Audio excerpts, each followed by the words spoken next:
Tonight, from Gillette Stadium in Foxborough, it's a special prime time edition of the NFL on EA Sports.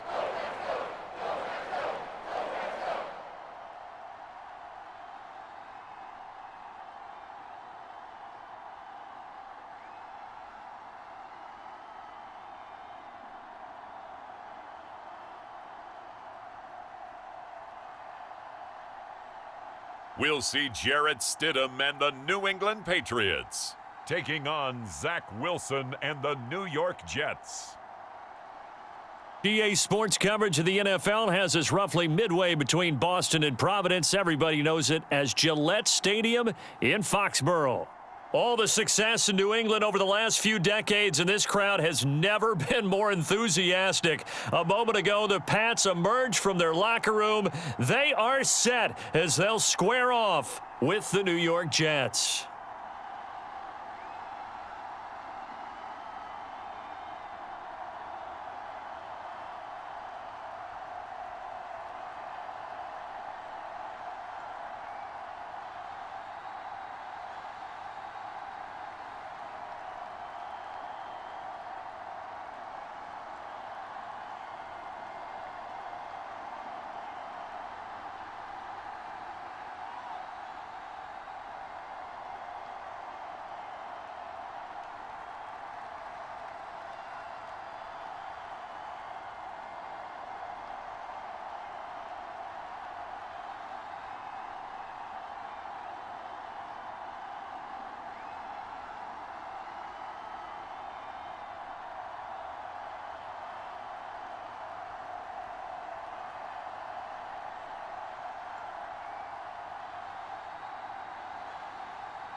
Here's the punter, Jake Bailey, ready to do the honors. And we are underway in Foxborough.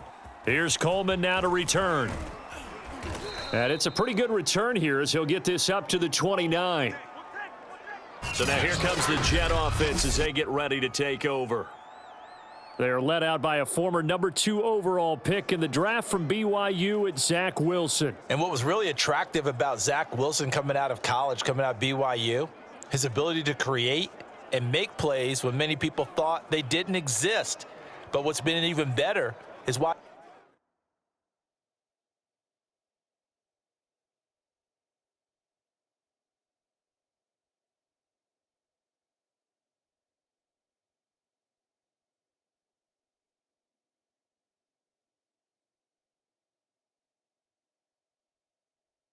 watch him improve in the pocket, able to hit the back foot, make the right read, and the right throws. On first down, Wilson. And he finds Tyler Croft. And he's tackled a yard short of the marker. Good gain of 9 on first down. Here's second and a yard.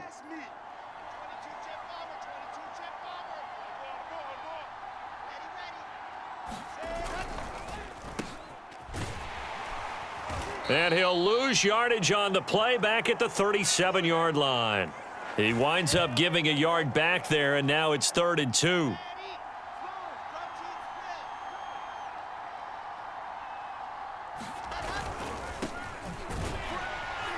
And he is going to lose yardage here. Nothing doing on 2nd and 3rd down after that 9-yard gain on 1st. I like the strategy.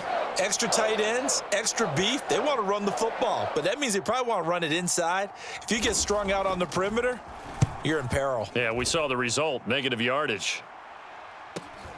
On the return is Olszewski. A good return there, call it 13 yards. Here are the Patriots to start on offense, led by the man from Auburn, standing 6'3", Jarrett Stidham. For a brief time, he was thought to be a possible successor to Tom Brady while he was still in New England, but that didn't materialize. But opportunity may still knock for him to start in the NFL today. Definitely has the arm and mobility to make plays against NFL defenses. All he needs now is consistency. And he gets this one just shy of the 40, down at the 39. Correct me if I'm wrong, but I think they had 3 tight ends in on that set. And these guys are punching really well. I use boxing analogies a lot. A lot of coaches have told me that when you line up to run the football, it's 10 fist fights along the line of scrimmage, right? You've got to win your share. These 3 tight ends, they almost always win their fist fights. So they'll come up after the gain of 7 on a 2nd and 3. This is Harris. And he gets this to the other side of midfield across the 45 before going out. That run's successful in large part because they had a lot of extra help blocking up front. Yeah, you've got guys who can do that very, very well. In addition, they can catch the football. So sometimes when they line up with 3 tight ends, it's not necessarily to run it, and that gives you an advantage when you do decide to barrel off the line of scrimmage and block people downfield. Coming up on a 2nd and 6. They'll run it. This is Ramondre Stevenson. And he's going to get this down close to a first at about the Jets' 34. It's a 5-yard gain, but they'll still be a yard short here with 3rd down now looming.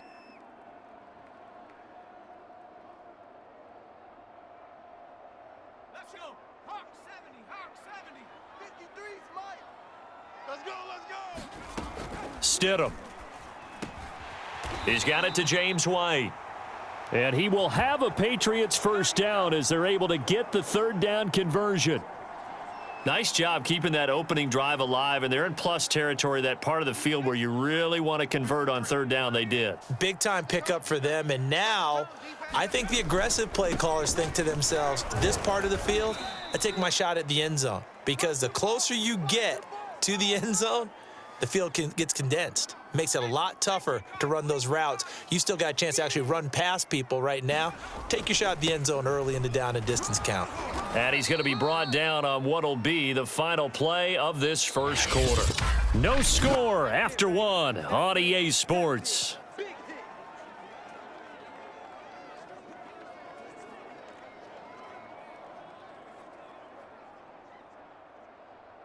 And on 3rd and 5, this will be the 8th play of the drive. He'll look to throw.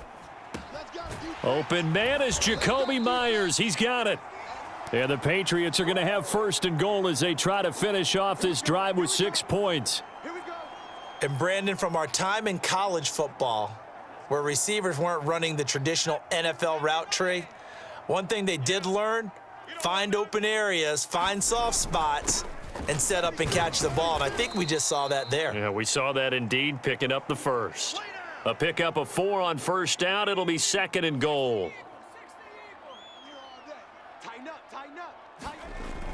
Again, it's Harris. And this time they were ready for him as they'll stop him right at the line of scrimmage. The tally there, -2 yards, brings up 3rd down. Sometimes you get all those big guys down there in one spot, and there's just nowhere to go. And in this case, the defensive tackle used his strength and swallowed him up. On 3rd and goal, Stidham to the end zone, but it's incomplete. So it's been a long drive. They've held the ball for quite a while. Now what do you do here? Well, to me, at this stage, after this drive, this close to the goal line, 3 points would be a letdown. I'm going for it here.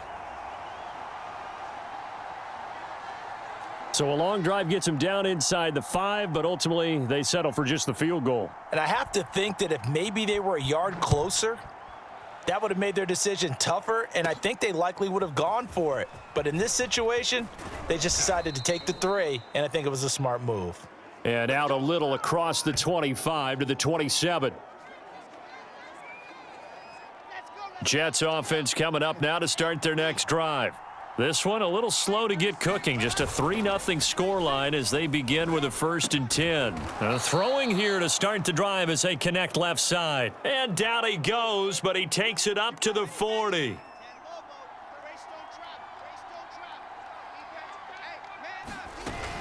On 1st and 10, it's Carter. And he is met at the line of scrimmage, and he goes down right there.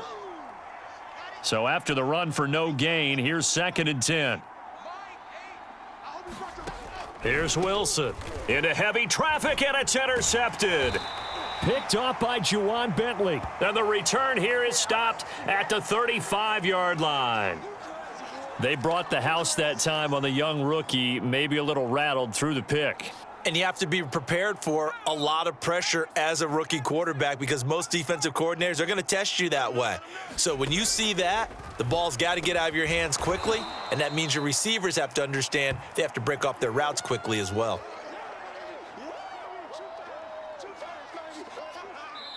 Second quarter, 2 minutes remain, 3-0 our score.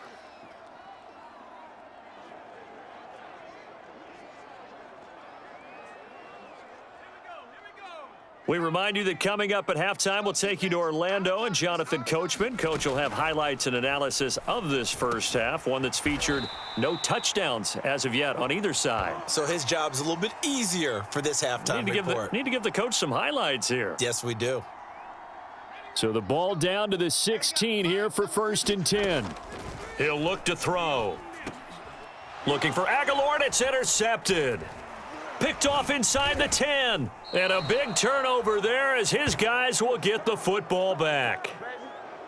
Boy, he had to fit that into a pretty tight window over the middle. And, Charles, I think they were in zone defensively, weren't they? They certainly were. Nice read on your part. And sometimes the quarterback isn't fooled between zone and man. Sometimes just fooled by the type of zone that he sees. Because oftentimes those linebackers will vacate and run downfield with receivers. In this case, he played a pure zone and was in the wrong spot for the QB. Wilson's throw going to be taken in by Cole. 9 yards, and that leaves him just short, so it'll be 3rd and less than a yard.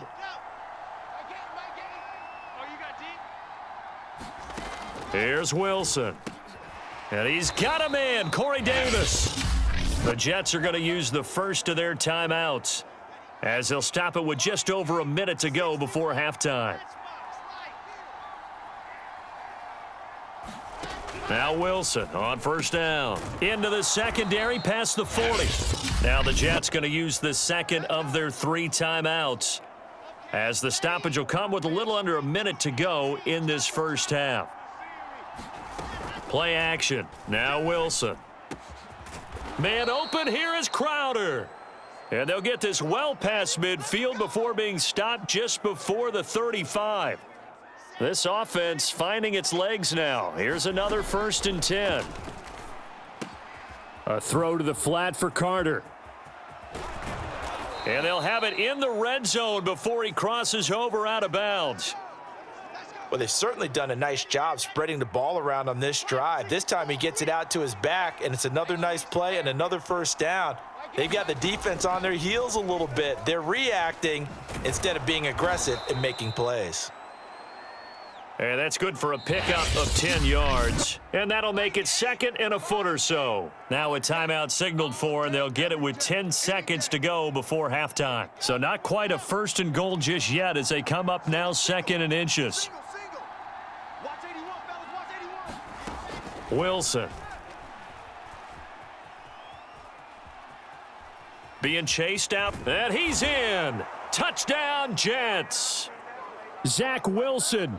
In the final seconds of the first half, and the Jets have taken the lead. I'm pretty sure that was a passing play, but he took off pretty quickly and ran with it. Love his decisiveness on it because you're exactly right. He was supposed to go back in the pocket and survey the field and throw the football, but when that hole opened, he just said, forget it, let's go. And boy, did that work out well. Eddie Pinheiro now for the extra point.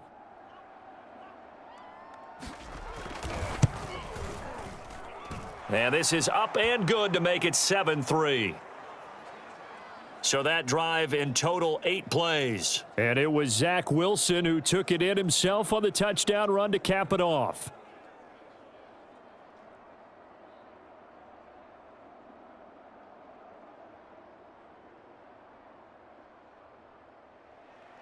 So with 3 seconds remaining in the half, they will line up to kick this one away.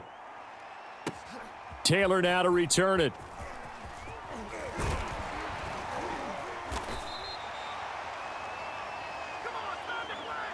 So we've reached halftime with the visiting Jets on top. As we'll get you down the coast to Orlando for Jonathan Coachman at our EA Sports Halftime Report. Coach. All right, Brandon, thanks very much. Welcome, everybody, to our abbreviated version of the EA Sports Halftime Report.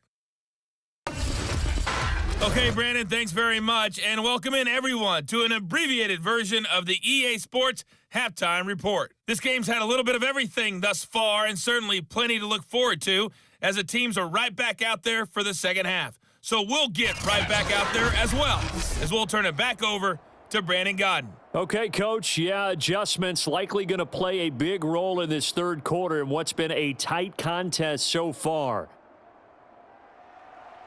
The Patriots trailing here, but they will have the football first as the third quarter is underway.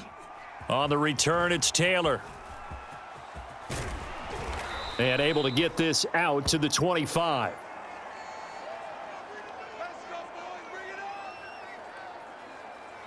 Jarrett Stidham and the Pats set to take over. And he's had some time to chew on that interception he threw on his last drive back in the first half. Well, normally we say, want to get him right back out on the field and play again, right? But as you mentioned, had the halftime, had to stew about it a little bit. Maybe he'll have a chance to relax a little and kind of laugh and chuckle and let it go. He'll hope to respond positively here to start the third quarter. And he's upended at the 33 following a good pickup of 8. That was a really nice job by them picking up the run blitz and detecting it and blocking it and turning it into a nice run. And a lot of times you think if you blitz a running play, you're going to smother it.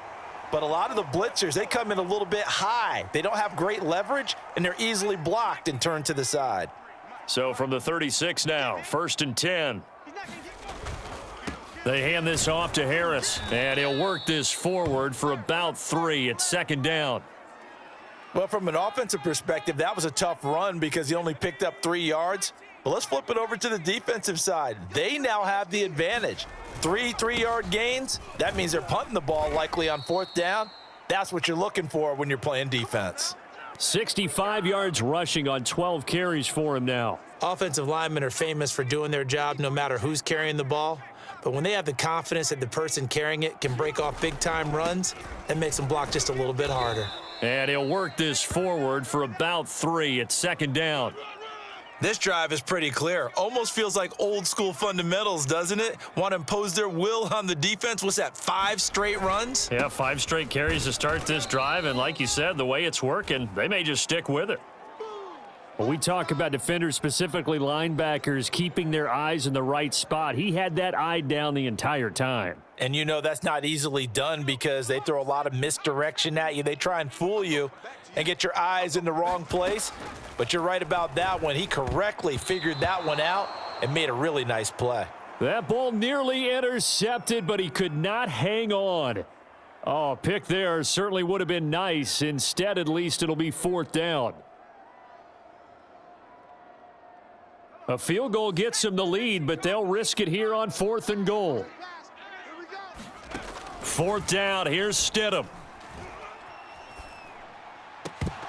And it's incomplete. They cannot convert, and they turn it over. The Patriots come up empty on 4th down. And this defense is going to get the football back near midfield, right at the 48. And he'll have a tough time living that one down. It's one thing, Charles, to drop a pass. It's quite another to drop it on 4th down. And so many teams work on that in terms of locking in on those key downs. You know, you and I have both been to practices where we've seen, Hey, third down situation. Big third down alert. Lock in here. Fourth down play. Make sure you focus just a little bit extra. It didn't pay off in that situation.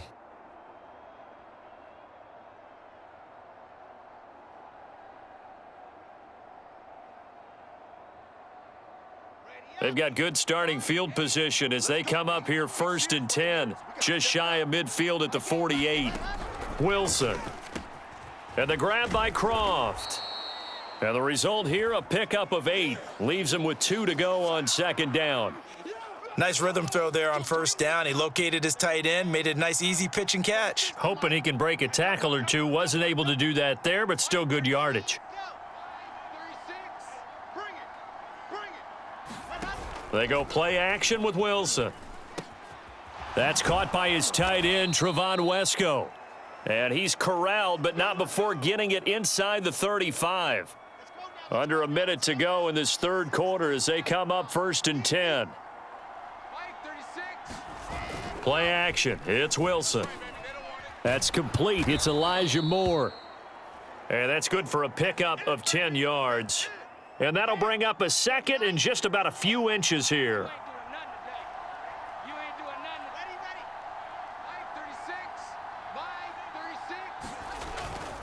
A handoff for Carter. And he's able to get it to the edge of the red zone at the 20-yard line. Let's go, baby. Let's go. Beast, baby.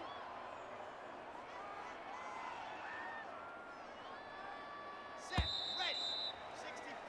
60 And that is going to do it for this third quarter of action.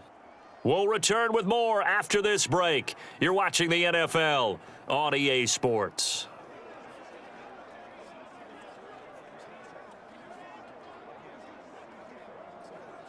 Set, Hudson. 15 Lonnie, 80 weapon. 3 down. Here's Carter. And not able to break away this time as they're going to stop him right around the line of scrimmage. Now the Patriots going to use one of their timeouts. It's just their first. They'll be down to 2 remaining as we step aside here in the fourth quarter. 2nd and 11 now. 22 jet bomber. Shotgun snap and a give to Carter. Give him 3 yards on the run there. That still leaves him with a difficult 3rd and 8 coming up. Now the Patriots will use the 2nd of their timeouts. That's going to leave them with just 1 remaining here in this fourth quarter. 3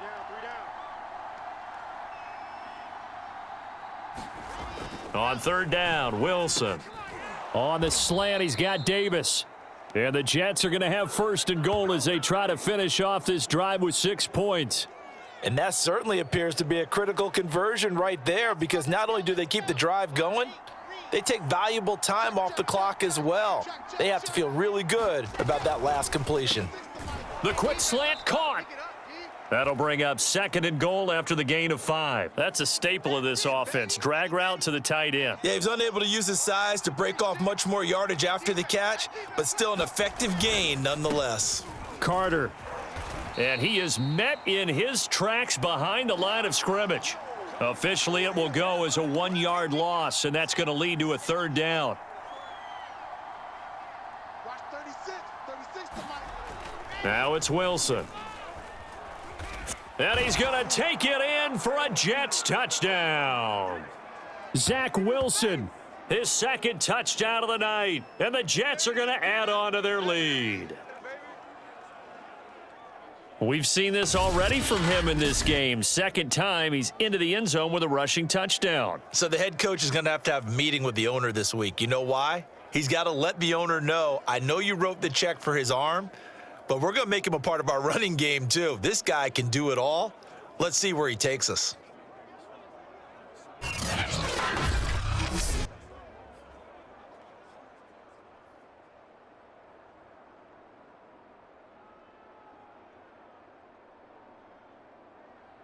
Pinheiro now to add the extra point.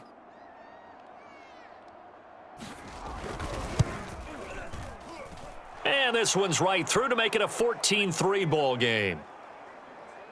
So that one a pretty time-consuming 10-play drive. And it was Zach Wilson who took it in himself on the touchdown run to cap it off. Now after the touchdown, here's Pinheiro to kick it off. This fielded right at the goal line. And a decent return out to the 27-yard line.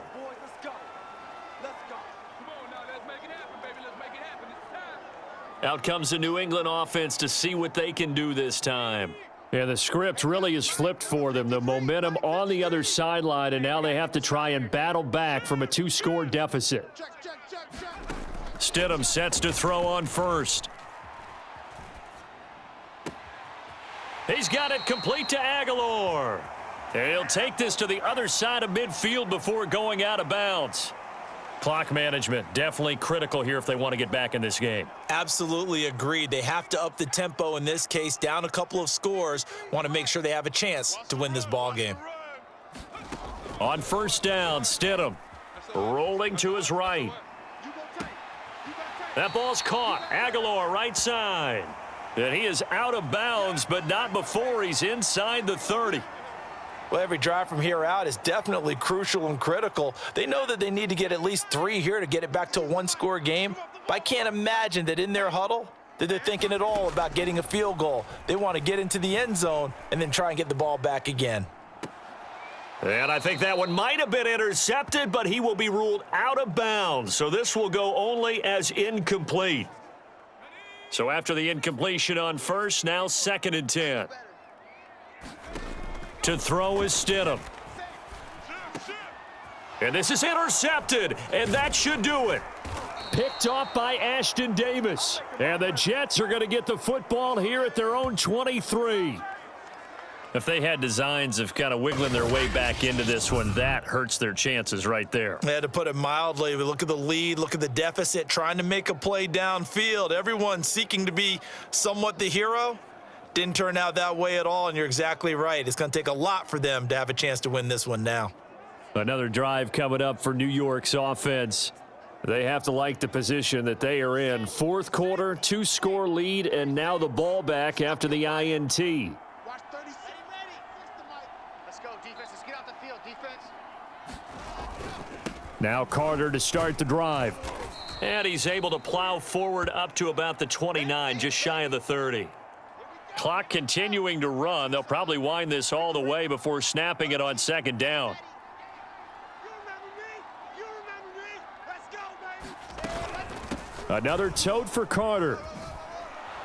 And he will get enough for a first down, and that will lead us to the 2-minute warning. 2 minutes left to play in this football game here on EA Sports. So it's Jets football as we get you reset here. And you'd have to figure they're just looking to burn these final 2 minutes away and get out of here with a victory. And I think this defense knew what was coming as he is smothered behind the line. 2 yards the loss, 2nd and 12. Let's go now. 16 out. Mike 36. Mike 36. Watch the slap. Watch the slap. They'll try and run some clock here as they keep it on the ground. The broken tackle, but couldn't create much space. Down just beyond the 35. It's a gain of maybe 3, but it's going to leave them with still about 8 or 9 to go on 3rd down. Let's get it. Mike 8. Mike 8. And watch the leg. From the gun, it's Wilson. This one caught by Davis. And he is going to have a Jets first down as they're able to get the 3rd down conversion. I think it all came together there. In-breaking route, drove it with excellent pace. Money throw right there to move the sticks. Pittsburgh. Topper.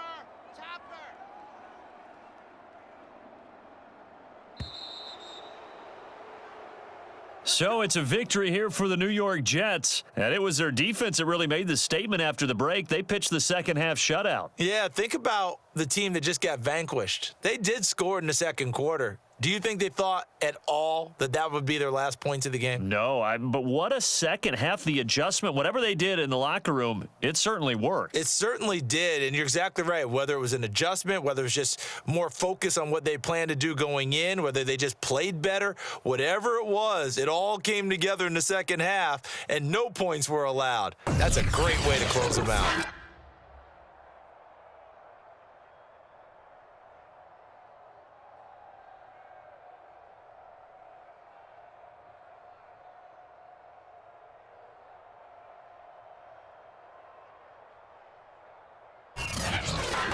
So that'll do it for us. For Charles Davis and all our crew, I'm Brandon Gaudin. You've been watching the NFL on EA Sports.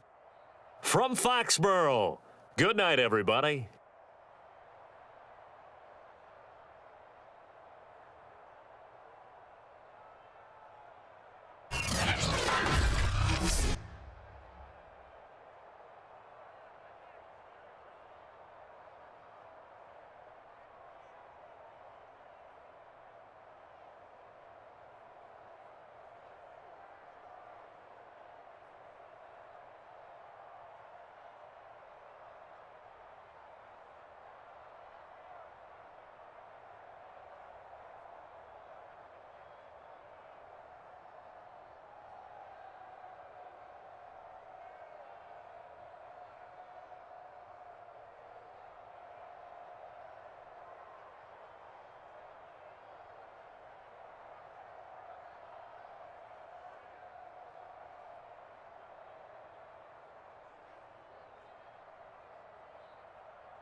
Tonight, from Gillette Stadium in Foxborough, it's a special prime time edition of the NFL on EA Sports.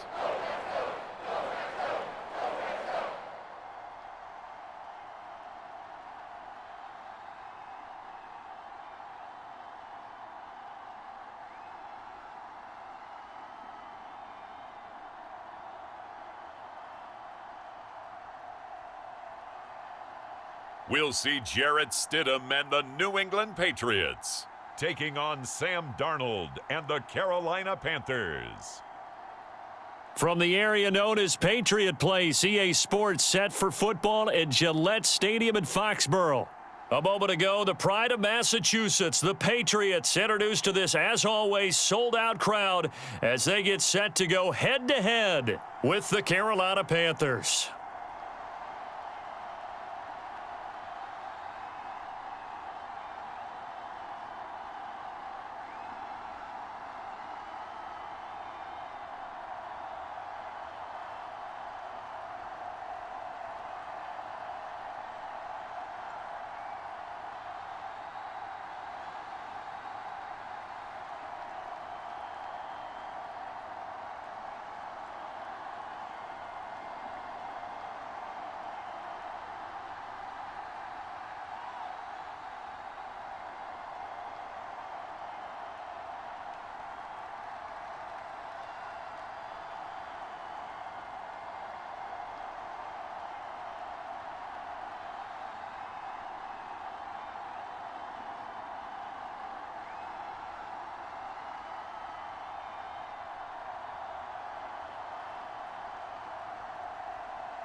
It's a rematch of the 2004 Super Bowl. The Pats and Panthers are underway. On the return, here comes Amir Abdullah. And they'll start this drive just across the 30. Pretty nice work on the return.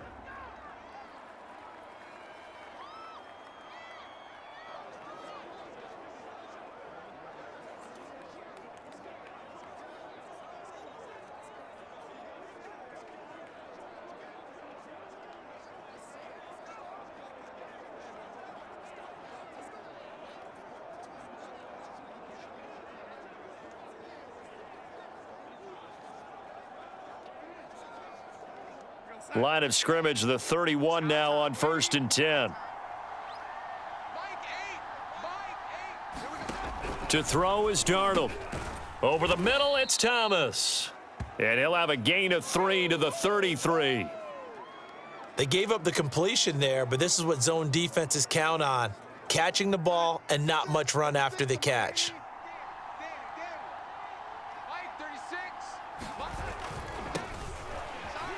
And he is going to be stopped cold behind the line of scrimmage. It'll be a loss of a couple on the play, so now 3rd down coming up. I think sometimes when you're trying to get after the quarterback, maybe it's better to be lucky than great, because I think on that one, he's just trying to get upfield and rush the passer. Instead, the tackle for the loss landed right in his lap. Escaping the pressure right. Over the middle, that's complete to McCaffrey. And he's going to be taken down here with a penalty flag on the field. Come on, you serious?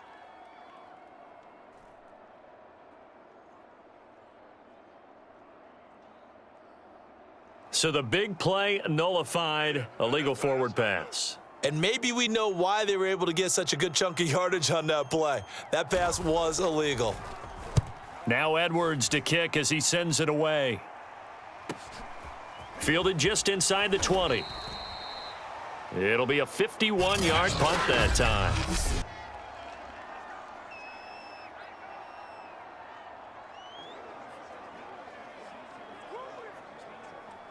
Stidham going to lead the Pats up 1st and 10 at their own 28-yard line. They'll run with a former member of the Crimson Tide, Damian Harris. And he's going to have a Patriots first down as he'll take this up to the 38-yard line.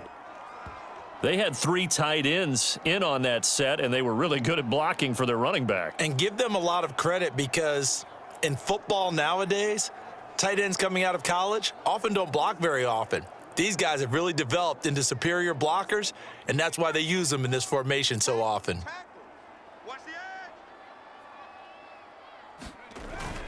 They run with Harris, and he's going to be stopped up quickly here.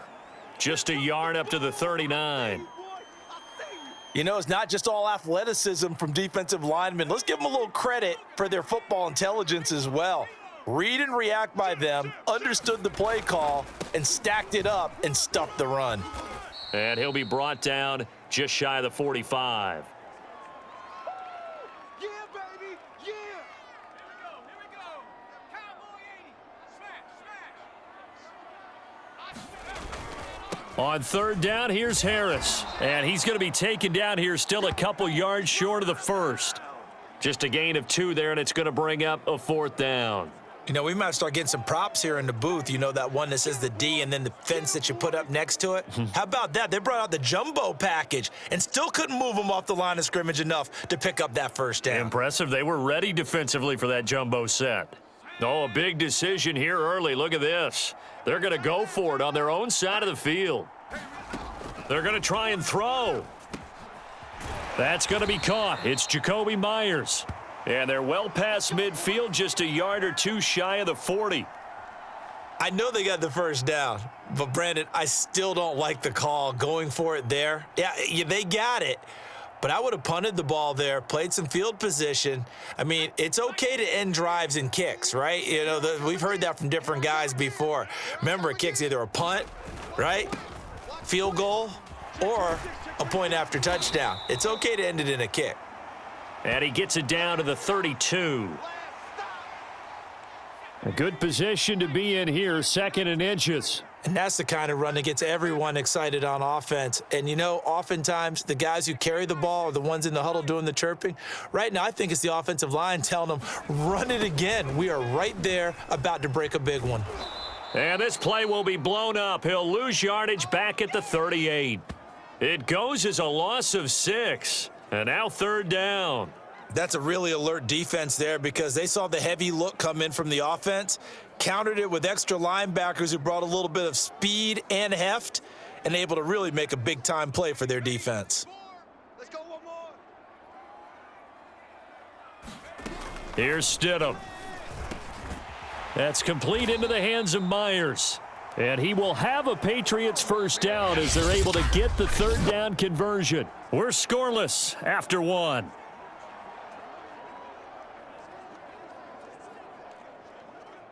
Three tight ends in the ball game here on 1st and 10. This is Harris, and he sneaks his way forward only for a couple here. 2nd down. But not much on that run, Charles. No, that's exactly the way to execute a run blitz there. They guessed correctly that they would move the ball on the ground, honed in on it, and stopped them. Mark that down for a win in the defense's column. And they'll get this down to the 10. Offensive line right now really freeing up the rushing lanes on this drive. And we have to give them props. They've earned them. But these big runs that we're seeing, they don't result without everyone else being involved as well. Blocking on the perimeter has to take place downfield too. 44 yards rushing for him now in the ball game. That was a good run, probably right on the edge of breaking into something really big. So the defensive guys right now are talking about, okay, what can we do to slow him down before he truly gets started? Watch the ship. Hey, watch the ship. Watch the ship. Viking 18. Quit talking about it and bring it. They go play action now. Stidham. And he is going to go down. Back at the 11-yard line. Shaq Thompson making his presence felt on the sack. Well, nothing takes a start to have a good drive quite like a big loss on a sack, does it? No, now they're looking at a 3rd and long, and suddenly the momentum shifted to the other side of the football. And old Mo is a very, very fickle man. So following the sack, Stidham and the Patriots now looking up at a 3rd and long. Tight right. Now back to throw. Firing quickly here, and that's complete.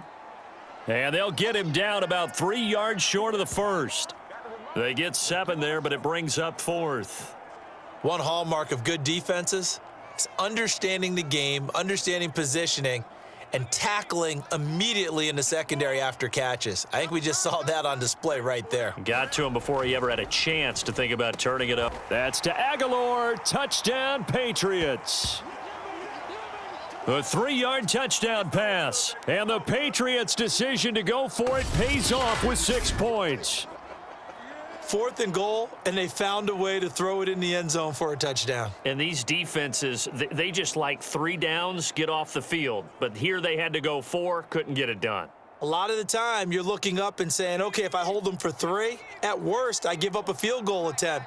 When they go for it, sometimes it really affects the defense because maybe they're not mentally prepared to go that 4th down. And the Patriots are going to have 1st and goal as they try to finish off this drive with 6 points.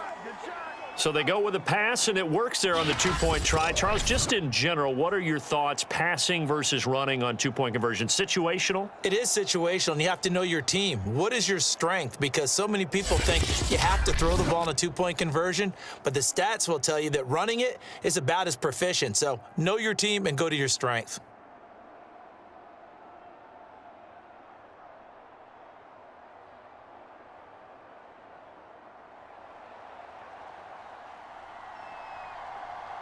Bailey now to kick it away after the touchdown. Now Abdullah, the return. And he's up across the 25 and down at the 28. Let's go. Get it.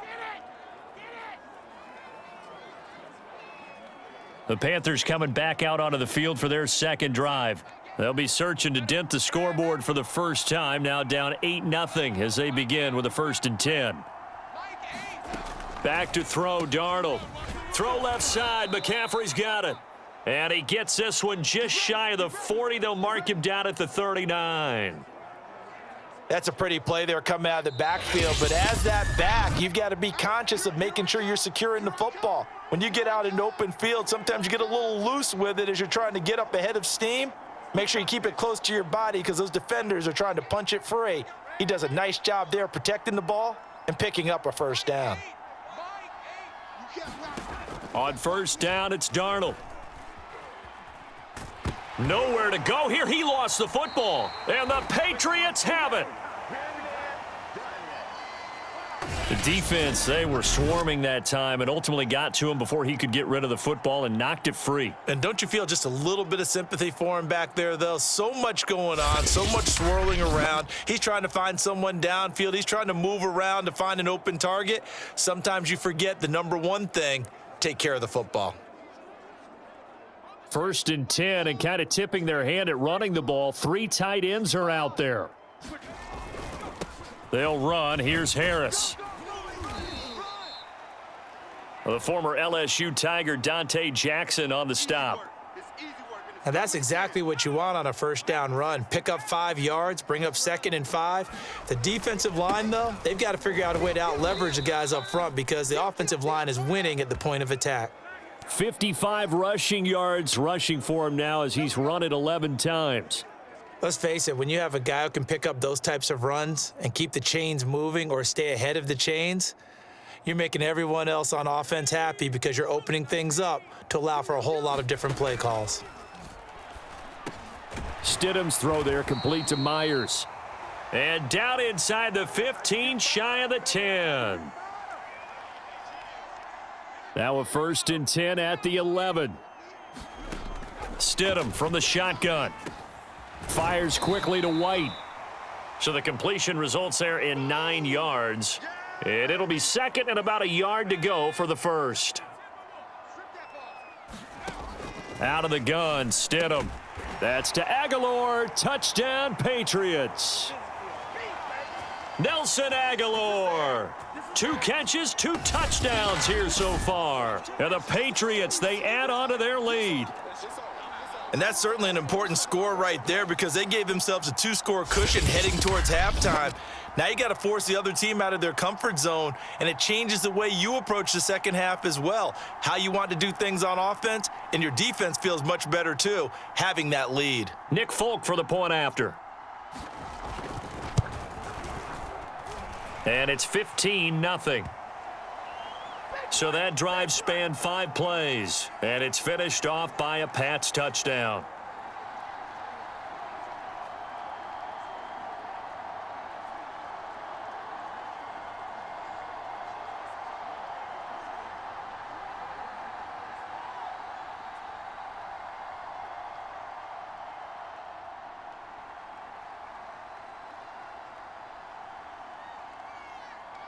Bailey now to kick it away after the touchdown. Now Abdullah, the return. And they'll start this drive just across the 30. Pretty nice work on the return. The Panther offense going to see the ball one more time in this first half. And they've got less than 30 seconds to go here, so not a lot of time to work with. A little under 30 seconds to go. We'll see how they play it here on 1st and 10. Out of the shotgun, here's Darnold. He'll find his man, Terrace Marshall, complete. Now the Panthers going to use the first of their timeouts as it comes with 22 seconds to go here in half number 1.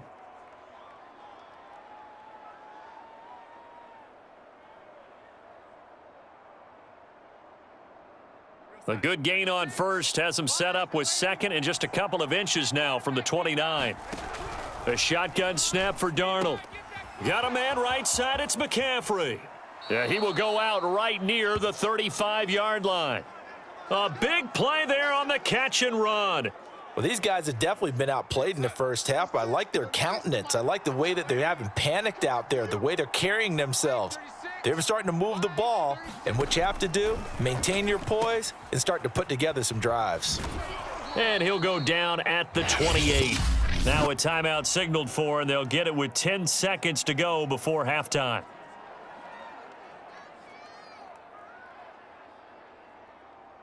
I'm here all day. I'm here all lady.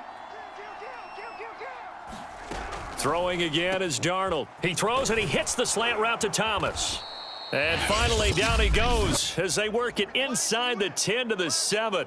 And they'll burn the timeout with 5 seconds left. A chance to try to add 3 points before heading to the locker room. Gonzalez's kick is good. And they're on the board now. It's 15-3.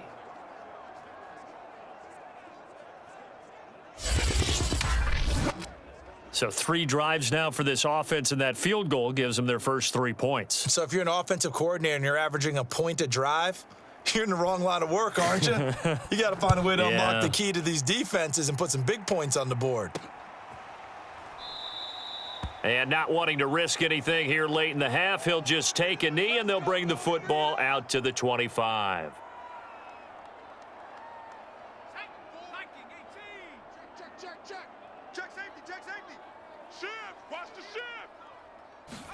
Final play of the half, it's Stidham. They'll roll him out right. Oh, now he'll try and chuck it deep left side. Oh, he tries to force it in, and it's intercepted. Dante Jackson picks it. And he will be brought down on what will be the final play of this first half. So we've reached halftime here at Gillette Stadium with the Patriots on top. As we'll send you down the coast now to Orlando, that's where we find Jonathan Coachman ready with our EA Sports Halftime Report. Coach. Okay, right, Brandon. Thanks very much. And welcome in, everyone, to this slimmed-down version of the EA Sports Halftime Report. Okay, Brandon, thanks very much. And welcome, everyone, to this abridged version of the EA Sports Halftime Report. This one has been a hard-hitting affair to this point, and you gotta expect we'll see more of the same in the second half. And to bring the action your way, let's get it right back out to Brandon Godden. So here we go for half number 2. The Patriots with the lead, and they will be getting the football. And he will not bring it out. It's a touchback. The Patriots taking over to start quarter number 3.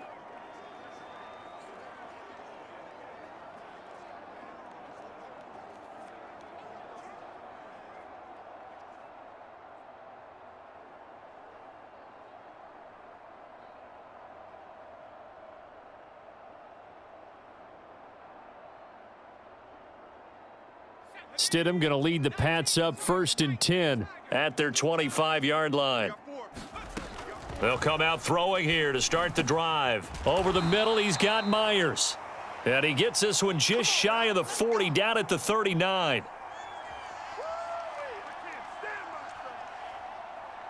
So from the 39 now, they'll come up on a 1st and 10. Now Stidham. Got his man complete over the middle. It's Myers. And he'll be taken down, but not before he gets into enemy territory.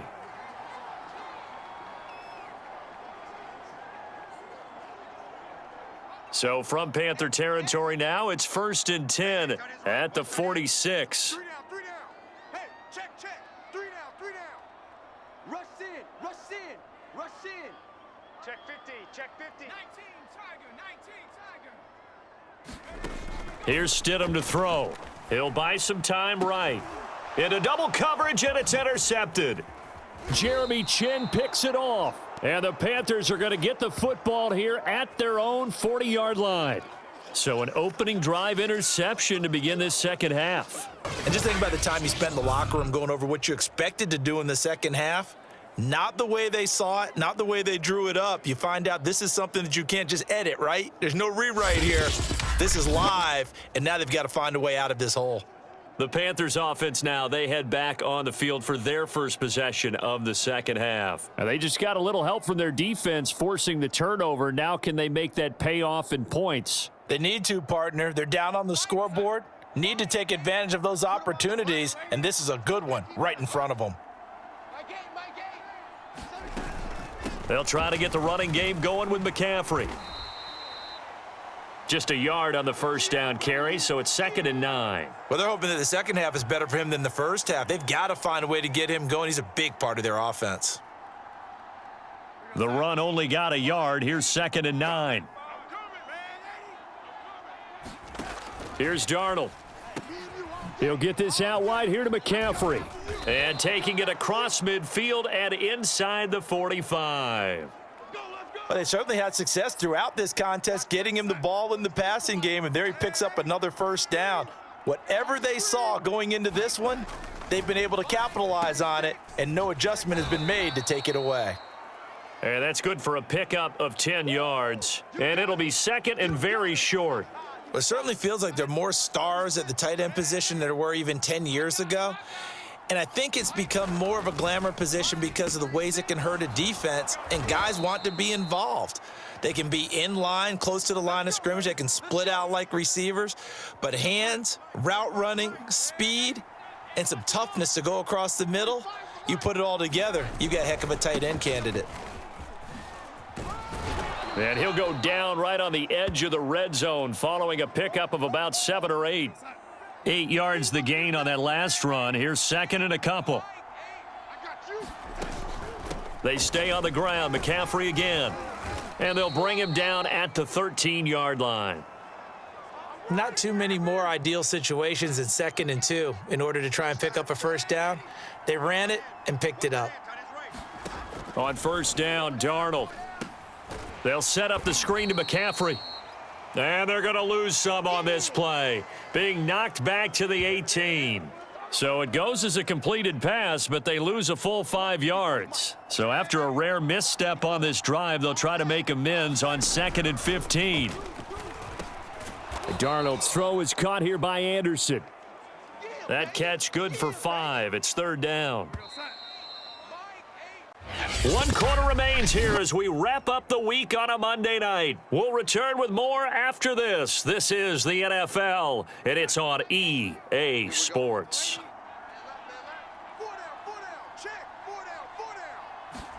Throwing here on 3rd down, Darnold. Thomas has got it, complete. And he will not be able to get the first as he can get this only down to the 5. It'll be a gain of 8, but it'll also lead to a 4th down. Matt Rule, a risk taker in college, going for it. 4th down, and for Darnold, it's desperation time. That is caught. It's Anderson. Touchdown, Panthers. A 5-yard touchdown catch. And the Panthers have made it a 1-score game again here in the 4th. On those slants, everything happens so quickly. What makes it work? The timing between the passer and the receiver. In this case, a slant route ordinarily is probably about 3 steps before you go on the slant. In this amount of time, I think it was a 2-step deal. Boom, put his foot in the ground and got inside for the pass. Got inside for the pass, got inside for the catch and the score. Gonzalez good on the extra point. And now things get a bit more interesting here in this 4th quarter. Now after the touchdown, here's Gonzalez on to kick it away. And this will be brought out to the 25 as Taylor elects to not return it. The Patriots offense now, they work their way back onto the field. I'm curious to see, Charles, about the play calling on this drive. Last time out, the interception that led to a touchdown. Here we are. I mean, very close, 1-score game. Yeah, and if I'm a defender, I'm actually chirping to you on the other side of the ball, saying, hey, we picked off the last one. What you going to do about it now? So when you do throw the football, high percentage, but throw it with confidence. Because if there's any hesitancy at all, it could end up in enemy's hands again. Just a yard to go here on 2nd down. I'm coming after you. Ship. They run again with Harris. And they'll get it up just short of the 45 at the 44. 74 yards rushing for him now as he's carried it 13 times. No doubt those are the types of carries they're looking for here, Charles. The lead in the 4th quarter. This is when coaches that have a reliable running game, they breathe a little easier on the sideline. Yeah, they love the idea that they can take the air out of the football at this point of the game.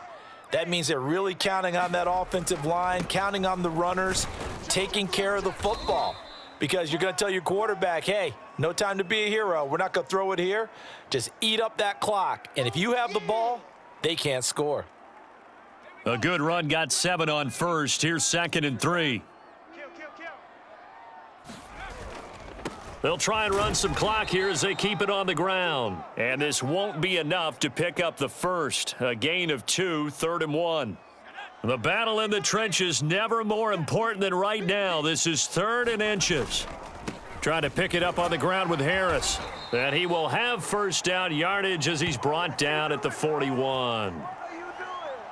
At carries like that, that's how they're going to continue to salt this thing away here, Charles, in the fourth quarter. Yeah, how about that? A new set of downs. Clock continues to move. No better way to close out a game than to tap those mastodons you have up front and say, guys, keep pounding them. Let's keep the ball, keep their offense on the sidelines, and let's close this one out.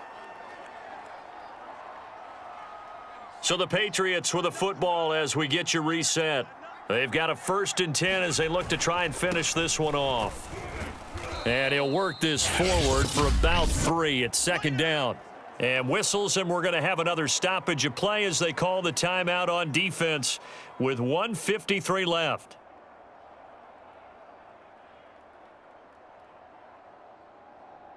Three yards on that last carry. Here's 2nd and 7. Stidham's going to set up to throw this. It's grabbed over the middle by White. And they're going to have another 1st down as the tackle's made at the Panthers' 13-yard line.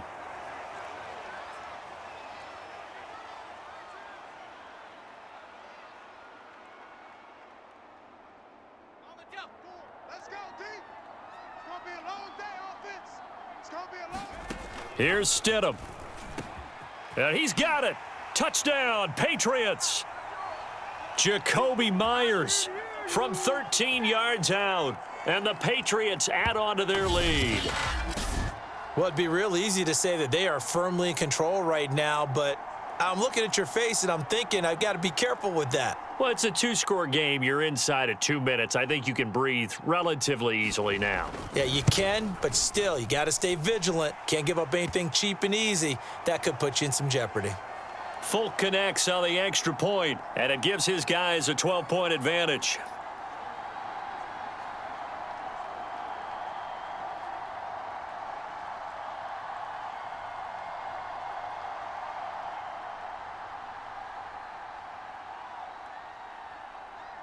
Bailey now to kick it away after the touchdown. Now Abdullah, the return. And he nearly broke that for more, but as it is, still a good return. They'll start the drive right around the 37. The Panthers out there and ready to begin their next drive. And they had to wait a long time to get the football back. Probably not what you were hoping for when you got an offense that's humming. Agreed. What you were looking for is a defense get the ball back pretty quickly, right? Hoping for a 3 and out. So that didn't happen. You can't yell at your D for that. They've got to take care of their own business and reestablish themselves now that they're back on the field. Oh, no. So, of course, they declined that there. They knew they had the free play. They got great yardage out of it. It's kind of like when we were at dinner last night. You saw me reach for the check, so you ordered dessert on top of it, right? You said you had the free play. Yeah. Right? Already had what you needed. Go ahead and get a little more on top. I like it. And this is caught now for a late touchdown. So hold everything here. This one's not over yet. Okay, game on. Don't go anywhere yet. You got a 1-score game now. Probably going to rely on the onside kick coming up. Yeah, they have to. It's not a high percentage play, but it's better than not having a chance at all. And that's when you put your leapers and your flyers on one side, get that high hop, and hope that one of the guys can come up with it. And on the other side, you get that hands team ready. No doubt about it. Gonzalez able to tack on the PAT. And now things get a bit more interesting here in this fourth quarter. And this is secured by the Patriots. Well, fourth quarter, they felt like they needed the football back. Unfortunately, they couldn't get it. And I know we brought analytics into the game, and someone has said here that the data says that when a team's expecting an onside kick, 80% of the time, the team expecting it, they do actually recover the ball, which is what we saw here. I just wonder if that number is much more of a anecdotal type of a number. Kind of like when the coaches tell us, well, when you score on special teams, 93% of the time you win the game. I'm still waiting to see that number is empirical.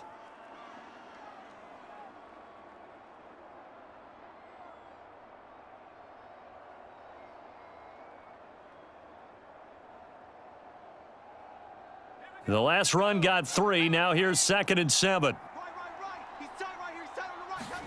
Oh, Stidham's actually going to throw it. Over the middle, complete. That's Myers. And past the 35, he'll be dropped a yard or two shy of the 30.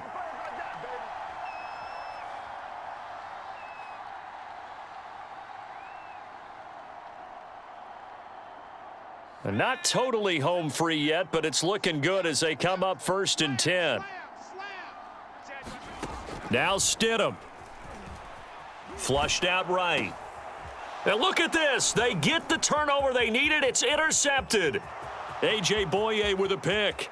20, 10, and he will bring this one back. It's a pick 6 for a Panther touchdown. Charles, I'm looking at you, and understandably, your mouth is wide open in disbelief. What were they thinking? That's going to be one of the great mysteries, but I do know this. When they went out on offense, I will guarantee they told them, don't just make anticipatory throws. Make sure you see it before you throw it. Didn't happen here. Trying to protect that lead, and now they gave it up.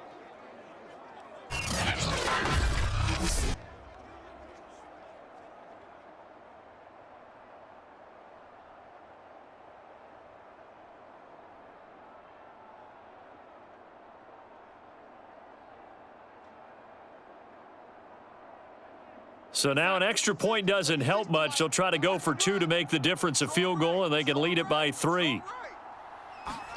Now Darnold. And this is caught. And it's a 3-point game. And they turn the pick 6 into a pick 8 with that 2-point conversion. I love how you upsell. That is outstanding right there. What a big-time play. Big switch in how this game was going, and then they capitalized with a little bit on top.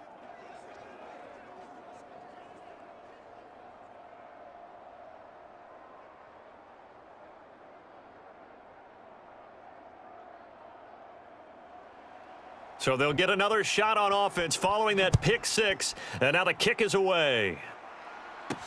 Taken at the goal line. And he'll get it up across the 20 to the 21-yard line.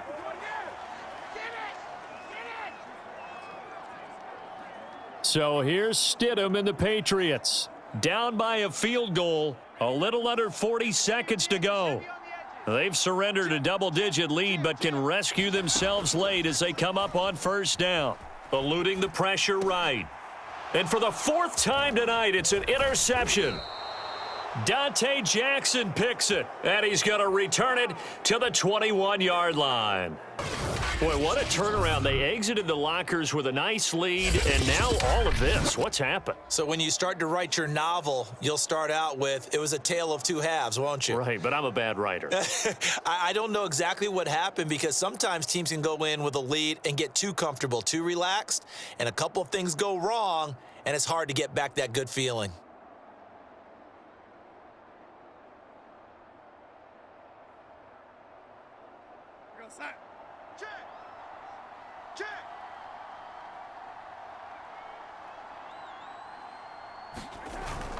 On 1st down, this is McCaffrey. This will be stopped about 2 yards shy of the marker. 8-yard gain, 2nd and 2. Well, they'll take that every time with a lead. 1st down, 4th quarter, getting 8 yards. You love that. They will take it, and you have to ask the defensive guys, why did you give it? I mean, you know the situation. You're down, have to stop them, have to get the football back, but 8 yards on 1st down puts them back on their heels.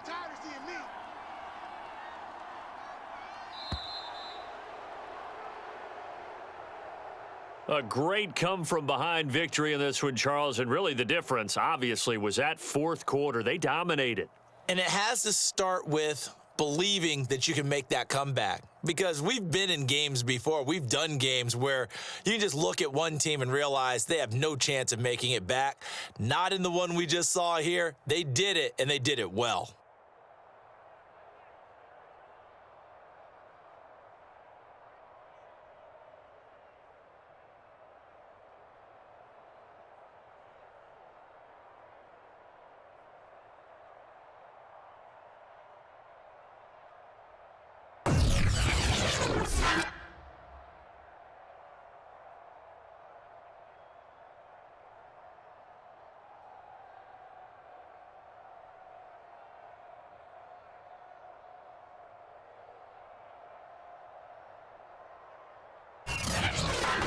So that'll do it for my partner, Charles Davis, and the best darn crew in the industry. I'm Brandon Gaudin. This has been a presentation of the NFL on EA Sports.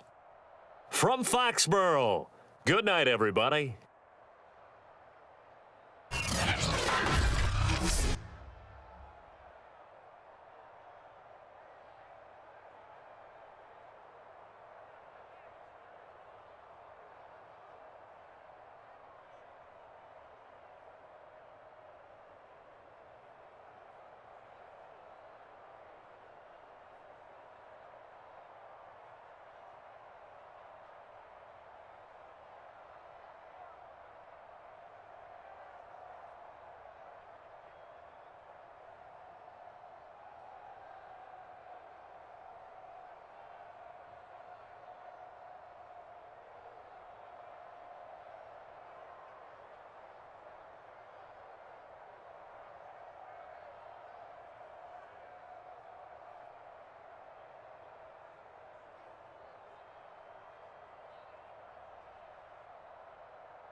Tonight, from Soldier Field in Chicago,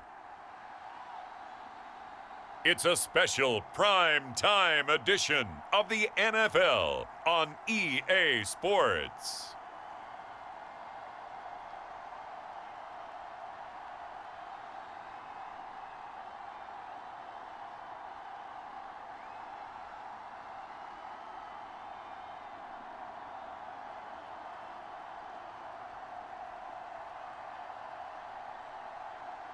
We'll see Justin Fields and the Chicago Bears taking on Jarrett Stidham and the New England Patriots. EA Sports coverage of the NFL brings us to one of our favorite spots, venerable Soldier Field in Chicago. Just a short time ago, this crowd loud enough to shake the foundations of this nearly century-old building. They are ready for football indeed in Chicago as their guys get set to do battle with the New England Patriots. Here's the punter, Jake Bailey, ready to do the honors. And off we go from Soldier Field. This is Jakeem Grant. And he takes this near the 25. Just a little pass there. Call it the 26.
Now a first down throw, Fields.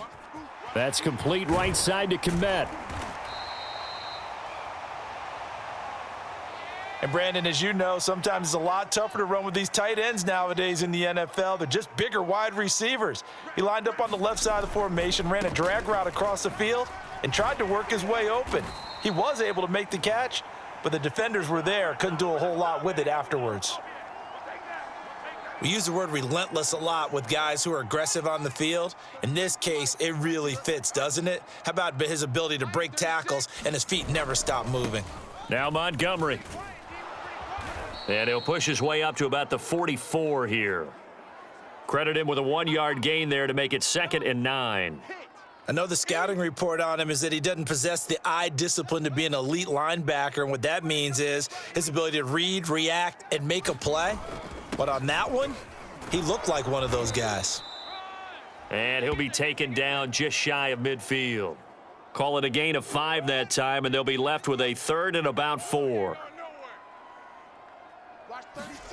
To throw is Fields. And this is taken in by Darnell Mooney. And he will have the Bears first down as they're able to get the 3rd down conversion. And that's understanding where the markers are, because it's not just running to them. Because on the catch, you could actually be pushed back before the first down. It's getting past it and allowing that opportunity to drift back towards the first down line and still having picked it up. Really well run. 8 yards on the pickup, and now they'll have some options on second and short.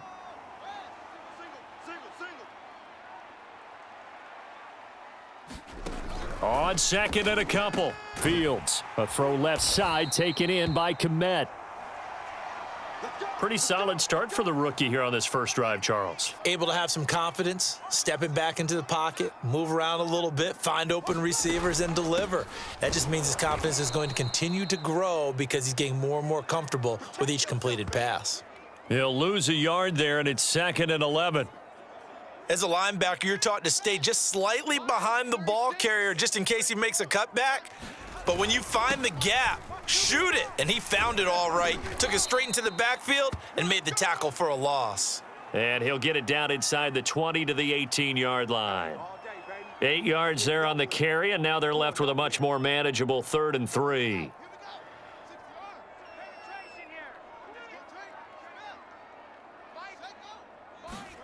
From the gun, here's Fields. This is caught, and he can't quite get there. Tackled down at the 1. And oftentimes we think about statement drives in the second halves of games, especially in the fourth quarter.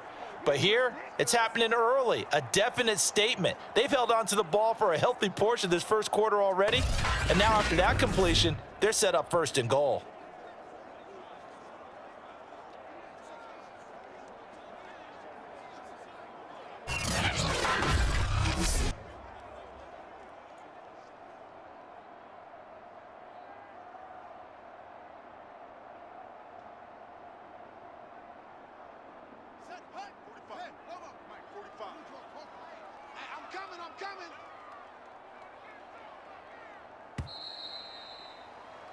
No score after 1 on EA Sports.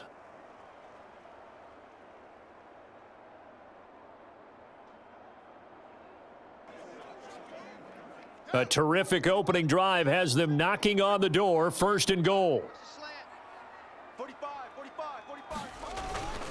Montgomery will score. Touchdown, Chicago. So they brought the extra bulk in down on the 1-yard line, and they're able to push this one across. Yeah, I can just see your face right now because I know we're mind melding on this one. Coach Madden would love this. Power football, hat on a hat, chest to chest, driving forward, touchdown.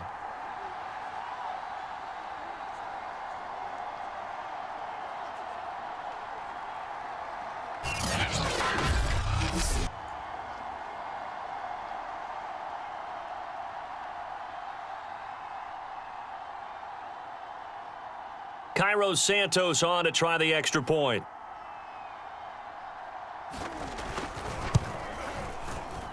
And he's got it to make it 7-0 in favor of the Bears. A pretty long drive that time, 11 plays all told. And it was David Montgomery's touchdown run that polished it all off. Taylor now from the end zone. And he'll be stopped right around where he would have been had he gone down to a knee, maybe a yard shy of there at the 24.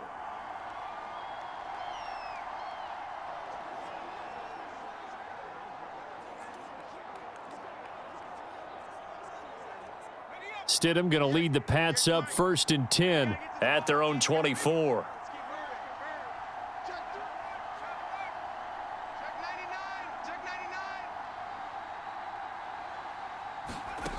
They'll try and start this drive in the air. He's got it to James White. And up to the 35 before they're able to knock him down. We often talk about understanding the playbook, understanding progressions, and understanding what the defense is doing. We saw all of that on that play. Great recognition and understood where his running back was going to be. Found a way. Oh, that's into a sea of bodies, and it's intercepted. Picked off by Tashawn Gibson, and he will return this one to the 30-yard line.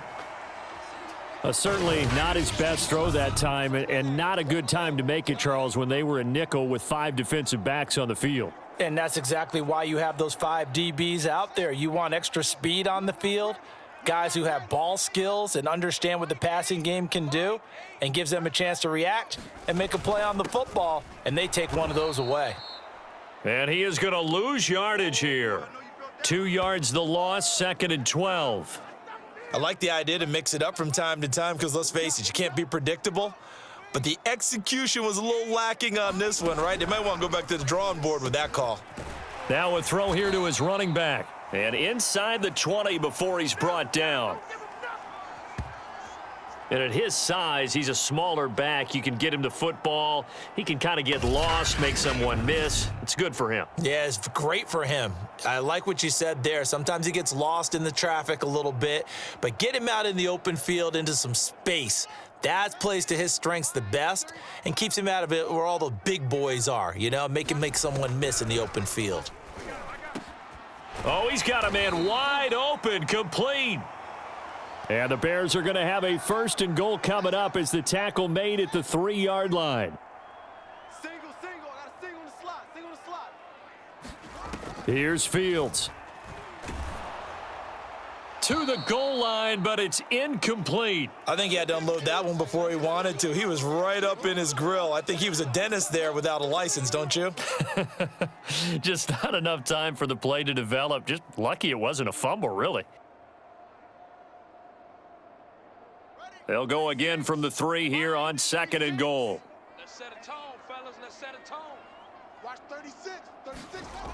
Fields. And that is caught. Touchdown, Bears. Damiere Byrd there to make the grab. And the Bears will extend their lead. And he's a little bit on the shorter side as a receiver. Maybe sometimes for the defense, tough to find the little guys, right? Yeah, sometimes they get lost in the traffic, but usually what it means is that rather than just winning with height or even speed, they use their quickness to find a way to get open. Well, tall, short, wide, skinny, whatever, there it results in a touchdown.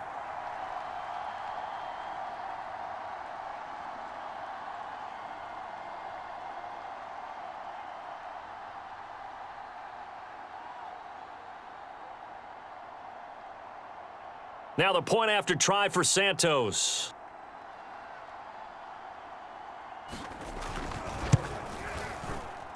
And it's good to make it 14-0. The drive summary that time, 5 plays. And the end result is a Bears touchdown.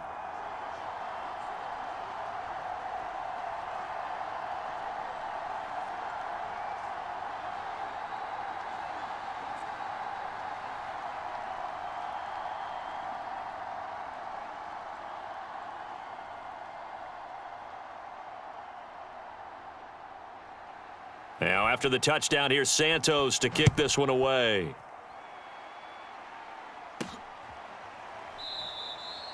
Taylor decides not to try to return it, and this will come out to the 25-yard line. So back onto the field come the Pats for their second drive. They're staring at a 2-touchdown deficit, 14-0 the score as they regroup with 1st and 10.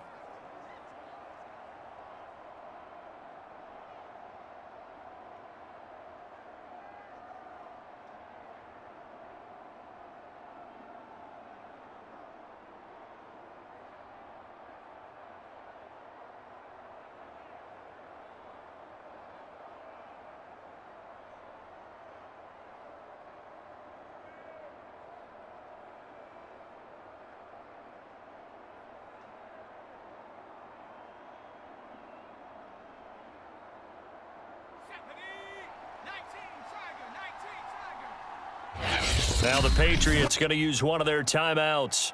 They'll have 2 remaining as we step aside here in this second quarter.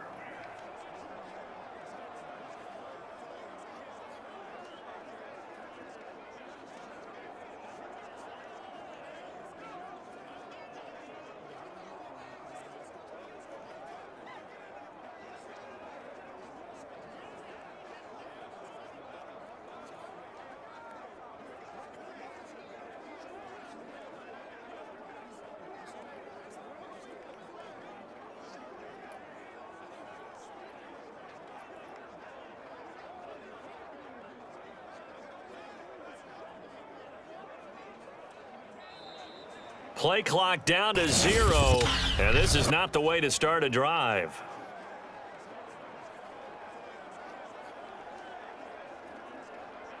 So that one will be accepted. Good work, boys. Let's go. Let's go.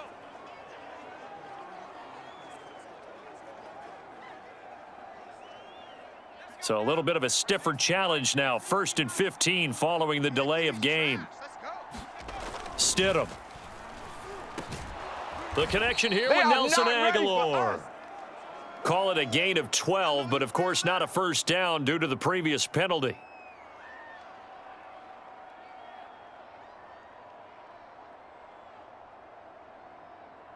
Working with a 2nd and 3. I got one. Check. To throw is Stidham. Check 43. And that is knocked away in the middle of the field and incomplete. Receiver coaches preach to their guys all the time. Separation, that's what's going to make the play successful. That time there was very little, and I think they were actually fortunate that it was only knocked away and not intercepted. So the incomplete pass on the last play, and that leads us to a 3rd and 3. Stidham. Completes it to Aguilar. And he will have a Patriots first down as they're able to get the 3rd down conversion.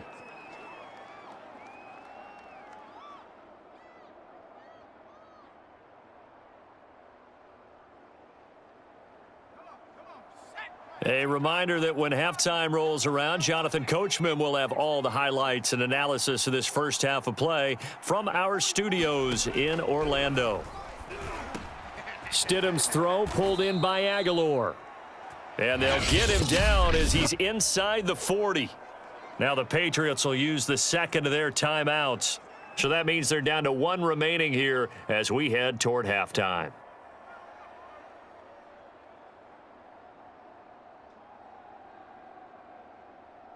So from the 39 now, they'll come up on a 1st and 10. They scared.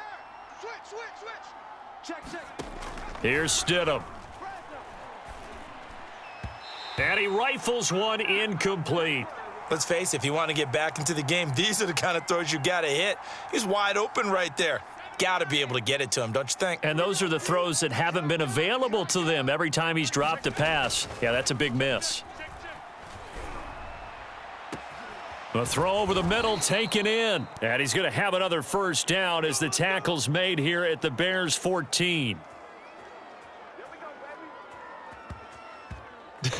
I can't help but chuckle a little bit because at this point, it can't be a surprise to anyone in the building who's going to get the ball. They just keep feeding him over and over, and he just keeps on delivering.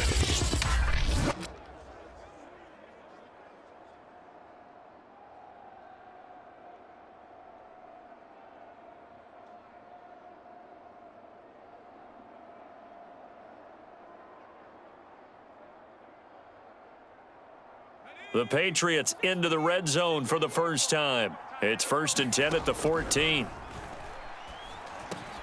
And it's caught.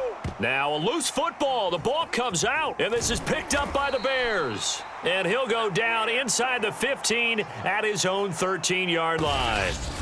We have seen this before, and we know coaches preach about this and work on it all the time. Catch the ball. You know there's going to be some traffic somewhere. They've got to put it away and secure it as they try and get downfield.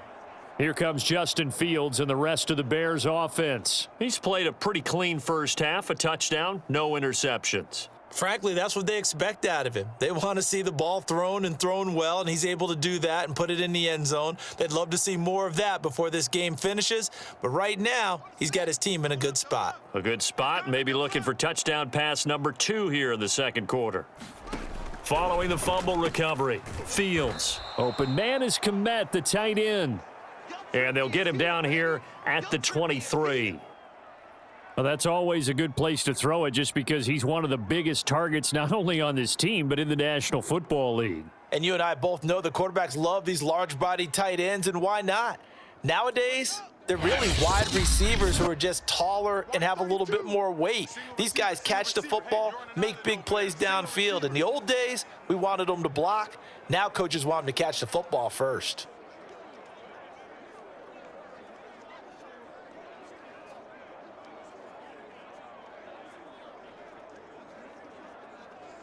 A good gain on first has him set up with second and just a couple of inches now from the 29. Out of the gun, Fields. Throw left side complete. That's Goodwin. Let's go. No pain, no gain.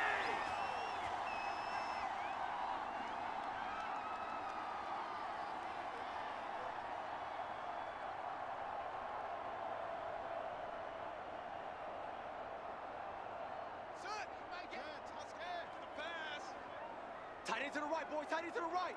Move. Hey, we are. Fields on first down.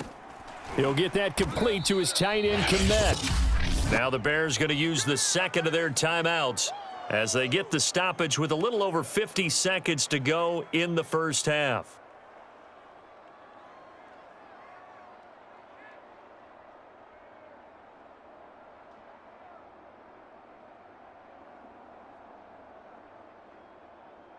Five yards remain on second down.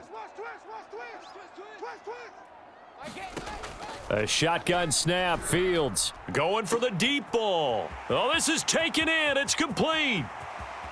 Touchdown, Chicago. Darnell Mooney. 71 yards. And the Bears will add on to their lead. He put quite a bit of air underneath that touchdown pass. Of course, we knew that he had the strong arm. That part was easy. You could see that throughout his college career. But what you want to know about a rookie is when the pressure's on, can you throw with touch? He just did right there. And, boy, it was pretty.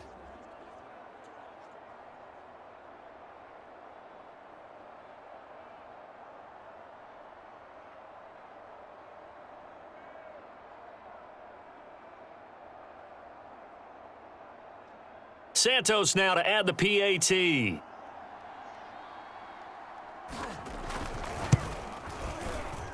And it is now 21-0. The drive there only spanning 3 plays. And it culminates in a touchdown for Chicago.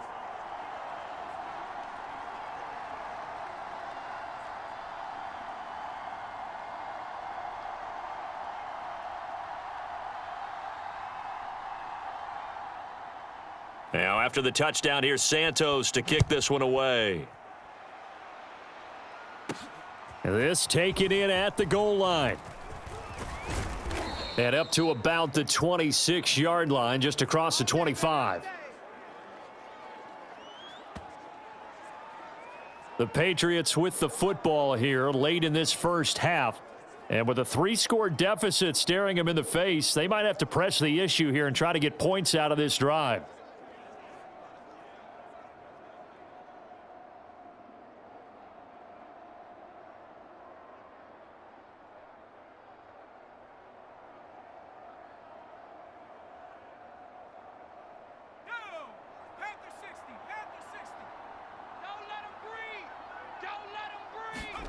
On 1st and 10, it's Stidham. Looking for Aguilar, and it's intercepted. Picked off by Jalen Johnson.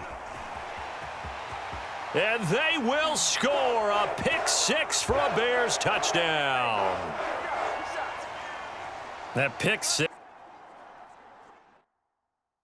Extending this lead even further. And boy, it's been a while since I've seen a team struggle this badly in the first half. I think all they want to do is get to the locker room, try and regroup, and come out to start the third quarter. But if things don't improve fast then, I think the backups get a lot of play in the second half.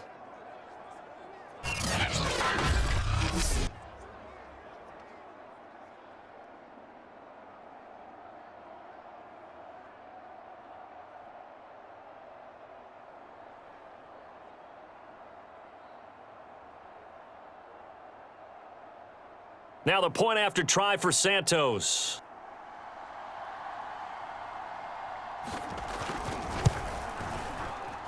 It's good, and they stretch their lead to 28-0 now.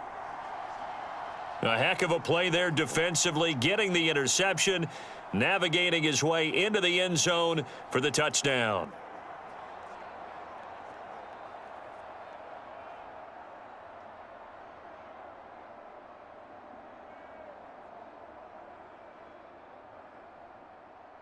Now after the touchdown, here's Santos to kick this one away. Taylor now to return it. And he'll be stopped up at the 25. Here comes the Bears defense now back out onto the field. And the big reason they have the lead right now, as we see on the screen, they're 3 turnovers. And how about the emotion now that the defensive team is generating for the entire team? Creating the turnovers, what they call takeaways, and turning those into points for their team. That's why they have the lead, and that's got to be exciting for those guys on the defensive side of the ball.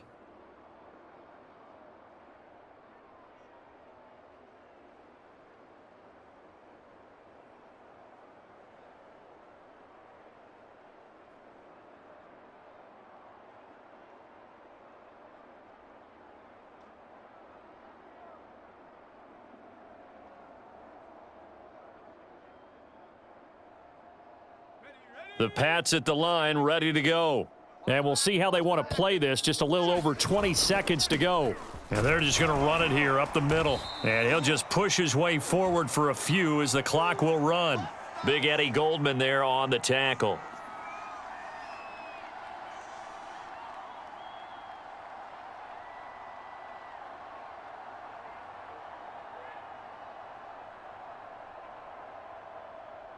So we've come to halftime after a very one-sided beginning to this one. As we'll head down to Orlando, that's where we find our man Jonathan Coachman at our EA Sports Halftime Report. Coach. All right, Brandon, thanks very much. Welcome, everybody, to our abbreviated version of the EA Sports Halftime Report. Okay, Brandon, thanks very much, and welcome in, everyone, to an abbreviated version of the EA Sports Halftime Report. This one, maybe not the hard-fought battle many had hoped for. This has been blowout city thus far, but still more football to be played. Who knows what could happen? As we send you right back out to Brandon Godden. All right, Coach, thank you, and we welcome everyone back for quarter number 3.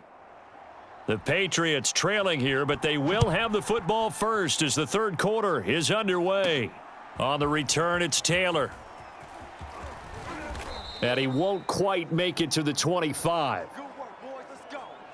Let's go. For the Patriots taking over to start quarter number 3. And that first half, one to forget really on both sides of the ball. They got to find some way to string something together here, don't they? Yeah, they're down big right now. So as you mentioned, trying to find something to string together, get some consistency, something sustained, maybe calm their whole team down and find a way to get back in this one. Yeah, because right now you're down big, you're being shut out. Let's see if this is the drive that kind of kickstarts them. Watch the screen. Check 31. Check 31. They'll start on the ground with Harris. And he's going to be met at the line of scrimmage and taken down. No gain on the play there. Second down. As usual, the hallmark of a good run defense, linebackers making plays near the line of scrimmage. Absolutely nowhere to run there. Come on. You better bring it. Alert 3. 18 Cardinal. 18 Cardinal. Mike 6. Now it's Stidham. Flush to his right. On the run, he'll let this go deep right side. And Stidham throws another interception, his third. Picked off by Jalen Johnson. First possession of the third quarter, an interception, so maybe a second half tone setter. Indeed, and not the tone they wanted to set. That's the equivalent of running out the wrong door and running into your pool instead of running out onto the field. A real dud for that one. Has that happened to you before? No, but I've heard stories about teams actually doing that back in the good old days.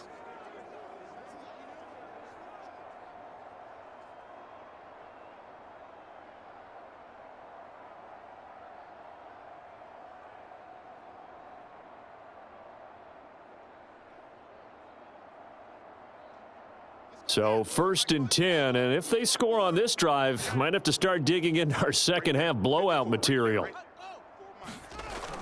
Oh, they go with a tight end carry. And he'll lose yardage on the play back at the 37-yard line. Officially, it's a 1-yard loss. That's going to bring up 2nd and 11.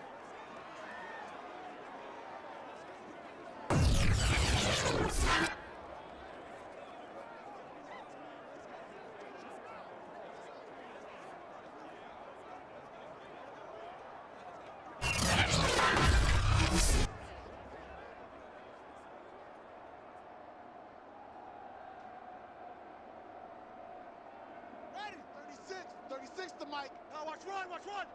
Got double tight. Fields now to throw. Man open is Robinson. And he gets this one inside the 15, just a yard or two shy of the 10. And if anyone thinks they're just going to tuck their horns in and pull back off the throttle a little bit, you can forget it. Even with this big third-quarter lead, I think this team's going to continue to take their shots downfield, and there's another completion.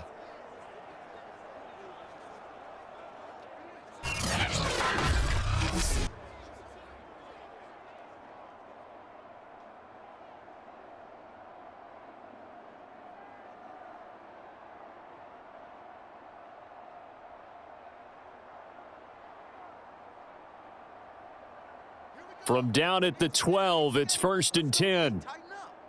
Let's go, D. Tighten up.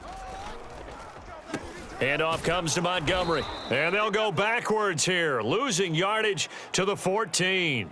2 yards the loss, 2nd and 12. And that's what this defense is going to need to do more in the second half. Good pressure that time, forces some indecision in the backfield. He's going to wind up being taken down for a nice loss.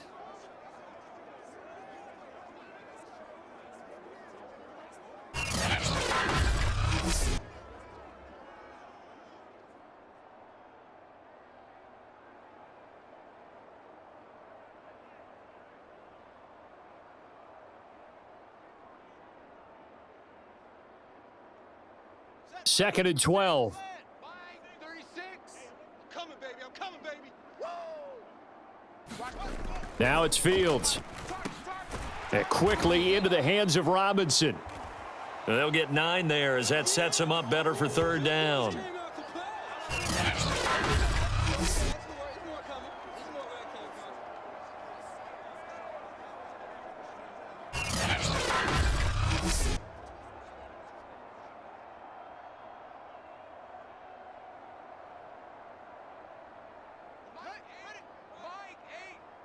Check. Tight ends Ringo. Tight ends on the Ringo. Here's Fields. He's got Mooney in the end zone. Touchdown, Chicago. Darnell Mooney.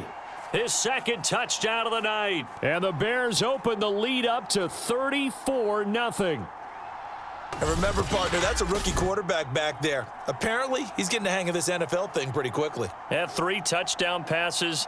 You're right. He looks comfortable. What are they doing? Anything in particular? Well, they keep talking about making sure they're giving him plays that fit his talents and also maybe shrinking the playbook a little bit. They did tell us that. Bottom line, he's really good.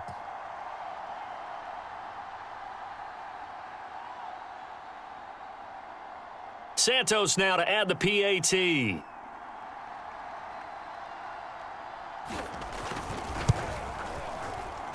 And he's been a busy man, 5 for 5 now as he knocks another one through to extend the lead. 5 plays there on that drive. And the end result is a Bears touchdown.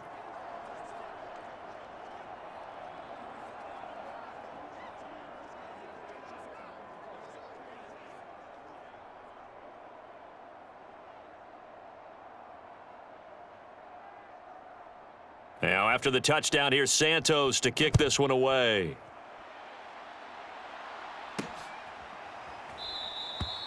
And this will be brought out to the 25 as Taylor elects to not return it. Another go around now for the Patriot offense. They have been struggling. I would imagine at halftime they went through some possible changes. Well, those changes aren't working, so now where do you go? I think that now it's much more in their head. And what I mean by that is just what you said. You've gone over the changes. I bet they were pretty clinical at the half, not too emotional. They might need to go to the emotional side because you've got to find something, some spark somewhere. And so far, just being calm hasn't exactly worked. They need any spark at this point. And they get him down, but not before he takes it across the 40-yard line.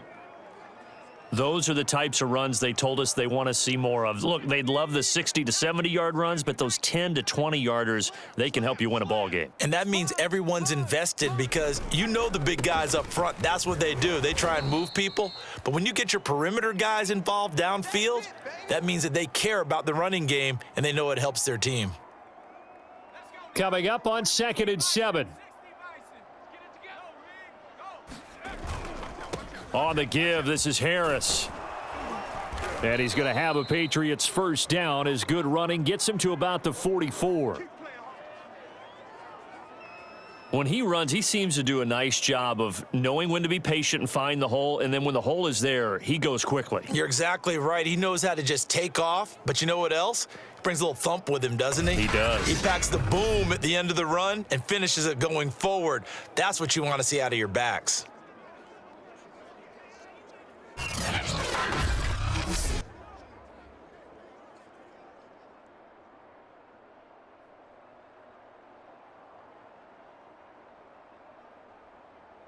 Still in search of their first touchdown of the game, but they're on the move. 1st and 10. Safety creep.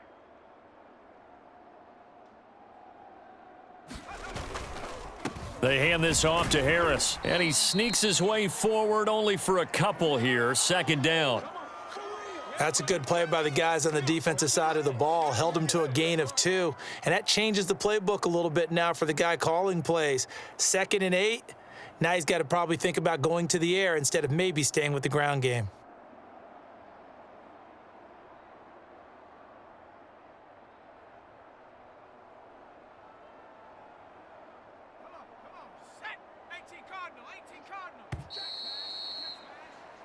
One quarter remains here as we wrap up the week on a Monday night. This is the National Football League on EA Sports.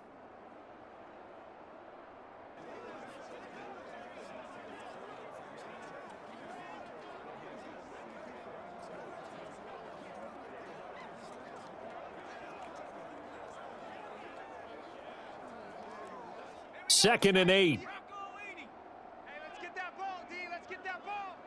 58's the mic. 58's the mic. Here's Harris. He's got the first down here inside the 30. And he'll be taken down at the 26. 53 yards on the ground for him so far. All runs on this drive so far. It's 1st and 10. 25, check 25, check 25. Rocco 80. Mike, 44's the mic. Watch the screen, watch the screen. Let's go, let's go. Now a toss play. It's Harris. And taking it to the 15-yard line before he's brought down. This has been a good drive so far, and it's been the running game for the most part that's powered them down there. Another nice burst there, picking up a first down. Now it's 1st and 10, as you said, in the red zone.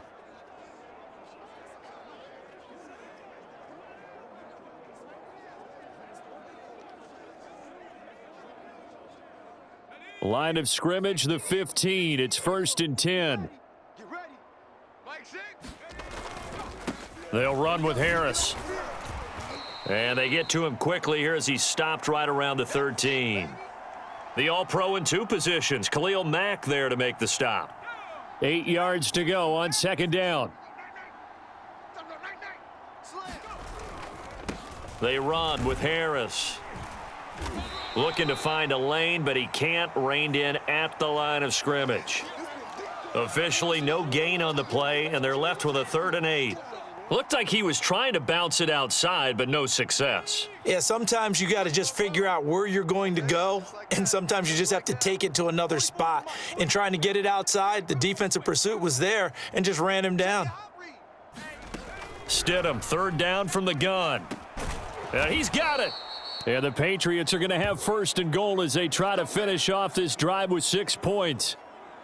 Offense for them has been at a premium. You wonder where plays like that have been all game long. They're thinking the exact same thing themselves, but they're also looking forward now because now these plays are really for next week, trying to get some momentum going.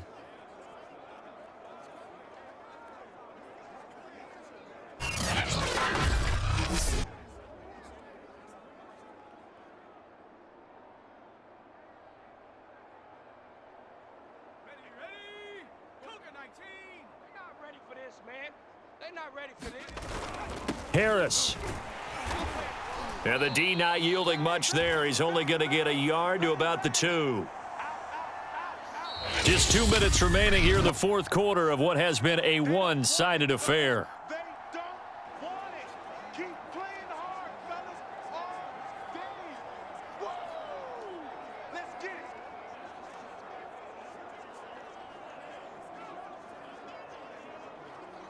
So the Patriots with a football as we get you reset.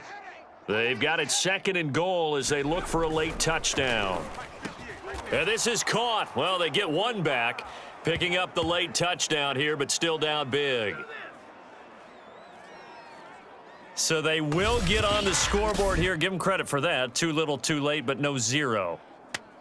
Oh, you're going slow clap on me.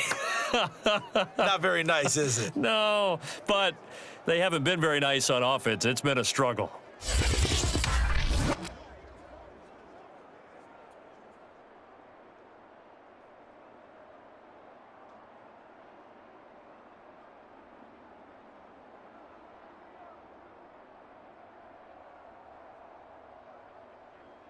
So the Patriot offense stays out there, and they'll line up and go for 2. Stidham going to look to throw for it. And he's got it for the 2-point conversion. So they tack on a pair more here to narrow that deficit a bit further.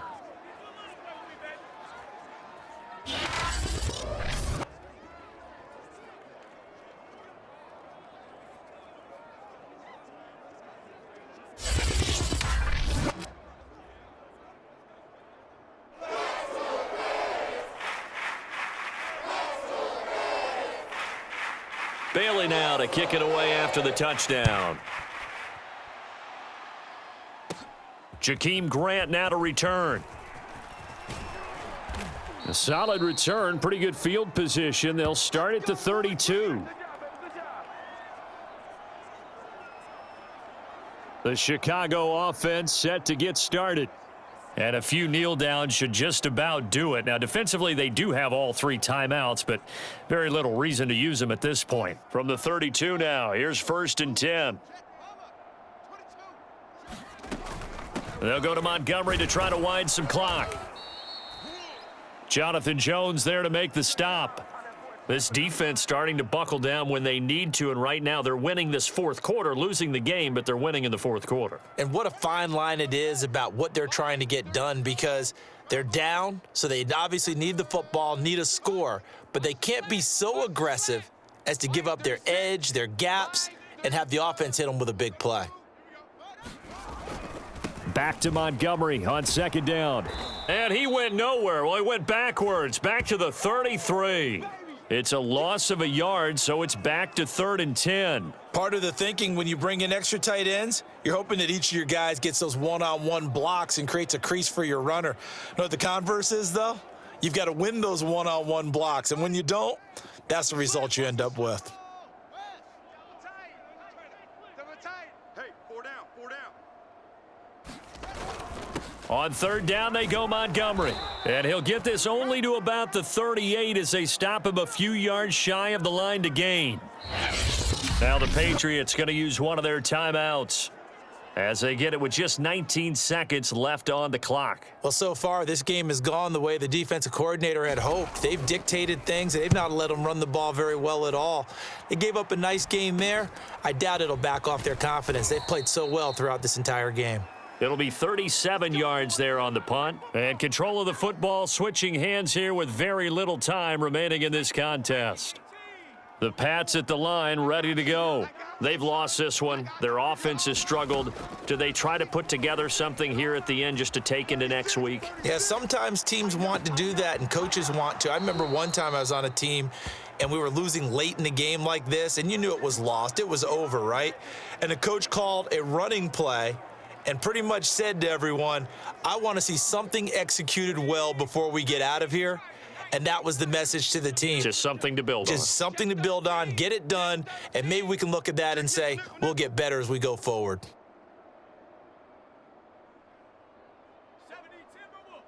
Mike's Bobo. It's our time. It's our time, guys. It's our time. Check 3, check 3, check 3. Check 52. Now flags come in. Looked like one of the Patriots might have moved. Oh, jumping early from his tight end spot. Maybe trying to get a jump start on that route. Yeah, I think you're exactly right about that. And oftentimes when you see that, that means the play call was supposed to come in his direction, and he was eager to go catch a pass. Stidham with one final shot.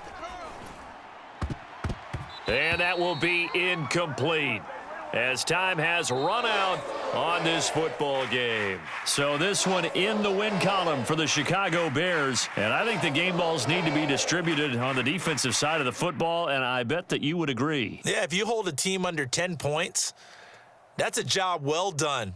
Really well done. So I would say game balls for every starter and every key player who participated in this game. Now, see, I only like one game ball. You're handing out multiple. Although I set you up by saying game balls plural, but I like where we're going with this. Though you say one to represent like the best player of all of that, and I say multiples so that you keep everyone motivated and involved. You're a man of the people. I'm a man of the people.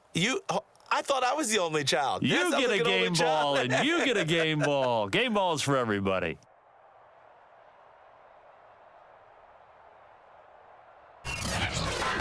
That'll do it for us. For Charles Davis and all our hardworking crew, I'm Brandon Gaudin. You've been watching the NFL on EA Sports. For more, find us on Twitter at EA Madden NFL. The Bears get the win at home as we say so long from Soldier Field.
Tonight, from Ford Field in Detroit, it's a special prime time edition of the NFL on EA Sports.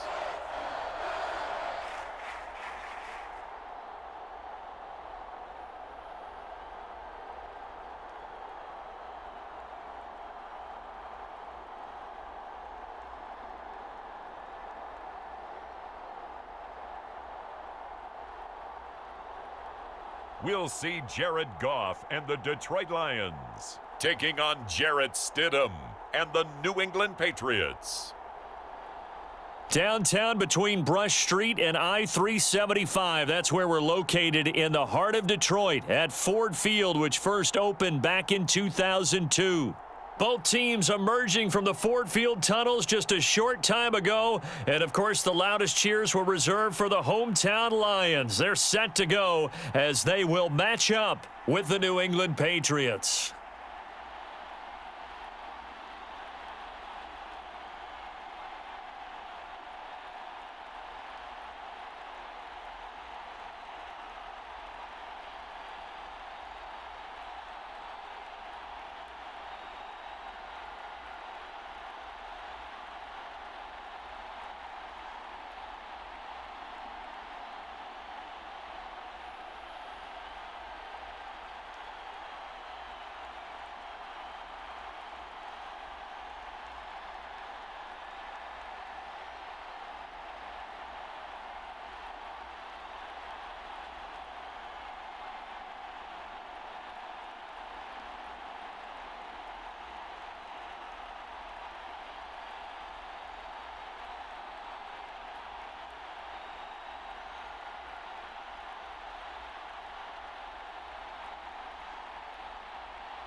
Here's the punter, Jake Bailey, ready to do the honors. And we are underway from Ford Field.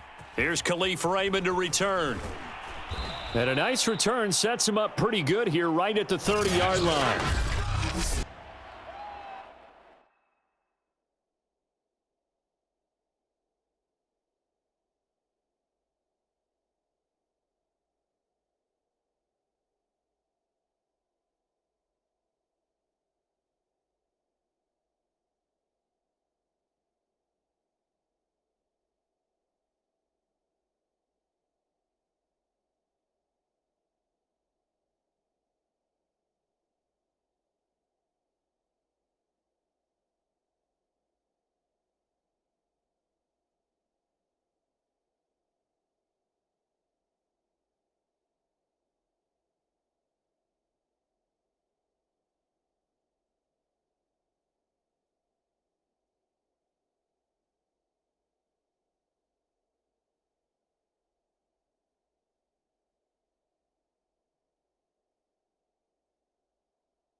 So 1st and 10 now from the 30. 45,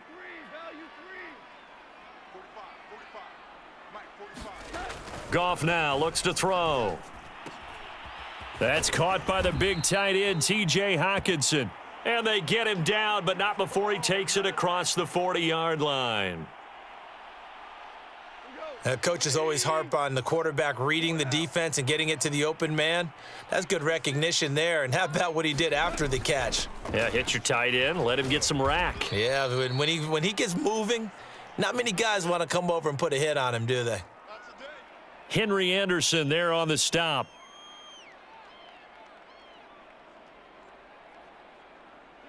Block 20. Ric Flair. Watch the screen. Watch the screen. Switch. Right back to Swift again on 2nd down. Trying to turn the corner, but he's going to be stopped right near the line of scrimmage. No gain on the play, and it's going to bring up a 3rd down. Out on the edge, you love to have cornerbacks like that can bring them down in the run game. And you're also exposed to everyone. It really becomes a one-on-one play, doesn't it? You're out there by yourself on the edge. The best ones know how to make the play, and we just saw an example of it right there. Throwing on 3rd, Goff. Oh, into a sea of defenders and intercepted. Devin McCourty picks it off. And the Pats are going to get the football here as they force the INT on the game's opening drive. So out comes the Patriots offense as they'll get their first shot at things here. They'll be led out by their quarterback at 6'2" out of Auburn. It's Jarrett Stidham. So good starting field position for him here as they come up 1st and 10 at the 39-yard line.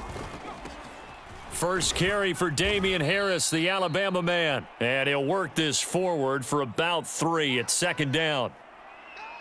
Not a big run on the first play of the drive, but that doesn't necessarily mean it was a bad play. Sometimes you're just trying to settle in, get your guys a little bit of contact, and get things moving. Again, it's Harris on 2nd down. And 3 yards there takes him to the 45.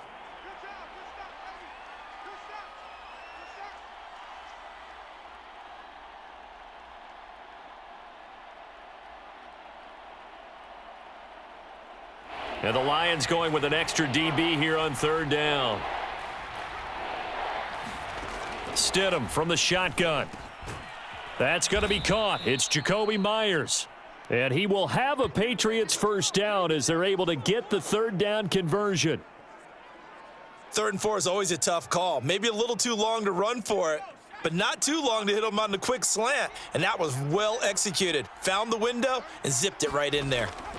Now Stidham on 1st down. He'll get this to his tight end. It's Jonnu Smith. And he's going to get a solid gain of 9 before being brought down. 2nd and right at a yard. Now that's staying ahead of the chains. Really good pickup on 1st down, hitting the tight end there. Now it brings up a 2nd and manageable. Just found a hole in that zone.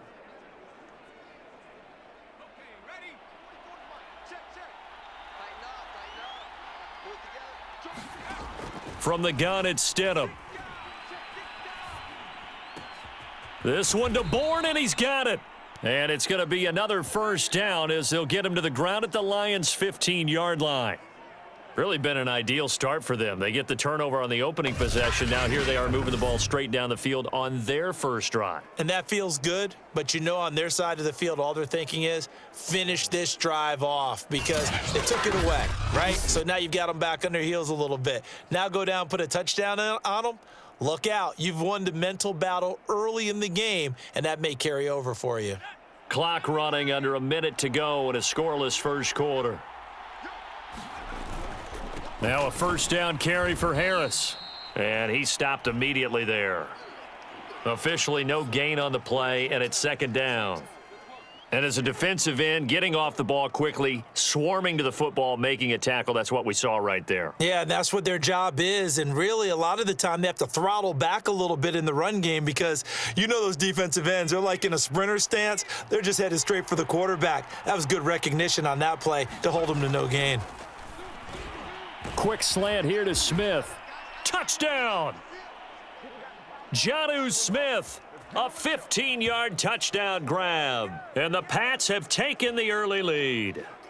A good tight end is a heck of a weapon for any quarterback, especially when you're able to create some mismatches. Sometimes they work against a linebacker, sometimes they work against a smaller defensive back. But when they find it, they go to it, and it often results in touchdowns.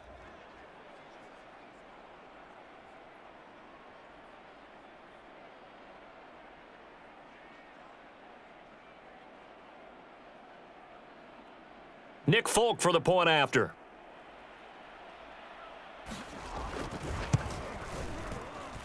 And he gets it to make it 7-0 Patriots. So this drive spans 7 plays, and it ends with a New England touchdown.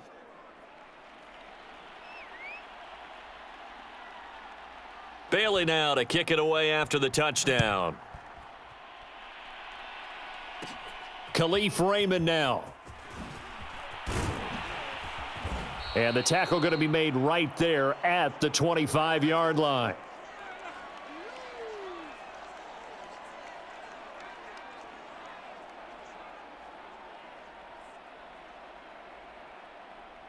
The Detroit offense ready to begin their drive. They had the interception last time. It led to the opening touchdown. So now 7-0 the score as they start 1st and 10. And from the 25, they work this to the 29, a gain of 4.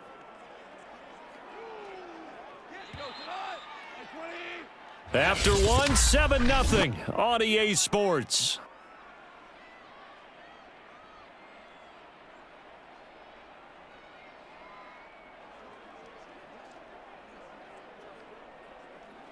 Second and 6, just inside the 30.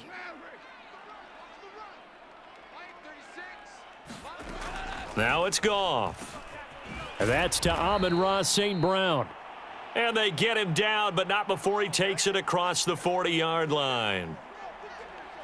Nothing flashy there, the slant to the slot. Oh, and the frustration for the defensive guys, because it's a quick play, and you know it's going to be a bang-bang play in terms of the throw and the catch, and then he's able to absorb the contact and complete it.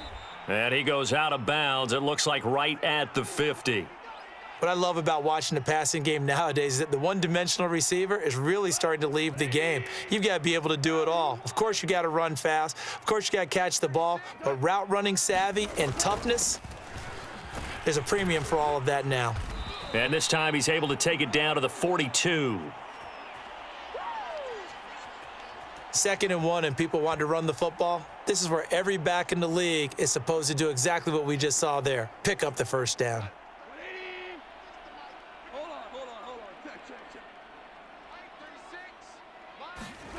Now Goff on 1st down. Open man, he's got him, the tight end Hockenson. And they'll get him down after a pickup of 8, 2nd and 2. That's now 4 completions in a row. A good bounce back following the interception last drive. Certainly not letting it affect him, that's for sure. And we all know interceptions are going to happen. So the big trick, don't let it affect you going forward. Most of the good quarterbacks, they just tell the ball boy, get that one out of the rotation, give me a fresh ball, and let's go. He's got his offense moving again. That was excellent from start to finish, from the blocking to the running, just well executed. And now let's look ahead, because after that, how about a little play action, maybe a little bootleg, and get the quarterback out on the corner and give him a little run-pass option. And they're right down here looking for 6.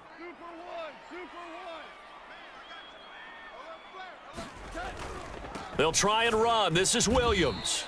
And he is met quickly in the backfield. Down he goes, folded like a lawn chair.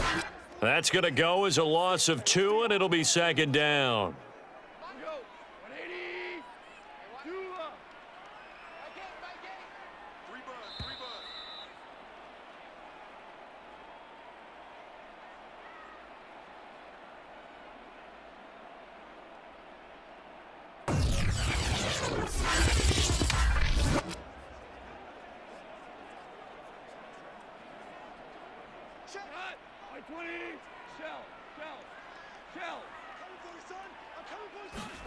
On 2nd and goal, Goff.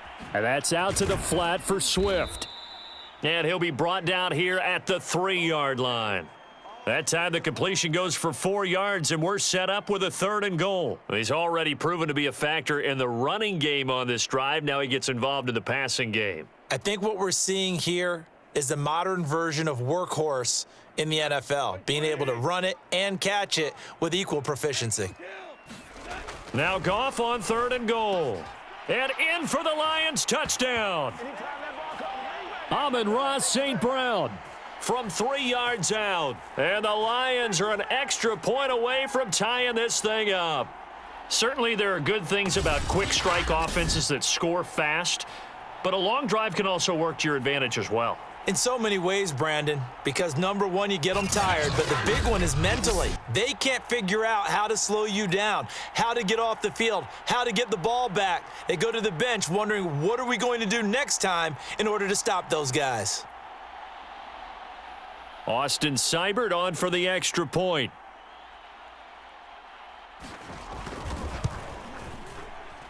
It's up and good, and we're tied at 7 here in quarter number 2. So that drive consumes 9 plays all told. And it's capped off by a touchdown for the Lions. So all even at 7 now as they kick it away. Taylor now to return it. And he'll take it up past the 25 to the 26-yard line.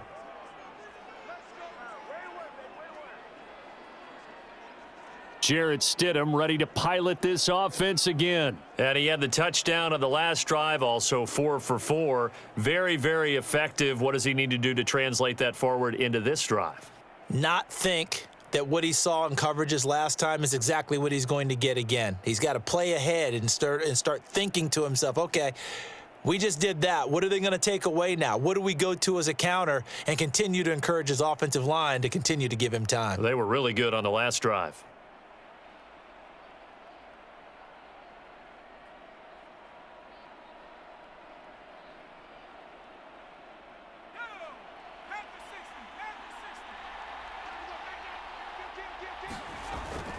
They'll start the drive with Harris.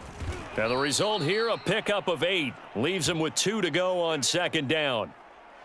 Only needing 2 yards on 2nd down. They run with Harris. He finds some open field here. The 30. 10. And all the way in. Touchdown, New England. Damian Harris. 66 yards, and the Patriots have taken the lead. Well, if the plan is to come in here and go toe-to-toe with these guys, it certainly does not hurt if you hit them with a big shot along the way, too. That's got to give them some confidence. And the other thing right now, it quiets this crowd, at least for the time being. Yeah, that is what is called the intended consequence of their actions. They'll try and throw for it. And the Patriots are going to have 1st and goal as they try to finish off this drive with 6 points.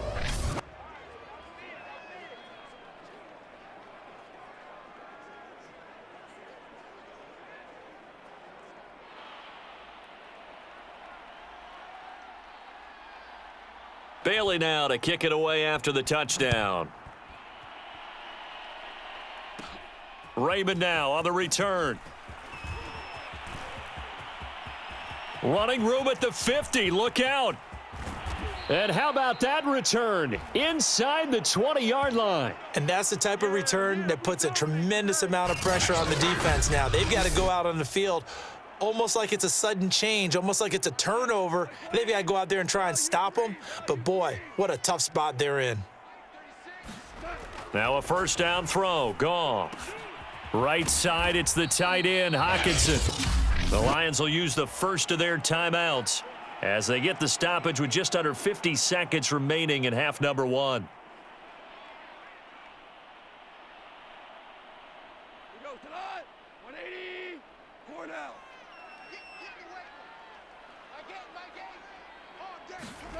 Throwing again on 2nd down. Goff. He's going to get that to Swift underneath. The Lions now going to use the 2nd of their timeouts as they'll stop it with just over 40 seconds to go in the 1st half. Well, they were handed great starting field position on this drive, but now they face a 3rd and 4. Goff. Man open, it's St. Brown. He's got it. And down inside the 10 here before he's out of bounds right around the 7.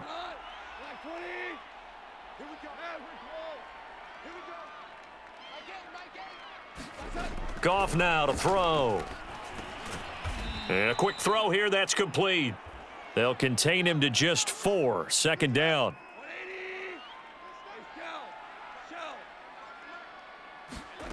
Throwing again is Goff. And he's going to go down. Sacked right around the 17. The Lions quickly now going to use the last of their timeouts as they'll stop it with 13 seconds to play in half number 1.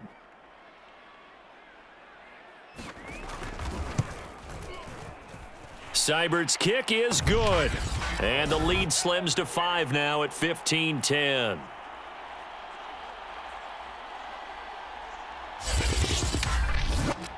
So the margin shrinks there as they get the field goal to draw them a bit closer here in this second quarter. Yeah, nice snap, nice hole. They just want to keep this game close, so give them credit for finishing that one off with 3. Taylor now from the end zone. And no alley to be found. The coverage was solid, and he's dropped at the 18.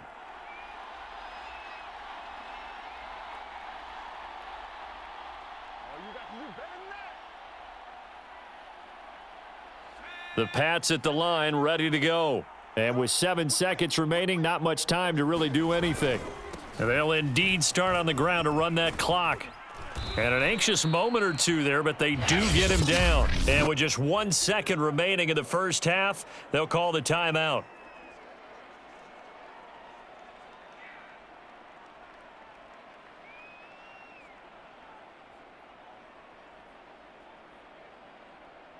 From the 34 now, here's 1st and 10. Now Harris. And he's going to be taken down here as that will lead us to the end of the first half of play. So at halftime, it's the Patriots with the advantage. As we send you down to Orlando, where Jonathan Coachman has our EA Sports halftime report. Coach. Okay, right, Brandon. Thanks very much. And welcome in, everyone, to this slimmed-down version of the EA Sports halftime report. Okay, Brandon, thanks very much. And welcome, everyone, to this abridged version of the EA Sports halftime report. This game's had a little bit of everything thus far, and certainly plenty to look forward to, as the teams are right back out there for the second half. So we'll get right back out there as well, as we'll turn it back over to Brandon Godden. Okay, Coach, thanks as always.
Always, this one's still anyone's game as we welcome you back for quarter number 3.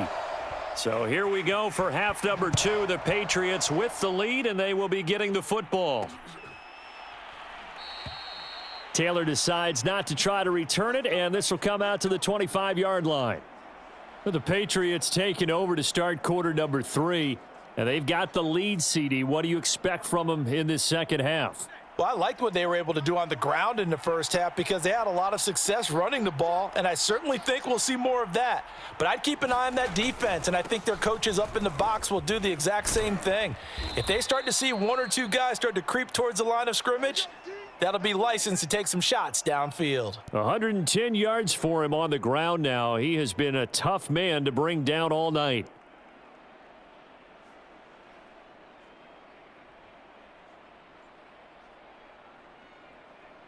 They'll come up now on 2nd and a yard.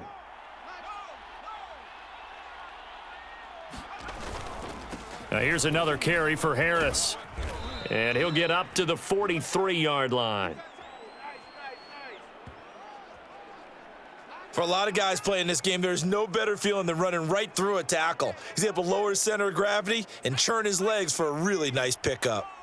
Back-to-back good plays have him on the move on first down. On the ground, it's Harris. Call it no gain on the play, and it'll be 2nd down.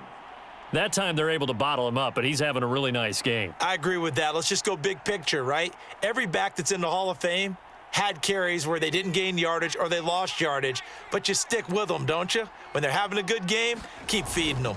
On 2nd down, this is Harris.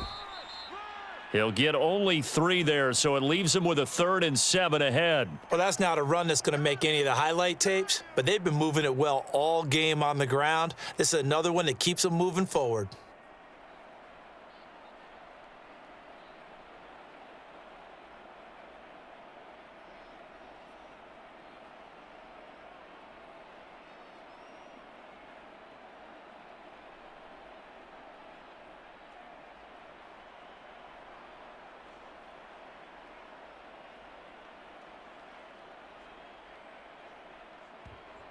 Now with a play clock at 4, we're going to get a timeout called. It's just their first, so 2 remaining as they burn one here in this 3rd quarter.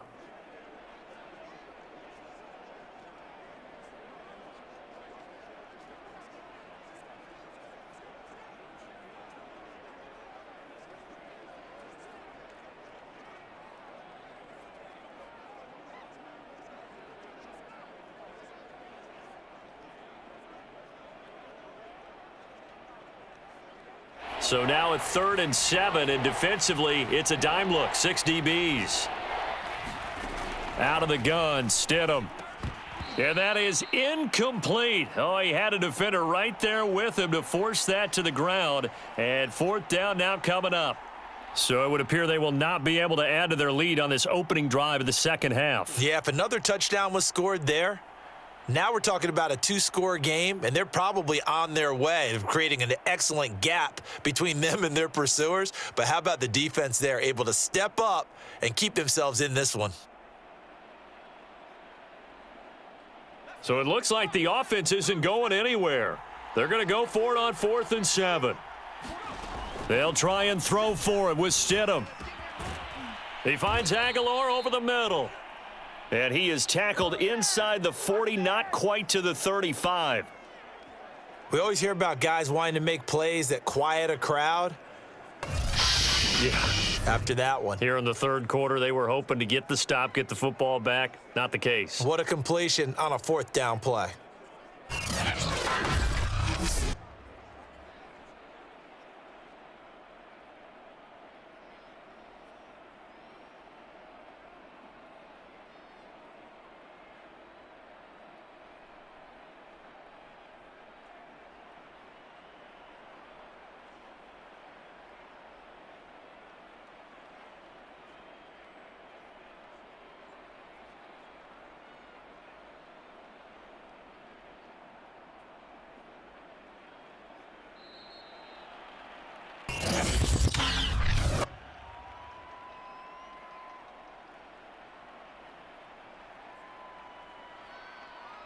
On a delay of game there, they could not get the playoff in time. Frustrating for the head coach, frustrating for the offense. Sometimes you have to get the play call in a little bit quicker.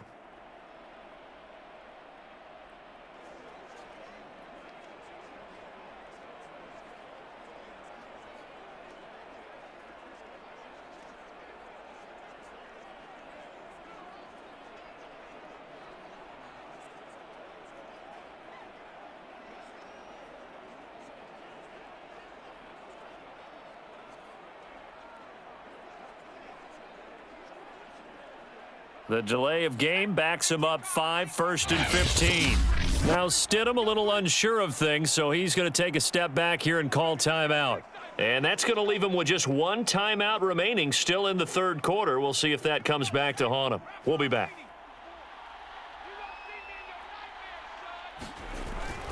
They'll run on first down. Harris. And for one of the first times tonight, he's going to be held up at the line of scrimmage. No gain on the play. It'll be second down. He's having a big game running the football, but that one will hurt the yards per carry a little bit. Yeah, but the average he's got so far, that's the type of average he wants to take with him to contract negotiations, doesn't he?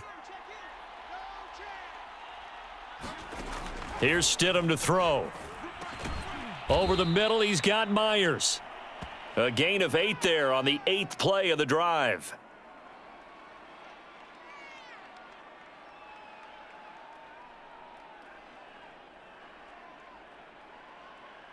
This will be the 8th play of the drive. It's 3rd and 7.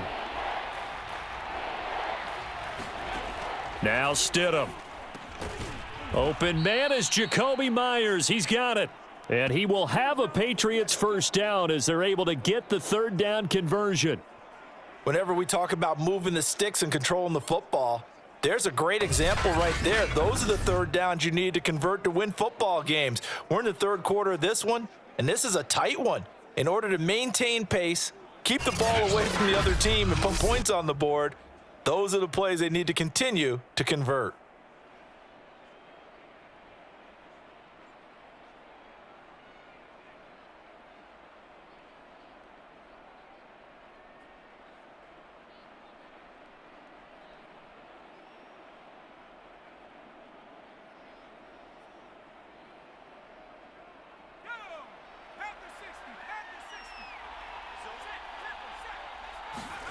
Stidham sets to throw on first. Completes it to Aguilar. And down inside the 15 he goes.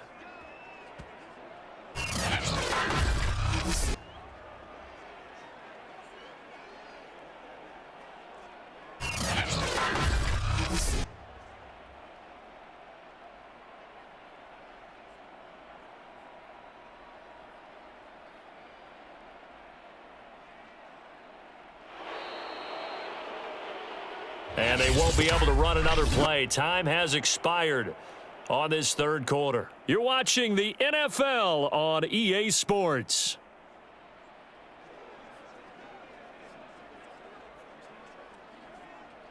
From the 13 now, they work on 1st and 10.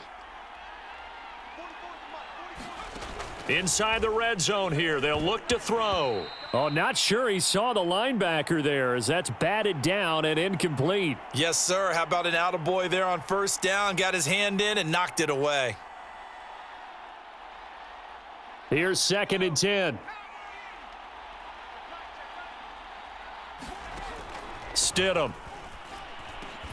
Touchdown, Patriots. Nelson Aguilar from 13 yards out. And the Patriots add 6 to their lead.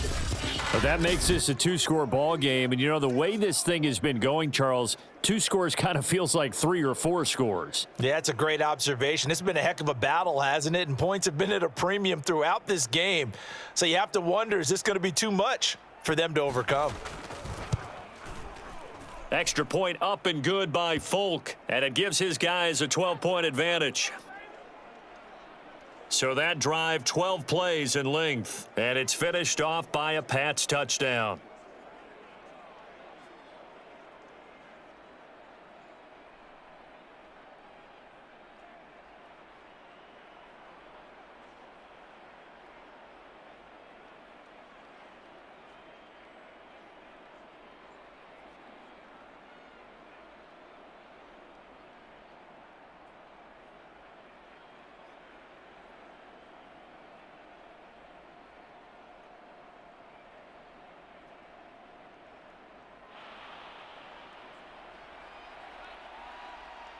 Bailey now to kick it away after the touchdown. Raymond now on the return. And able to take it past the 25 and up to the 28-yard line. Detroit's offense ready to take over. And you figure after giving up that last touchdown, they trail by 2 scores here in the fourth quarter. This drive becomes very critical.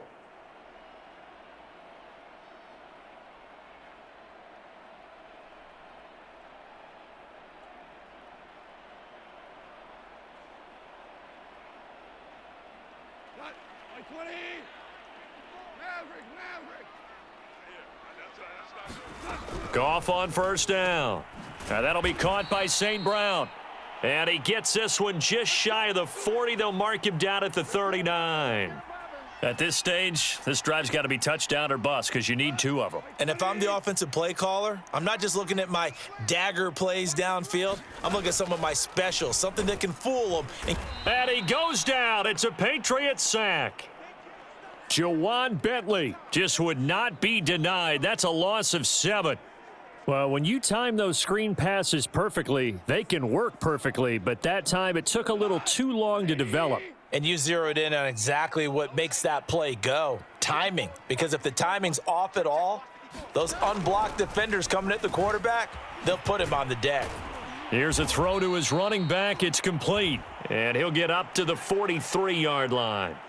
They get 11 back on that one. It leads to 3rd down. They're giving those short little routes. Tackled him in bounds, too. They're just not wanting to get beat over the top. Yeah, and if you can't really get downfield, take the short routes. But now you got to have guys who can actually break tackles and increase those gains. And he gets it down to the 48, enough for the first. And in a 2-score game, obviously, every play, every 3rd down, like we saw there, magnified. Big pickup. It was a huge pickup. What they really want, though, is to not even get to 3rd down. They've got to maximize time and conserve as much as possible. So into Pat's territory now. Here's 1st and 10 at the 48-yard line. Now Goff. They'll try and set up the screen to Swift. And he'll go out of bounds right around the 40. A good pickup there on first as the screen pass gets him 8.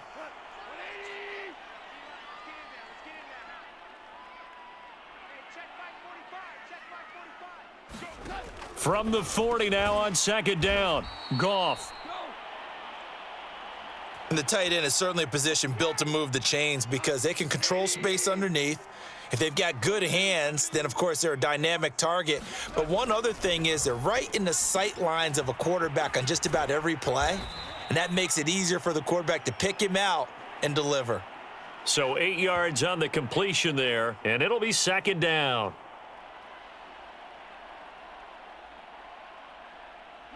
Two minutes left to play in this football game here on EA Sports.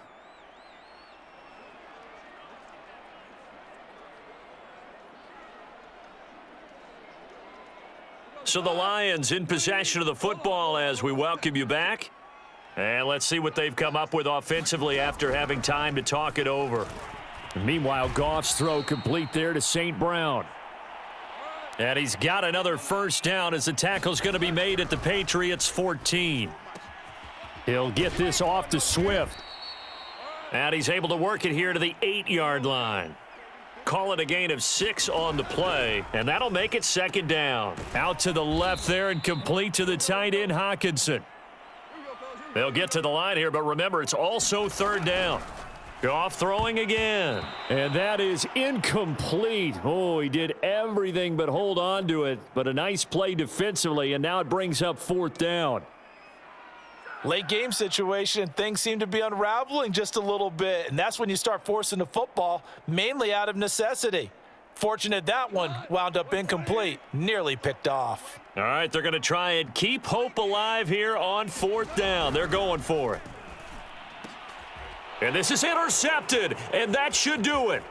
Picked up by Jonathan Jones. And the Patriots are going to have it here at their own 32-yard line. So many times we end a game, and as we're recapping it, we're talking about what offenses did and how they won the game. Let's flip this one over. The defense, they frustrated the offense the entire ball game. That's why they're walking out of here with a victory. And they're going to love to walk out of here with that as their final act, that interception. Good way for them to end it.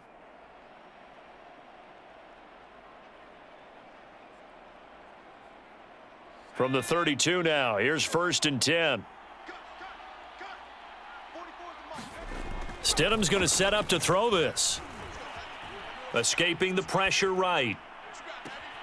He's got it complete to Aguilar. And he'll be out of bounds, but able to get it up past the 45. Well, how about this aggressive approach? Got the lead, 4th quarter, continuing to throw the football. Are you thinking about Super Bowl 51? Atlanta had the lead against New England, and they ended up giving it up? I was going to say don't say it, but you did say it. I did, didn't I? Yeah, anybody watching Atlanta, our apologies.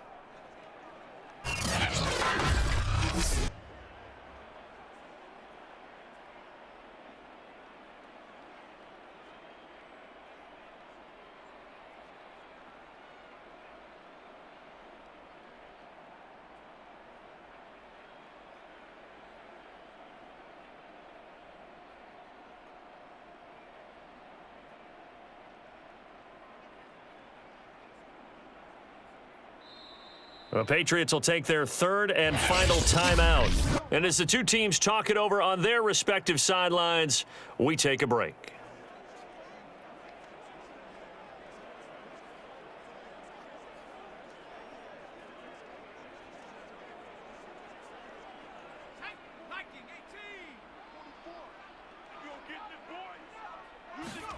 They'll throw on 1st down with Stidham. And this is going to be caught, but they'll say out of bounds. So it's incomplete. How good has he been throwing the football, though? Despite that incompletion, that's just the 3rd time he's been off target this entire game. And, Brandon, I've been on the other side of this equation, trying to defend a guy who's been this hot, and it chips away at your confidence. And when you're not confident when you're trying to defend, it makes you slower to the football, and it leads to more completions for them. Now it's Stidham. Oh, it's caught on the right side at Smith. The Lions will use the first of their timeouts as they'll stop it with just over 40 seconds to go in the game. So 3rd and 2, and I count 6 defensive backs out there. Now it's Stidham. And this pass broken up. The contact well timed there, and now 4th down. They read zone coverage there and thought there was some space to send their guy right into the middle on a slant, hoping he would get lost. Instead, they read it quite well and closed quickly.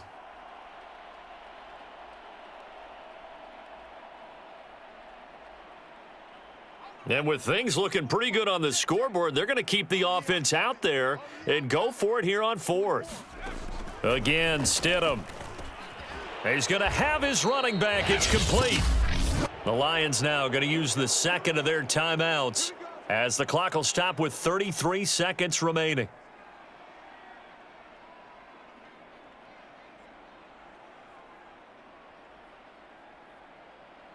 Ball up to the 35 now as they come up on 1st and 10. Oh, Stidham's actually going to throw it. And that one drops down, incomplete. Good coverage there, forced the ball free, and it's 2nd down. It's another zone defense. It looks like it's open for possibilities, but they did a nice job patrolling the middle of the field and forcing an incompletion. Here's Stidham. And that falls to the ground, incomplete. Well, a nice job of bodying him up defensively, and now it brings up 3rd down. When you're running the slant, timing is everything, and against that man coverage, there was no space available, and incompletion as a result. Stidham, 3rd down from the gun. And the throw there going to be incomplete. As a defensive back, you have some weapons at your disposal that we don't often talk about, and you can read the receiver's eyes, you can read his hands, and you know that the arrival of the ball is imminent, and that allows you to make a play on it and oftentimes knock it away.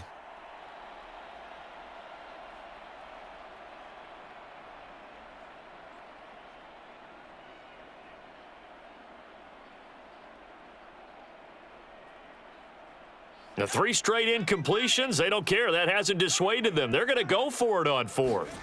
To throw is Stidham. It's caught by Aguilar. And all the way inside the 15 before they drop him. And the Lions quickly now going to use the last of their timeouts, as it'll come with 15 seconds to play in the ball game. From the 13 now, they work on 1st and 10. From the red zone now, they'll look to throw. This is caught, and he couldn't quite get there. Tackled down at the 1.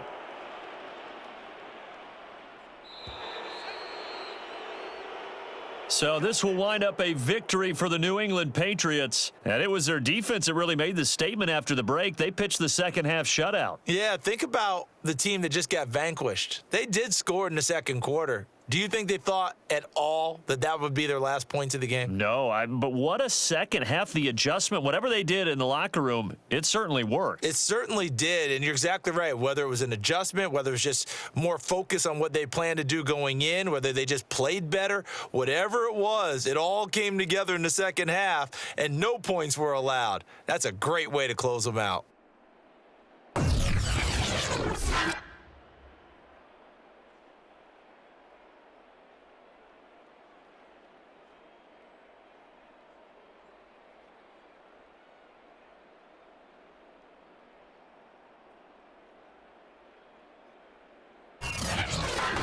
So that's a wrap for Charles Davis. I'm Brandon Gaudin. And this has been a presentation of the NFL on EA Sports. For more, check us out at easports.com.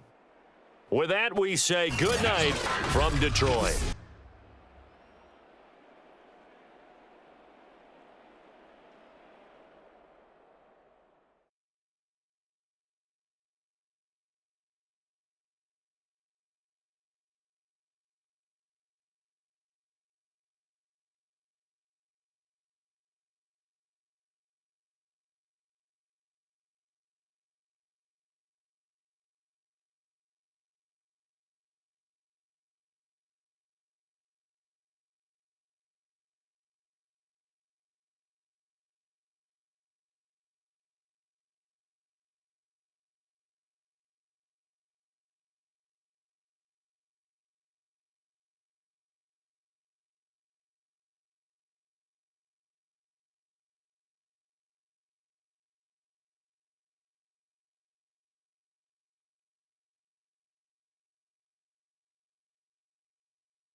Tonight, from Gillette Stadium in Foxborough, it's a special prime time edition of the NFL on EA Sports.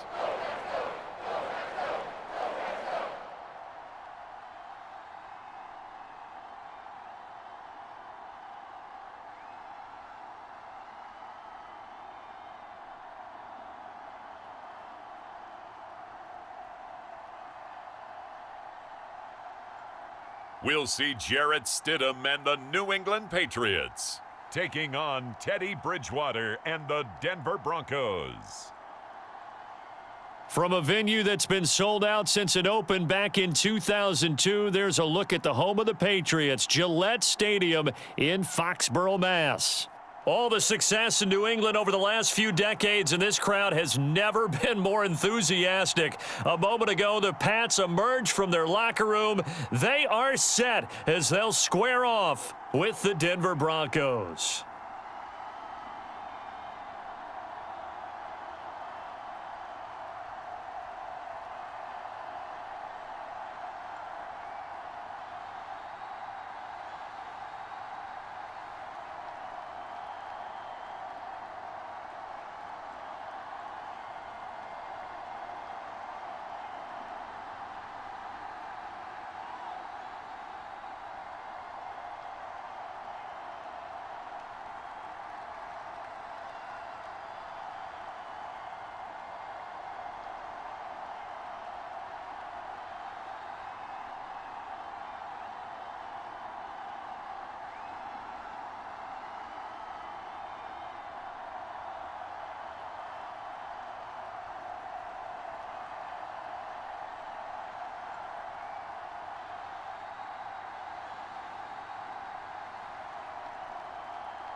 Here's the punter, Jake Bailey, ready to do the honors. And we are underway in Foxborough.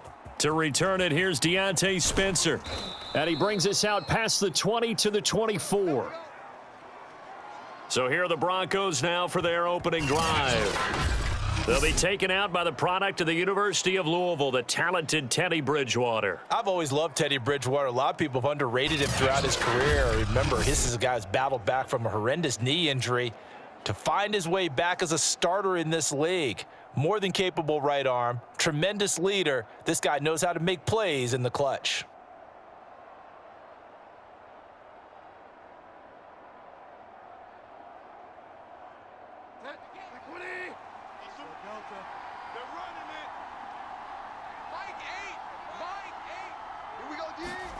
A first down throw for Bridgewater.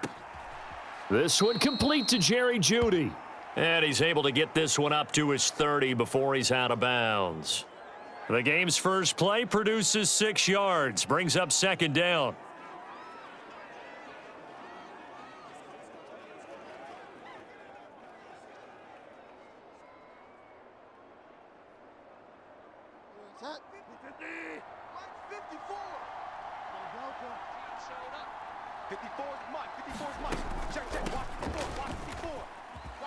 And he's got room. And brought down, but not before reaching the 45-yard line. What makes a draw play like that successful? Well, we did see where he made the first wave miss, and that was a big part of it. But a lot of it is just being actors back there, making the defense think it's going to be a pass.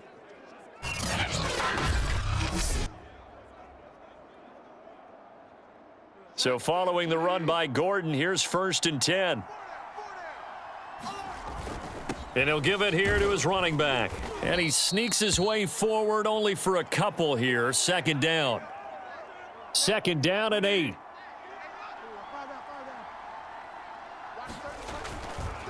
Now Gordon.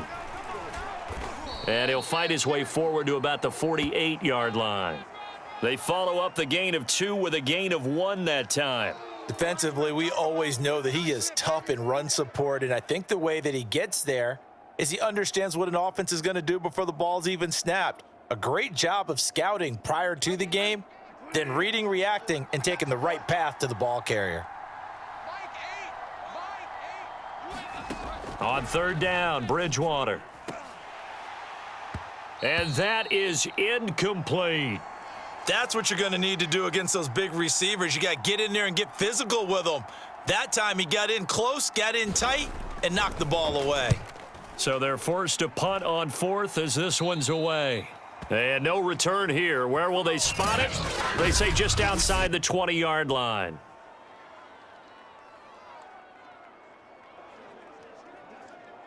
Stidham going to lead the Pats up 1st and 10. At their own 22. They'll run with a former member of the Crimson Tide, Damian Harris. And he'll work this forward for about 3 at second down.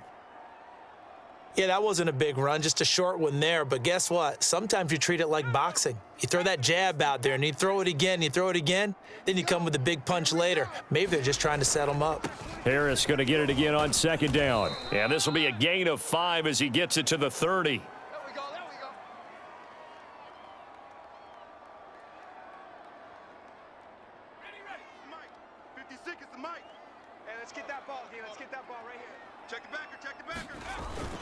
Trying to pick it up on the ground with Harris. And he's going to have the first down at about the 38. I know the game's changed. A lot of people would say it's evolved. Look, I'm a little bit Neanderthal, okay? I love this. No exotic formations, no misdirection. Just line up and run the darn ball and pick up the first down. I love it. Yeah, 3rd and short. That's what you're supposed to do. Like you said, old school, smash mouth football. And he sneaks his way forward only for a couple here. Second down. The last run got a couple. Here's 2nd and 8. 56 to Mike, boys. 56. Check 56. Who that? They hand this off to Harris. Just a 1-yard pickup there, and it's going to make it 3rd down at 6. Well, now they're in a spot that every team tells us when we have our production meetings they don't want to be in, 3rd and long. And that's because those back-to-back running plays just didn't accomplish a whole lot.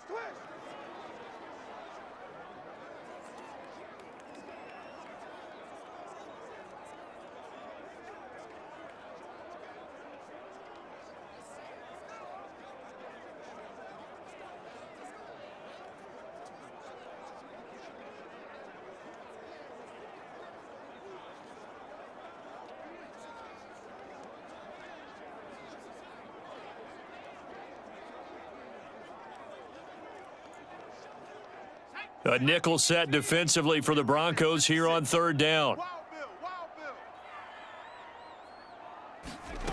Stidham. That's going to be caught. It's Jacoby Myers. And he will have a Patriots first down as they're able to get the third down conversion.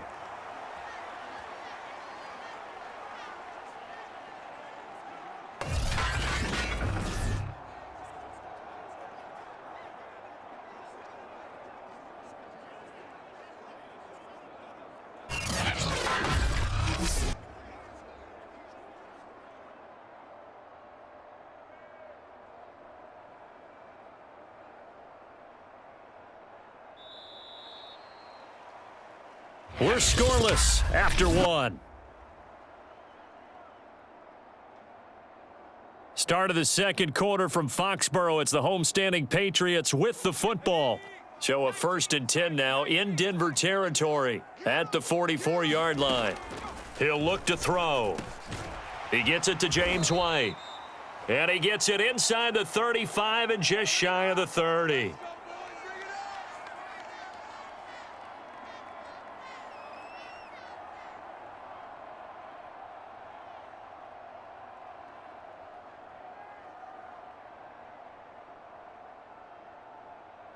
Line of scrimmage, the 31 now on 1st and 10. 45's the mic. I'm trying to collect. From the gun, it's Stidham. That's complete into the hands of Myers. And they'll get this one down to about the 20-yard line.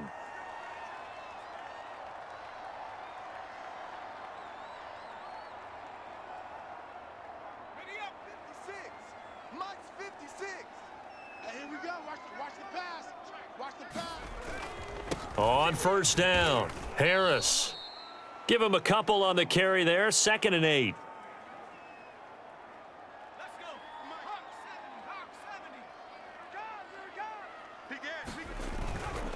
70. On the give, this is Harris. And brought down, but not before they get it inside the 10 to the 7. The running game's played a huge part in getting them down to this point on the field. I say stay with it. Keep pounding the football. Keep driving. Keep grinding. Yeah, even down in the red zone, keep going for it. No doubt about it. Dance with what brung you. They'll try and run for it on 1st and goal. And he's able to get it down to the 2-yard line. 5 yards, a good run there, and now 2nd and goal. They're mounting a nice drive here. Good chunk of yardage there again. O-line, they've been solid this drive. They have that look about them right now that says, if you do anything but run the ball behind us, you're crazy. They have really moved it well on this drive, and they want to finish it off the same way. And he is met in his tracks behind the line of scrimmage. It'll go as a loss of a yard, and it'll set up 3rd down. Sometimes I think these defensive tackles get a little bit of a bum rap. We just see them as big guys that eat up blockers for others to make tackles. Oftentimes they're quicker than they get credit for. And this time he used his quickness to make a play. This offense 2 for 2 on 3rd downs on this drive. This the most important of them all, 3rd and goal. They're going to look to throw. That's to Aguilar. Touchdown, Patriots. A 3-yard touchdown pass. And they are able to strike first here on their opening drive.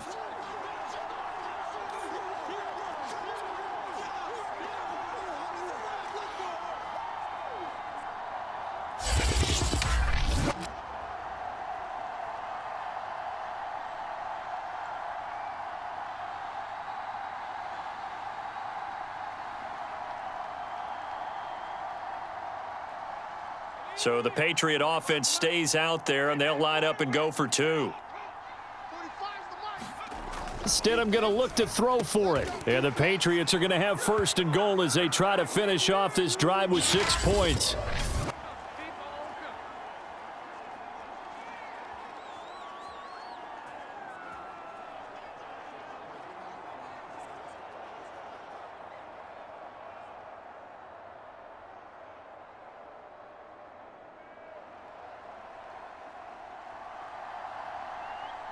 Bailey now to kick it away after the touchdown. On the return is Spencer. Up to midfield. He's at the 30. 10. He will take this all the way. Touchdown, Broncos. I know a lot of special teams coaches, they just want to keep it away from him because that's what he can do. And others have egos that their players can't keep up with. And they say, challenge him, kick it to him. The way he runs as fast as he is, I wouldn't challenge him at all. I'd do everything possible to keep it away. He is just a blur when he gets a full head of steam, and he got a full head of steam there.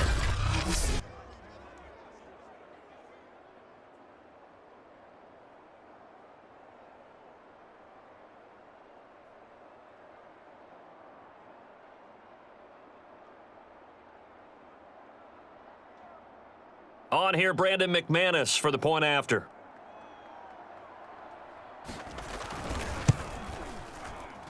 And it's up and good. So maybe a bit early here to try to match the two. They're content to trail by 1 at 8-7.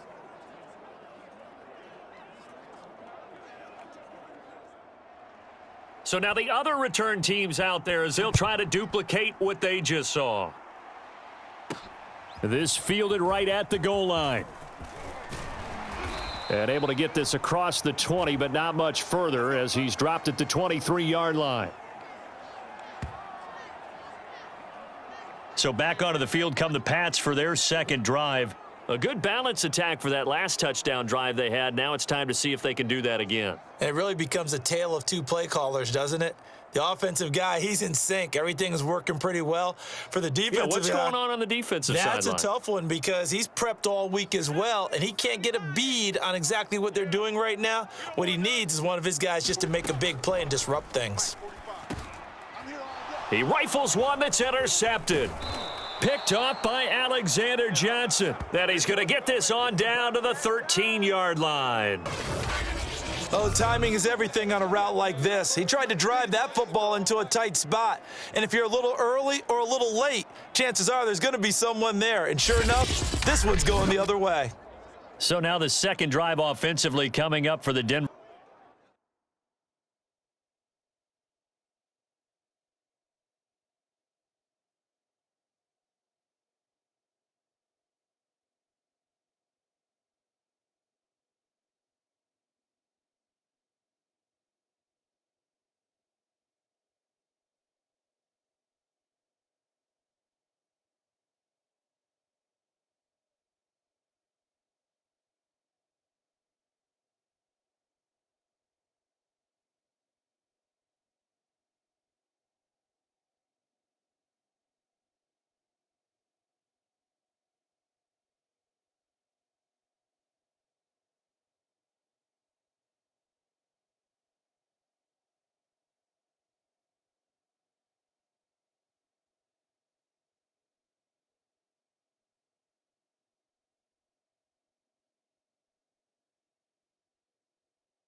Broncos And hoping to do better than they did their last possession when they punted the football. Appeal to the vanity of your offensive line. Tell them that they control your fate.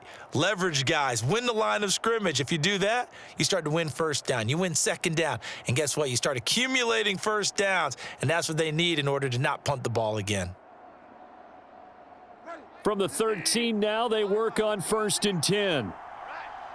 Let's go, B, let's go. Hey, let's get you. Following the interception, here's Bridgewater. Open man Hamler, that's complete. And down inside the 10 here before he's out of bounds right around the 7. A gain of 6 there on first.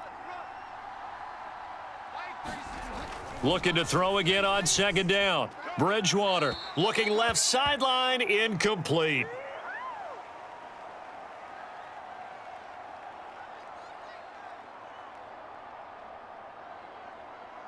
Well, they were handed great starting field position on this drive, but now they face a 3rd and 4. Right there, 54, right To throw is Bridgewater. Sets up the screen to Gordon. And he won't have the touchdown, but he will have the first down as he's tackled at the 2. That's just what you call a chain mover right there. Nothing fancy. Get the ball out to the back, and you're asking him to make a little bit extra out of maybe what is nothing. And he does exactly that, picks up the first down. I can't wait till we get to the point, partner, where we're not saying chain mover, but we're saying laser pointer picks it up for the first down. So it's 1st and goal and a great opportunity to get that lead back before the break. They'll run it with Williams. And he'll get in. Touchdown, Denver. Javonte Williams. Taking it in from 2 yards out. And the Broncos have taken the lead. So, CD, there didn't seem to be much resistance there down near the goal line. Yeah, partner, from what I saw there, not a real good job of matching up defensively because to me, they look like they were just in their base 3-4 package. You need bigger bodies in there in a goal line type situation.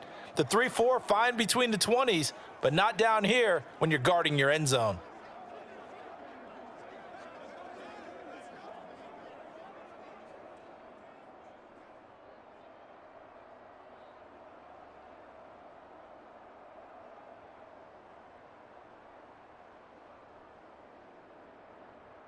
Now McManus to tack on the extra point.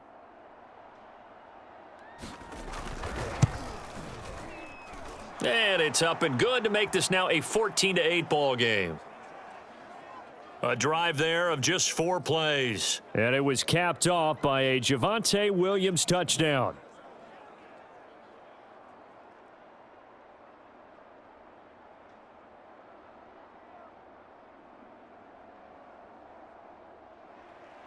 After the touchdown, here's McManus now to kick it away. Taylor now from the end zone. And only able to get this to the 19, so probably should have opted for the touchback. Jarrett Stidham and the Pats set to take over. He's likely still kicking himself from the interception last drive that wound up leading to a go-ahead score. And he's going to assume all that came with that one, all right? That's all on him, but he also knows he's got to erase it from his mind and get back out there. This drive, very important. So here's a 1st and 10 now down inside the 20. Defense, our time. It's our time. Mike 56, Mike 56. We own. Trying to shake off the interception from the last drive. He'll look to throw. Got a man over the middle, and it's complete. And they're going to get this beyond the 40 before he's taken down. Certainly no settling into the drive there. They came right out on the first play and attacked the middle of the field for a big gainer and a first down.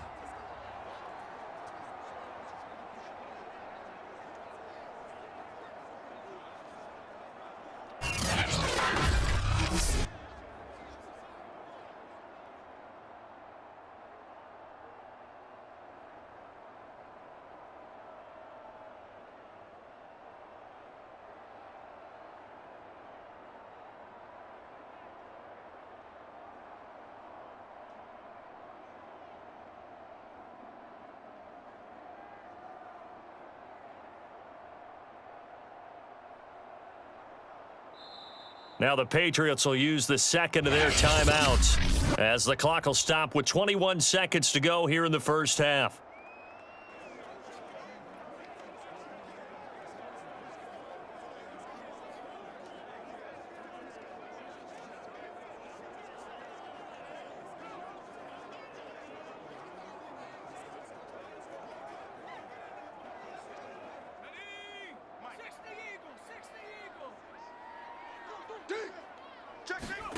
On first down, Stidham.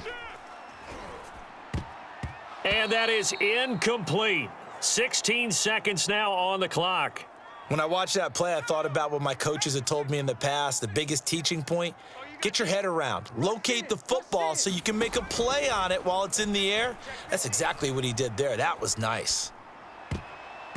And that's incomplete. Clock stops with 10 seconds left. So many times when we talk about coverage, we're just about a defender running with a receiver, but a big part of it is understanding where the football is, finding it. In this case, when it arrived, it wasn't a surprise, and he was able to bat it away.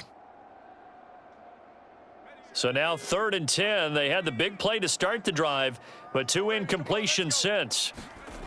Again, he'll drop to throw. Wide open receiver complete. And he'll go out of bounds finally at the 7. And with 1 second left, they get the timeout, and they'll have a chance to kick the field goal before intermission.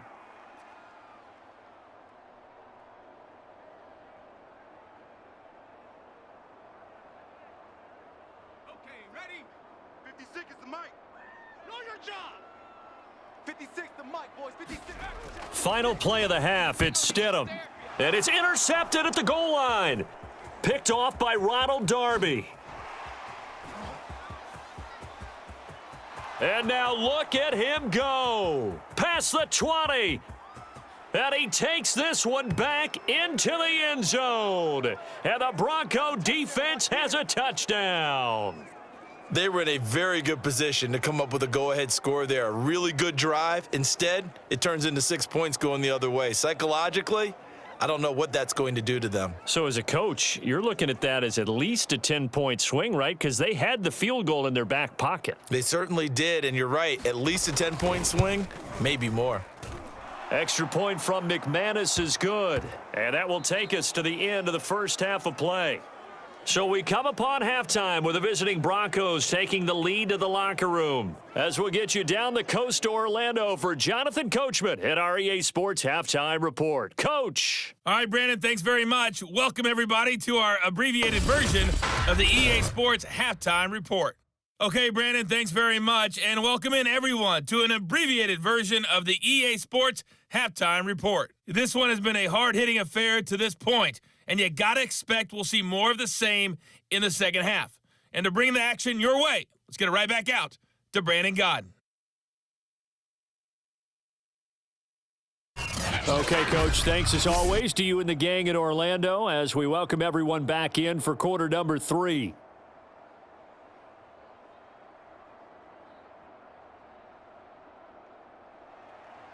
The Patriots trailing here, but they will have the football first as the third quarter is underway. On the return, it's Taylor.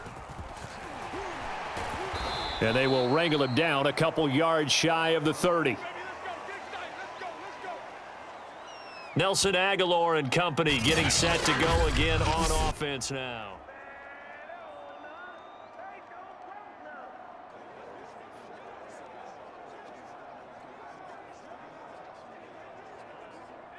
New England with a first down as they begin the drive. And they trail here to begin the second half. What's going to be a key for them to get back in the game? I think they're right there, and I think this game is still up for the taking for them because we always talk about turnovers. They had 2 of them in the first half, and once you start talking about if you have 3, 4, or 5, you know it's beyond difficult to try and win a football game with that. Those have to be eliminated. If they take care of the ball, they've still got a shot. Take 4, take 4. Again, it's Harris on second down. And he'll be upended at the 33 following a gain of 3. And guess what? It brings up third down.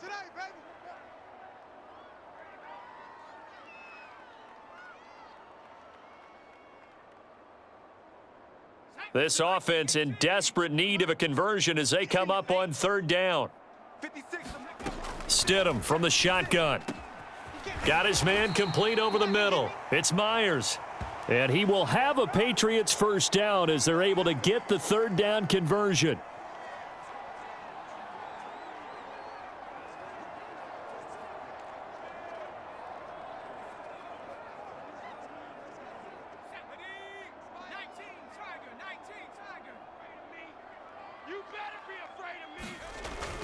They'll run on first down. Harris. And he's got it across midfield and into Denver territory. 5 yards is the tally on first down. That brings up 2nd and 5.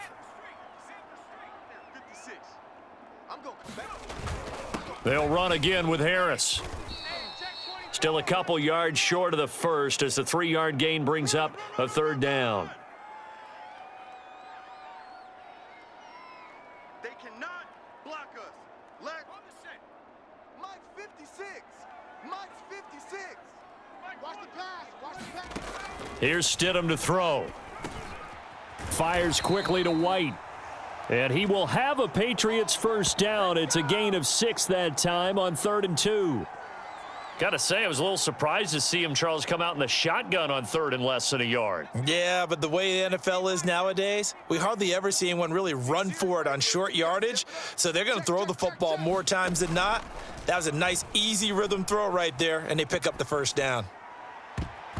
That one almost intercepted, but it's incomplete. Not a good throw there, and it'll be 2nd down.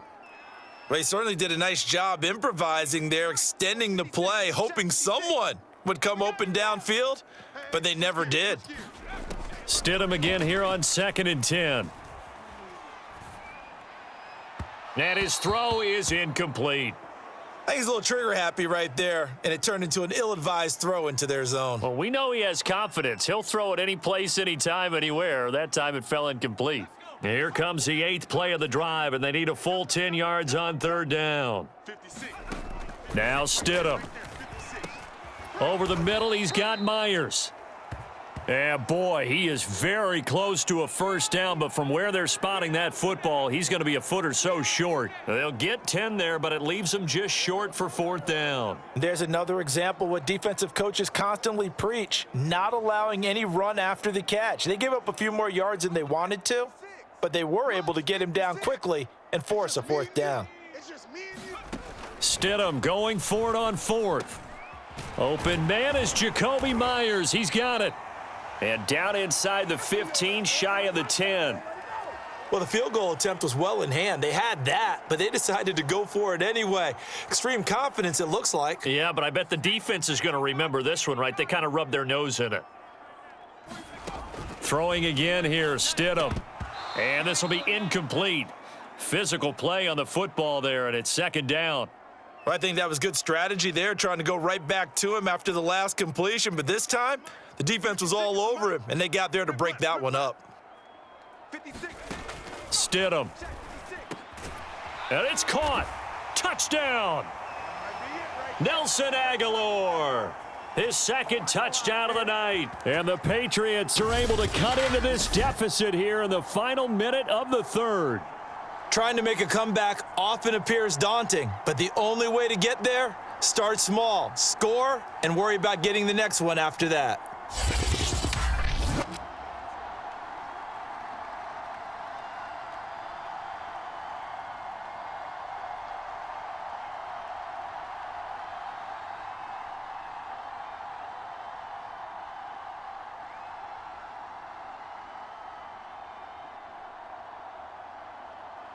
So the Patriot offense stays out there, and they'll line up and go for 2. They'll look to throw. And he takes a shot on the release as this will be incomplete. Popular down near the goal line. Quick slant. Nice job there to get in, knock it away. It was, and one of the other things you're concerned about when you throw that route is to make sure your offensive linemen use their leverage to get the hands of the defensive front down so you can throw it through that little bit of crowd and get it to the receiver. In this event, they did, but a nice play by the defender knocking it away.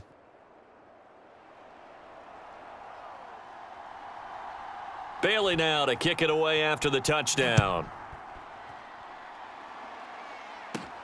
On the return is Spencer. And he'll go down as this drive will start at the 25-yard line. So now a look at the Broncos as they head back out there for their first possession of the second half. And maybe some renewed pressure on this unit following the touchdown a moment ago. It's back to a one-score game. And because of that pressure, because it's now a one-score game, they know this is where you need to slow the momentum change, because otherwise that could overrun your team. You've got to be careful right here.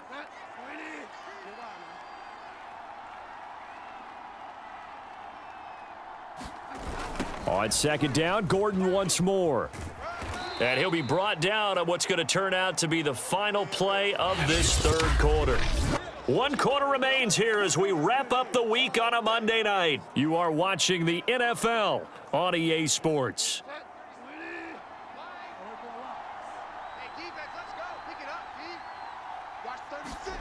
Throwing, Bridgewater. Open man, that's Noah Fant, the tight end. And he will have a Broncos first down as they're able to get the third down conversion. And that pickup of a first down, that's going to leave a mark, because they really needed to stop them there, didn't they? Oh, so frustrating. Defensively, you're a play away from getting that football back here, down late. Tough. Now they've got to find a way to create a turnover or takeaway. Otherwise, this one will probably get away from them. Kyle Duggar up to make the tackle.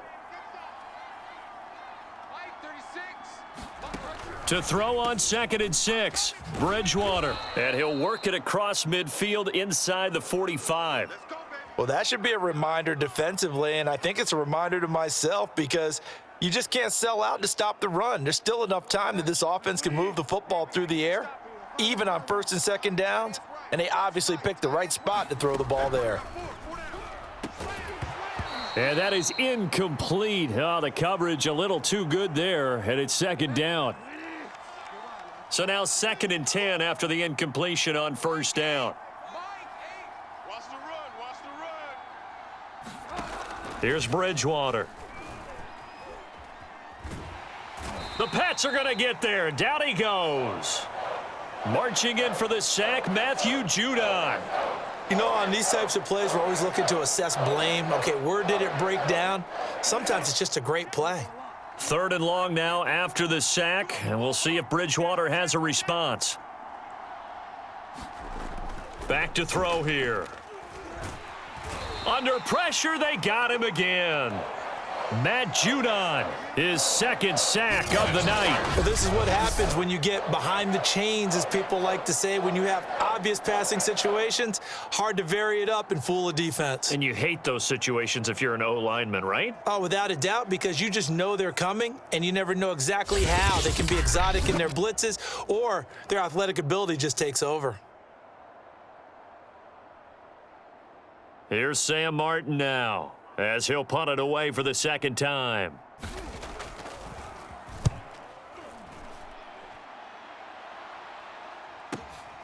Now this is fielded in the end zone. We've got a one-score game with inside of 2 minutes remaining.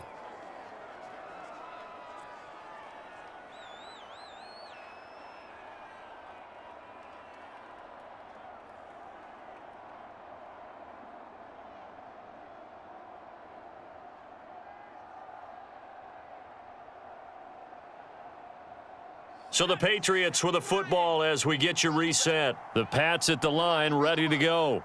And that last drive, a long drive, but not just that. They had a great air attack going. Do they stick with that? I would think that they would, because if they were confident enough to do it on the last drive, starting backed up in their own territory, why would you change anything? They've got to be confident about what they're presenting and continue to do so. Yeah, because the secondary, they really looked clueless. And that was amazing, because that drive went and went, no adjustments and no big plays by the defense to knock the ball away. Yeah, boy, it is tough to bring him down that time. He surges forward. He's going to get a full 6 out of that. 2nd down.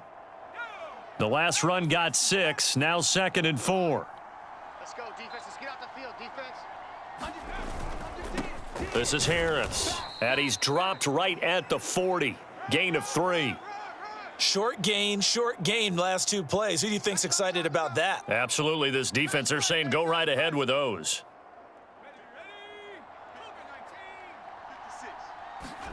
Stidham. And this nearly intercepted. Probably should have been.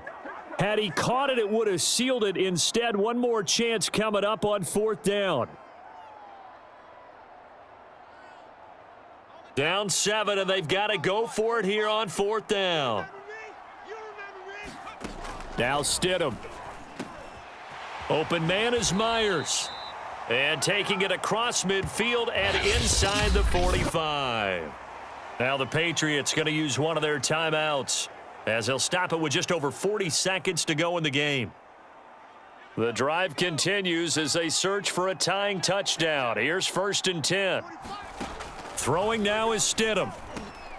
Over the middle, complete. That's Myers. And he's taken down inside the 30.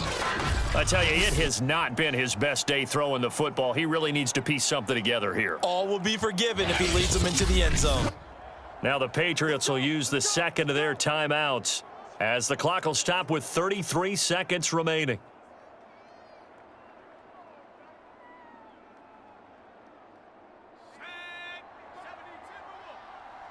Watch a slat, watch a slat, watch a slat. Check 3, check. Now Stidham sliding out of the pocket. And the coverage terrific there as that's knocked out and incomplete. Well, these corners, I tell you, they've done excellent work all game long. They remind me of guys in the past who just said, hey, throw it out here 100 times. Nothing good is going to happen. And if you throw it in the wrong place, I'll take it the other way. He's got it complete to Aguilar. And they are able to stop him, but he does take it all the way to the 2. Well, they have had no answer for this connection all night long. Yeah, you just have to think in a 2-minute situation, that's got to be a concentration lapse. You know they're going to go back to him with the game that he's been having.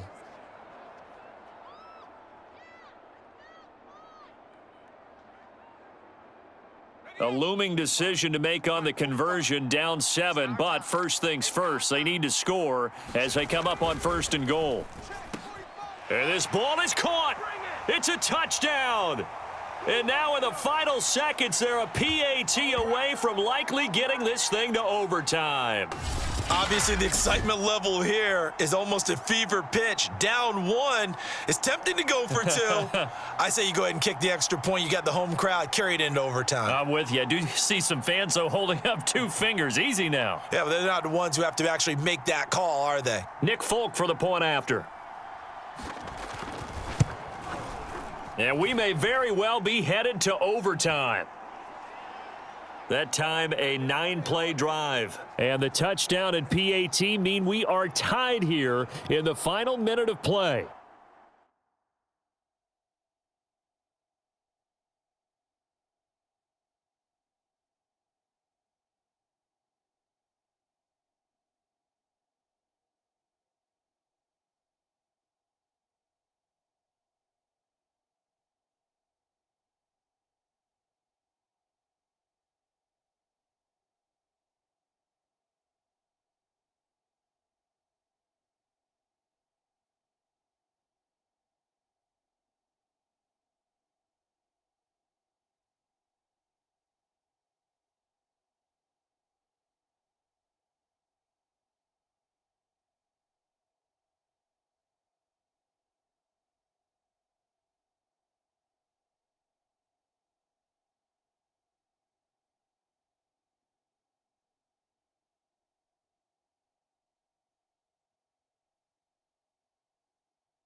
A couple of teams locked into a good one here. 21 all the score as the kick's away.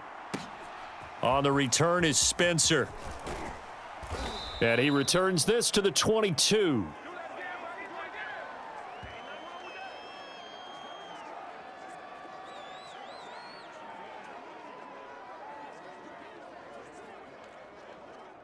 The Broncos onto the field, ready to start their next drive.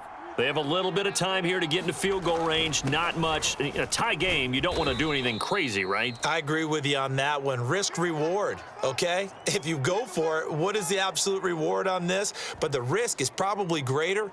Run the clock out, get to overtime, and try and win it there. All right, we'll see if they do just that. And we need overtime to decide this one after 4 quarters of play. We're all even. The extra set. And here in overtime, if the team that receives the ball scores a touchdown, it's over. If they don't, we can still have some more football. That's exactly right. If they go down and kick a field goal, the other team gets a possession to either match it or score a touchdown to win the ball game. If both teams kick field goals, the next team to score wins. But if the receiving team throws a pick six or fumbles the ball and it gets picked up by the defense and they score, the game is over at that point.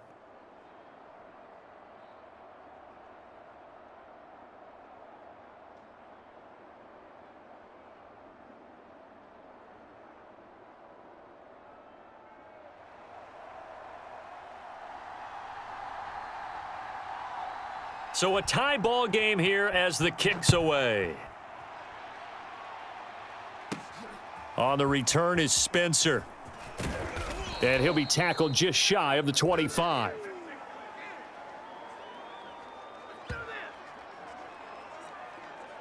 Denver's offense ready to go again. They control their own destiny here. They have the football in overtime. Obviously, a touchdown would win it. And I think teams around the league are still adjusting to the idea of going downfield, scoring a touchdown wins the game. And he goes down. It's a Patriots sack. A loss of 4 that time on the sack, and it brings up second. It seemed like he kept going through those progressions, and I thought he might dump that underneath, but he couldn't get rid of the football in time.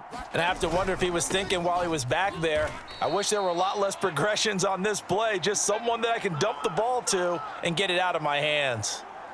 They lose 2 on that last play, so things get even tougher. 3rd and long coming up. It's going to be a long day.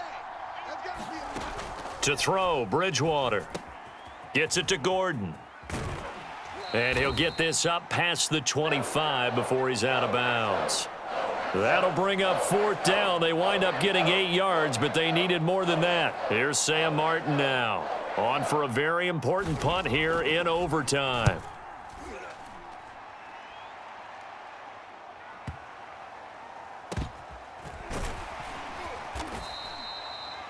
A big boot that time. 57 yards the official distance. And the Patriots take over. New England trying to get to place on offense. Their defense did its job, got the stop. All they need is 3, and this is over. Couldn't have done much else other than score themselves and end it. But they turned it back over to them, and now all they need is a field goal to win the game. An excellent job by the defense. Can the offense finish things off? Now, part 1 is done. Now part 2. 75 yards rushing for him now as he is just trying to will his guys to an overtime victory. 6 yards on that last play. Here's 2nd and 4.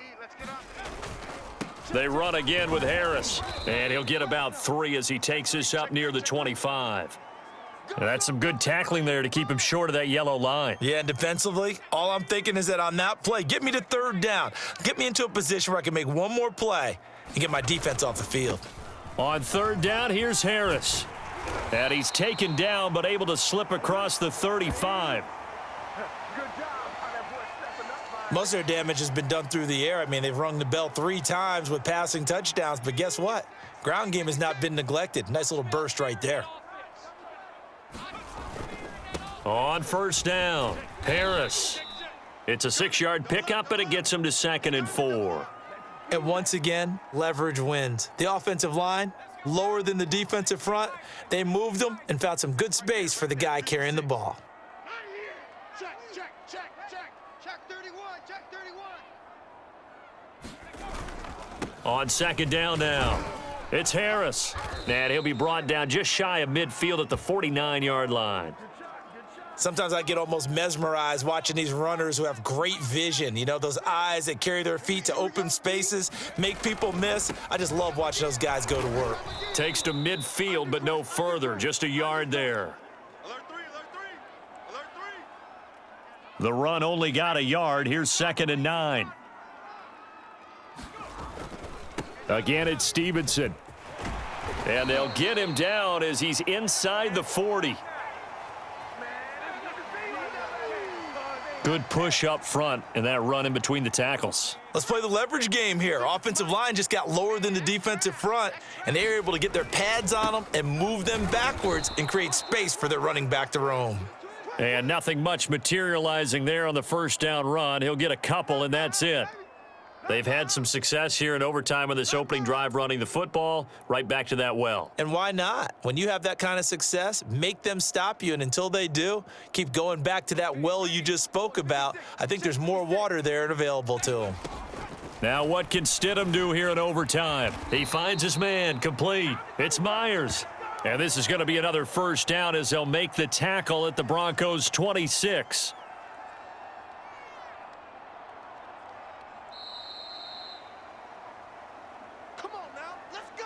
So the OT clock hits 0, and we're still not done. We'll switch sides and need at least one more OT to decide it after this.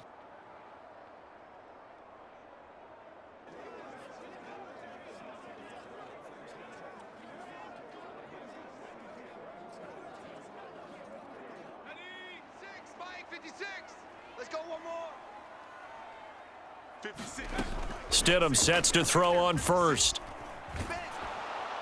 Oh, hit as he throws there, incomplete. One of the great coaches said football is really a simple game. Rush theirs, protect yours. And he's talking about those guys throwing the football. In this situation, the rush won, hitting the quarterback and forcing him into an incompletion. Out of the gun, Stidham. He's got White here. And they will eventually get him down, but he's inside the 5 all the way to the 3. Oh, that was a nice job there. Quarterback and receiver reading the pressure that was brought. They both knew it was going to open up the middle of the field. Nice little shake and bake at the line of scrimmage, got right into his route, and the quarterback hit him in stride, and he was able to run free after the catch. Harris. And they will stop him after a fairly minimal pickup. He'll get 2 out of that run, and it's going to bring up a 2nd and goal.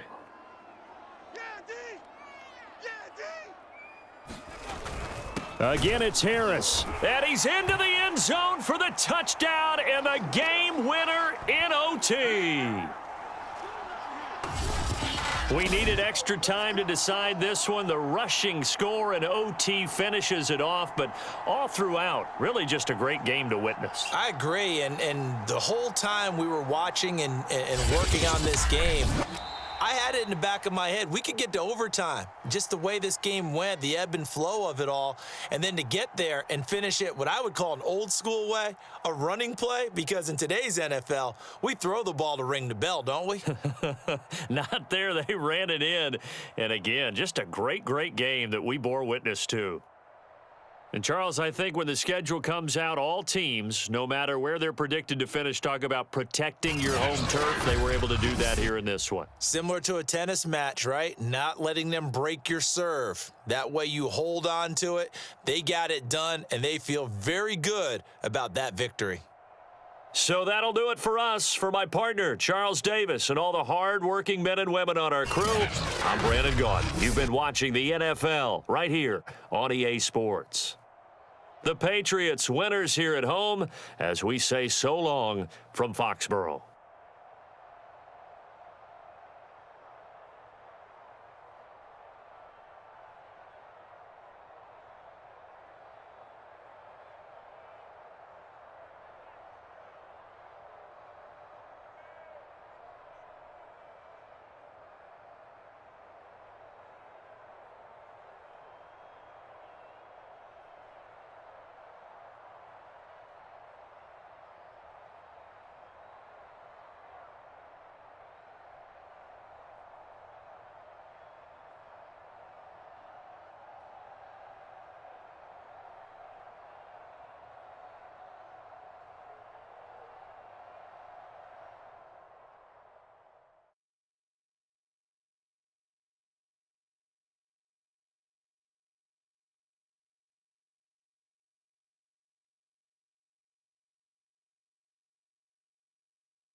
Tonight, from Gillette Stadium in Foxborough,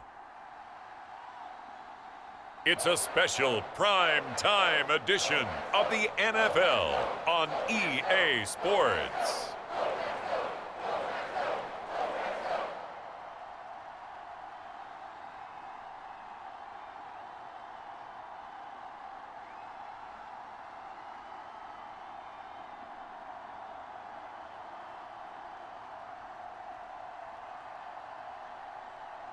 We'll see Jarrett Stidham and the New England Patriots taking on Matt Ryan and the Atlanta Falcons. EA Sports coverage of the National Football League brings us to Gillette Stadium in Foxborough, Mass. Tonight, we've got the crew set for what should be a real treat, a great Monday night matchup between the Atlanta Falcons and the New England Patriots. On the return, here's the dangerous Cordero Patterson. And they'll start this drive just across the 30. Pretty nice work on the return. Atlanta takes the field. Their offensive leader, of course, Matt Ryan, the former Boston College Eagle. And when you start with listing a guy's accomplishments like Matt Ryan's, all these years in the league, near the top of the league in completions and percentage, touchdowns each and every year, has won an MVP, taken his team to the Super Bowl. You're talking about a guy who might be finished, but he still has gas left in the tank. Big right arm, great leader, the face of his franchise.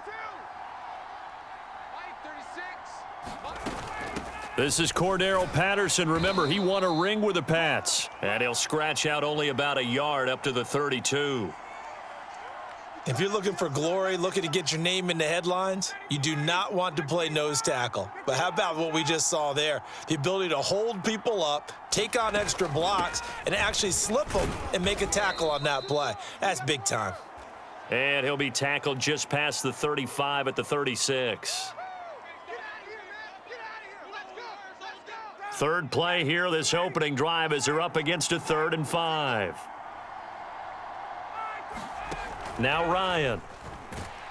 Oh, the ball comes out on the hit, but they'll say it's incomplete. So the defense able to get off the field here on 3rd down. And it's one of the goals of the game. They've got to be effective on passing downs. It's one of the few things defenses chart. How did we do on 3rd down? That's a nice start for them in this one. Here's Thomas Morstead on now to punt it away on 4th down. Back deep for the Patriots, Gunnar Olszewski. This will be taken at the 10. Officially, that'll go as a 52-yard punt. Not too shabby. And possession will switch hands, 1st and 10.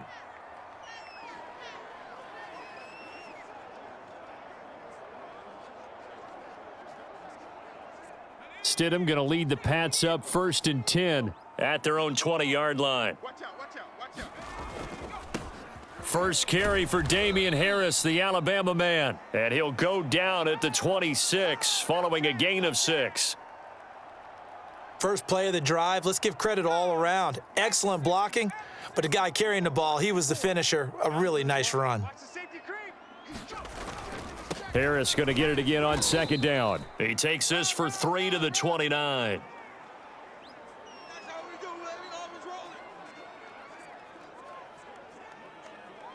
Heavy set out there on 3rd and 1. They'll run with Harris. And he's able to get it to the 31, and that's enough for the first. Well, partner, none of these runs individually have added up to a whole lot. Now, 3 plays, all 3 short runs, but together a first down. Yeah, it's amazing how the narrative changes when you string them together. Now a first down carry for Harris. Found a little room there as he's up to about the 37. It's a 6-yard gain on the ground, and that'll make it 2nd and 4.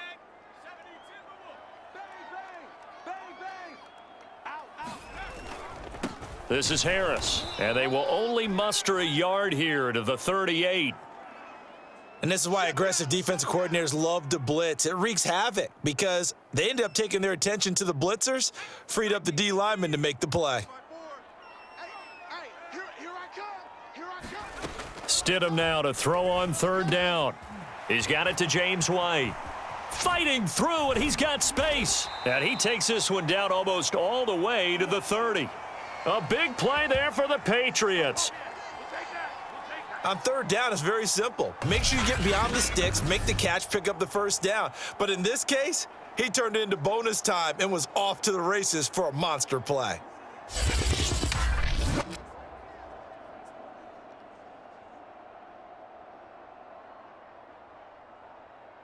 So the big play changes the complexion of things. Here's 1st and 10 just outside the 30. They run with Harris.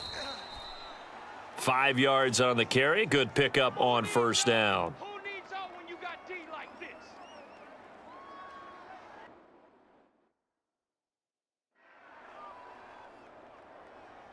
After the pickup of 5, here's 2nd and 5. You can't block me. You can't block me. A give to Harris. And pretty good running as he'll be close to a first down at the Falcons' 22. Good break up, baby. All day. Keep breaking them balls up.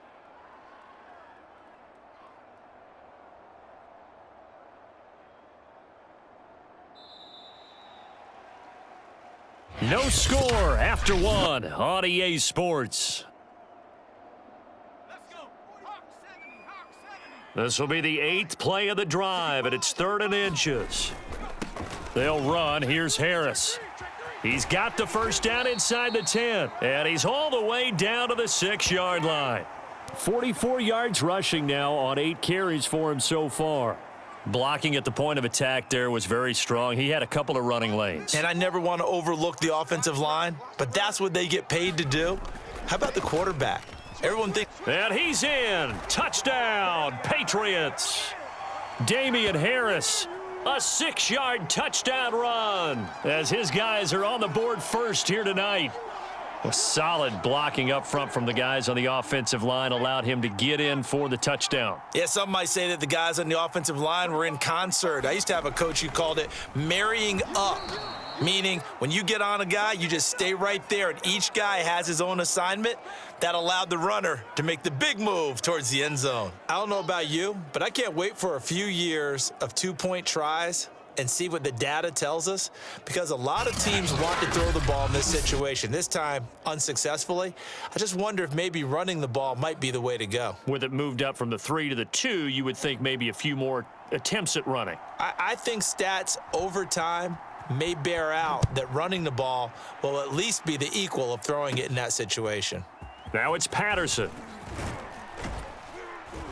And a good effort on the return there. Gets him across the 30, up to the 33. So for the second time in this one, we get set to see the Falcons offense. And they'll certainly be trying to do better than that first drive where they went 3 and out. And sometimes the first drive is just simply to settle nerves. You know what it's like at the start of a game with the emotion. Guys a little bit jumpy. But you do. Oh, you understand the same way. It's just like us calling one, right? Making sure we ease into the game, let it come to us. Well, you went 3 and out. And now they have that opportunity. No, you didn't go 3 and out. I went 3 and out on that first drive. I'll try to do better here. And he'll work it across midfield inside the 45. Back-to-back good plays have him on the move on first down. Now it's Ryan. To the right side and complete to Hurst. 7 yards, the pickup there. How about the timing on that one? Boy, they were in sync, weren't they? 3-step drop, balls out of his hands, right to the tight end. Nice completion, just like they do it in practice. To throw again on second down. Ryan, that's to the speedster Olamide Zaccheaus. Touchdown, Falcons! Olamide Zaccheaus, 37 yards. And the Falcons are an extra point away from moving out in front. And that is the definition of yards after catch. They go short on the pass, and the receiver does the rest. Seems so harmless, doesn't it? To throw it underneath, short pass like that. But boy, it gets dangerous in the hands of the right receiver as he makes a move and takes it the distance.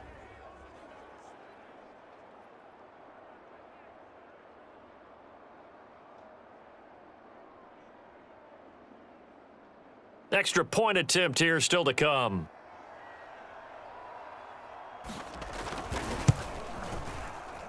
He's got it, and they take the lead at 7-6.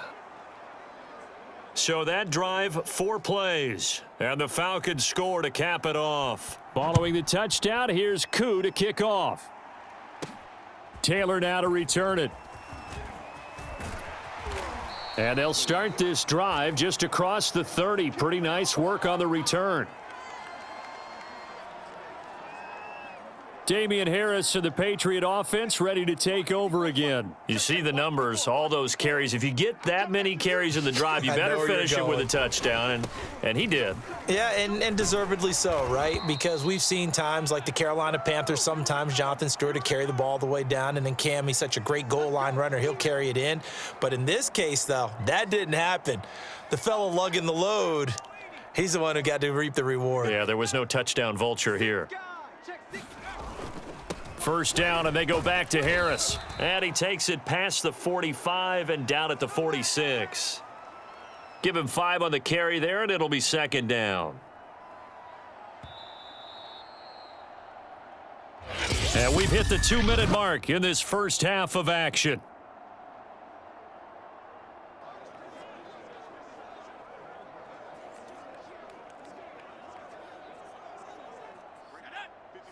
A reminder coming up in a couple of minutes' time. We'll pay a visit to Jonathan Coachman, the coach in our EA Sports studios. They'll have a look back at the next-gen stats from this first half of action. And that's going to be good for another first down as the tackle's made at the Falcons' 40.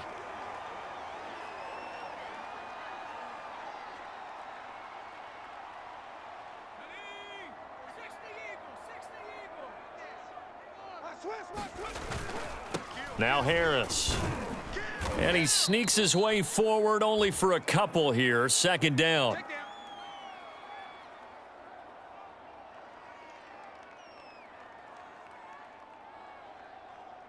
The last run good for 2. Here's 2nd and 8.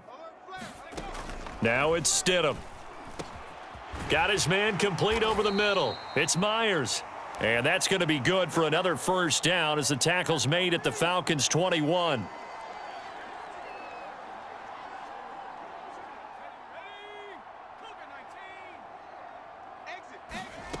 To throw is Stidham.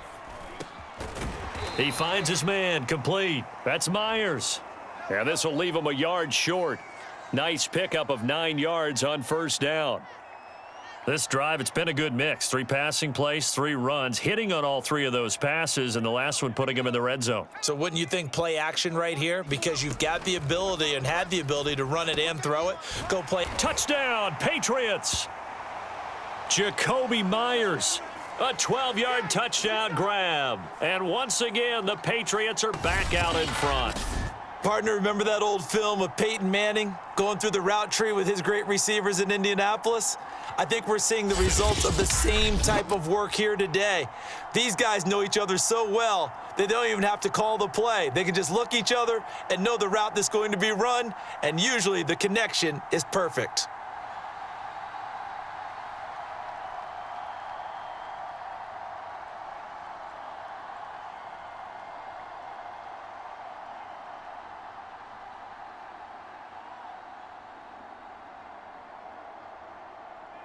So the Patriot offense stays out there, and they'll line up and go for 2. They'll try and throw for it.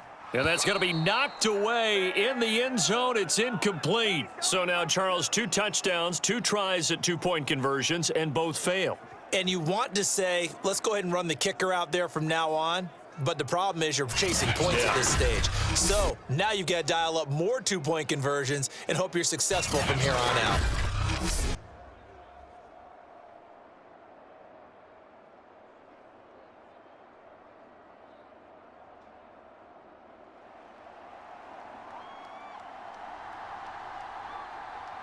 Bailey now to kick it away after the touchdown. Now it's Patterson. And he's up across the 25 and down at the 28.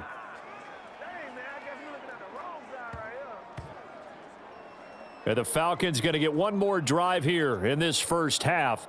And we'll see how aggressive they want to be in these final stages before the half. A little over 20 seconds remaining in the half as they'll line up here 1st and 10.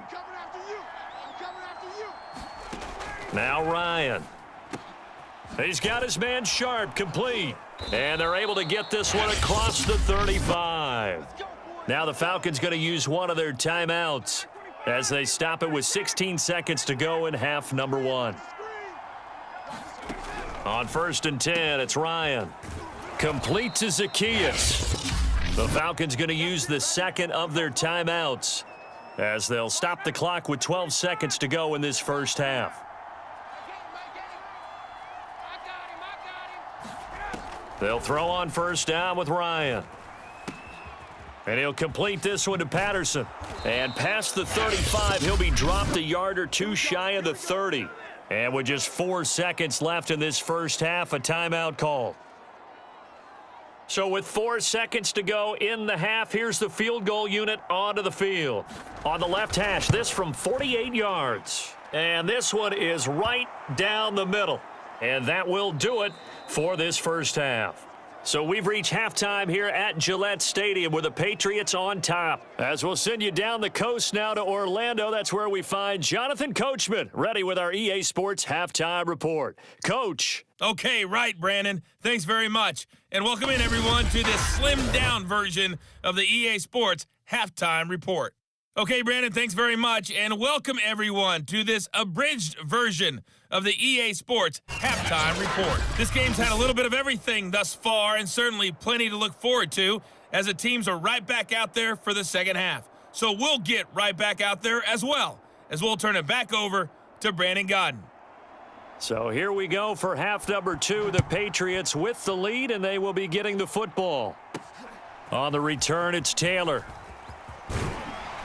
And not much happening on the return as he'll get this to about the 23. With the Patriots taking over to start quarter number 3.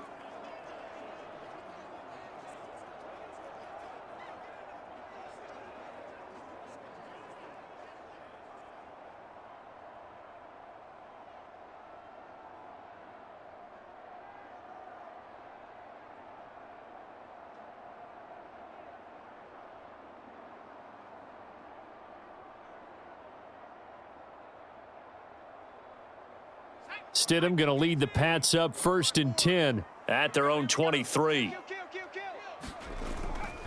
They'll start the drive with Harris. And a nice run past the 30-yard line there.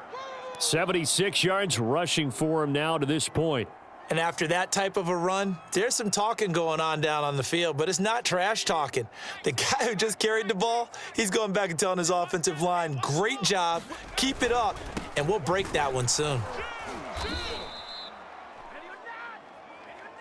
Some of the most unselfish players on any football team, defensive tackles, because we ask them to just eat up blocks and allow other people to make tackles. But when he can make a play himself, as we just saw there, that's a big day. They'll run on 1st down. It's Harris. And he'll be stopped right at midfield. He had a really solid first half running the football and picking up where he left off here in the third quarter. How about the yardage he's piling up right now? This feels like a full game, not just this series that we're watching right now. I know people are screaming, where are the adjustments from halftime on the defensive side of the ball? Sometimes they're just not there. Sometimes you just have to find a way to tackle someone. On 1st down, Harris. And he'll take it down shy of the 45 at the 46. Call it a gain of 4 on 1st, and that'll make it 2nd down. I feel like I could see what he was thinking on that carry. He wanted to follow that big tackle through the hole. Ended up only getting 4 yards on the carry. I think he had designs on that one being bigger.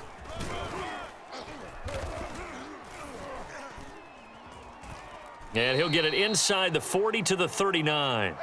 A gain of 4 last play. They double that here and get 8. Well, that last run makes this a 100-yard night. I've loved the way he's hit the holes. He's been quick, he's been decisive, and he's been a whole lot of fun to watch. Stevenson now on 1st and 10. And he works it past the 30, almost to the 25. They've got the lead early here in the third quarter, and runs like that are how they established that lead in the first half. I love the fact that you're using the word lead because they are leading from the front, pounding on the defense right now with the running game, and truly establishing themselves here in the second half. And he sneaks his way forward only for a couple here. Second down. Well, praise has to go to the guys on the offensive line because they've had a very nice, productive day running the football. How about that poor defensive line? They've been knocked around the entire game, and while they slowed them down on that run, can they continue to do so? Because they haven't had much success throughout this ball game. Here we go. Right there. Now they'll throw it with Stidham. That's complete into the hands of Myers. And down inside the 15, shy of the 10.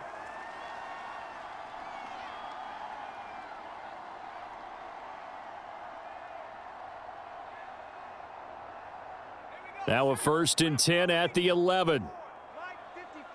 Big stop, D. Big. They hand this off to Harris. The broken tackle could not free him as he's brought down at the 10-yard line. 2 yards on the pickup there. It'll be 2nd and 8.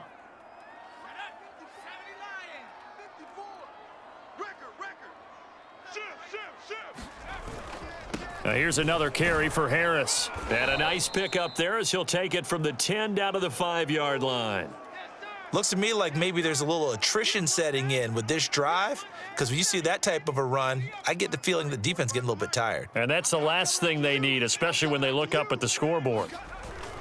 On 3rd down, it's Harris. And he is in. Touchdown, New England. Damian Harris. His 2nd touchdown of the night. And the Pats are able to extend their lead in the final seconds of this 3rd quarter. Well, they were looking to pick up the 1st down on 3rd and short. They got a little more than they bargained for, finding the end zone as well. And oftentimes in short yardage situations, you get a lot of defenders stacked near the line of scrimmage, partner. So if you can get past that first wave, there's usually room to roam, and he found it. And once again, the Pats decide to go for 2. Stidham going to look to throw for it. And he's got it. So the try for 2 successful. And that bumps their lead up even further.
And that is going to do it for this third quarter of action. We'll return with more after this. You're watching the NFL on EA Sports. Set now to kick this one away, and off it goes. Now it's Patterson. And he'll get to the 30-yard line before going out of bounds. Atlanta now coming out on the field. And tough to win games if you're going field goal here. They got field goal last time. Now they'll be looking for a touchdown. They're looking for the big chunk now because, as you noted, the field goal way of doing it makes it that much harder and puts more pressure on every possession for you now. Go ahead and get 6 and feel a lot more comfortable about the position they're in. Bigger chunks. We'll see if they can get the score. Ryan will bring the Falcons up now, 1st and 10, right at the 30. Throwing to start the drive. Ryan. He's got his pass-catching tight end. That's Pitts. 7 yards, the pickup there. One thing I think that's safe to say defensively, the tackling's been really good. And because of that, it's been very, very hard for them to move the ball because you're not getting the benefits of run after catch. They're tackling them almost on the spot. That means you have to run extra plays, harder to move it. And he'll be taken down, but not before he works it past the 50.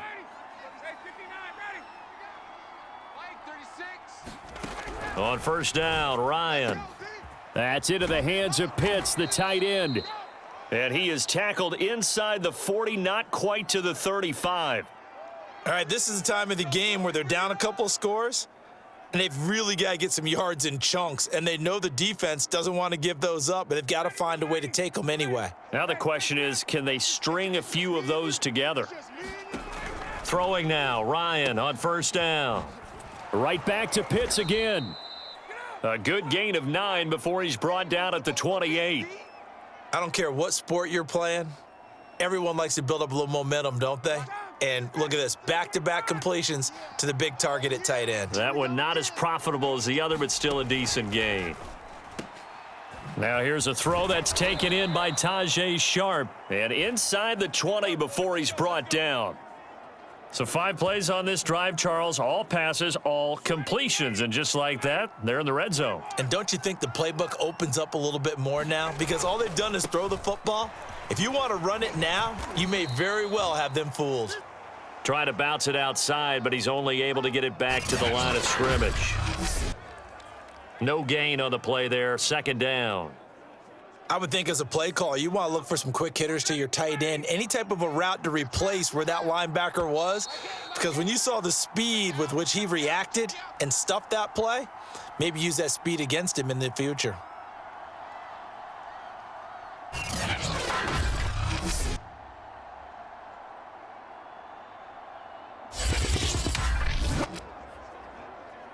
So it's Falcon football as we welcome you back. And let's see what they've come up with offensively after having time to talk it over. And he's going to have the hook up to Gage. 6 yards is the pickup, and that'll lead to a 3rd down. Clock running, and the Falcons moving with a sense of urgency. Touchdown, Falcons! Tajay Sharp from 10 yards out. And the Falcons have made it a 1-score game again here in the 4th. And they put it in the end zone, which was job 1. Now they have to convert, and then it's decision time, isn't it? Yeah, so this is what all teams go through. You look at the clock, you're inside 2 minutes, look at your timeouts, make that onside kick decision. Yeah, how do you feel about your defense, where you are in terms of the scoreboard, and the time left on the clock, as you noted, so many things to go through. They do tack on the extra point as well, and now things get a bit more interesting here in this 4th quarter. Following the touchdown, here's Koo to kick off. Taylor now to return it. And makes it across the 20 as his guys will set up shop at the 23-yard line. New England's offense set to go. And this game not quite over yet, and we'll likely see them take all 3 timeouts defensively, so they can't just kneel this one out. They're going to have to try to run a few plays. You're exactly right. They've got to get a first down and make them use up all their timeouts in order to feel like they have this one in hand. Got it. Ready? 45. Check mark 45. Hey, we heavy on the edges. Heavy on the edges. Shift. Harris starts the drive on the ground. He'll be brought down on the 30-yard line after a gain of 6. Now the Falcons going to use one of their timeouts, as they'll get it with just over 90 seconds to go in the ball game.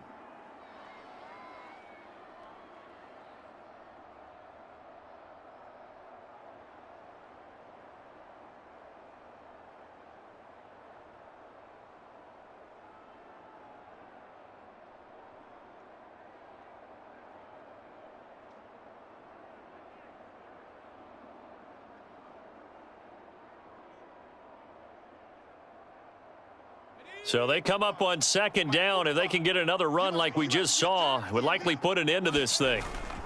They'll run again with Harris. And he'll get it up near the 35, right at the 34 here. The Falcons going to use the 2nd of their timeouts, as they'll get it with just under 90 seconds remaining.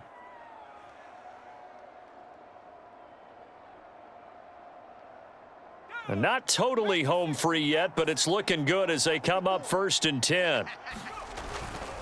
They'll try and run some clock here as they keep it on the ground. And he'll maneuver his way forward for about 4. 2nd and 6.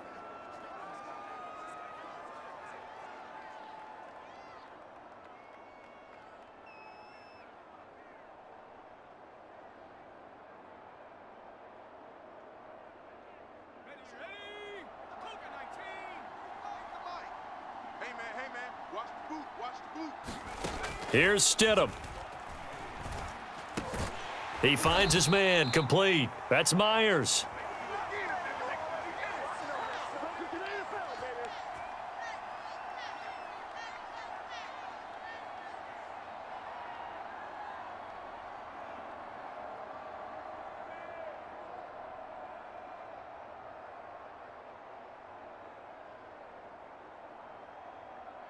A pair of first downs gives him a 1st and 10 up at the 44. On the give, this is Harris. And he'll be taken down just shy of midfield. A.J. Terrell coming up to make the play. I like that run right there, partner. Not the flashiest run, not the one that's going to break for big yardage, but he understands the situation, and taking care of the football, paramount, and he got it done. Nursing that slim lead, you're exactly right. Hold on to that ball.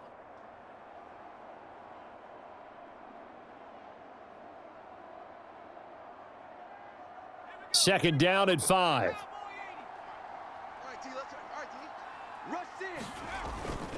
They run again with Harris. And he's over midfield and into Falcon territory. That's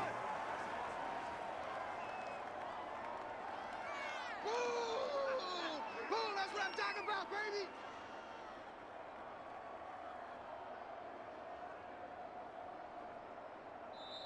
So this will wind up a victory for the New England Patriots. And you look back over the score sheet, interesting. A very clean game, no turnovers by either side. An absolute rarity when we watch games now because defenses have put such an emphasis on taking the ball away. Well, what we saw here was offenses spending their time saying, look, you know they're coming for it. Ball security is paramount. So they worked on that, not just a week of practice, but I'm sure all during training camp. Make sure when you have it, tuck it away because danger lurks everywhere you turn.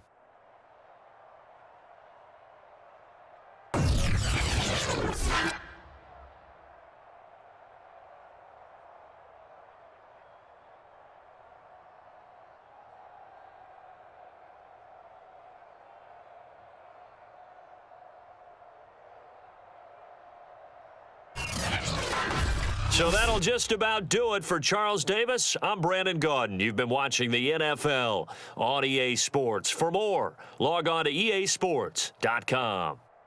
The Patriots winners here at home as we say so long from Foxborough.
Tonight, from Gillette Stadium in Foxborough, it's a special prime time edition of the NFL on EA Sports.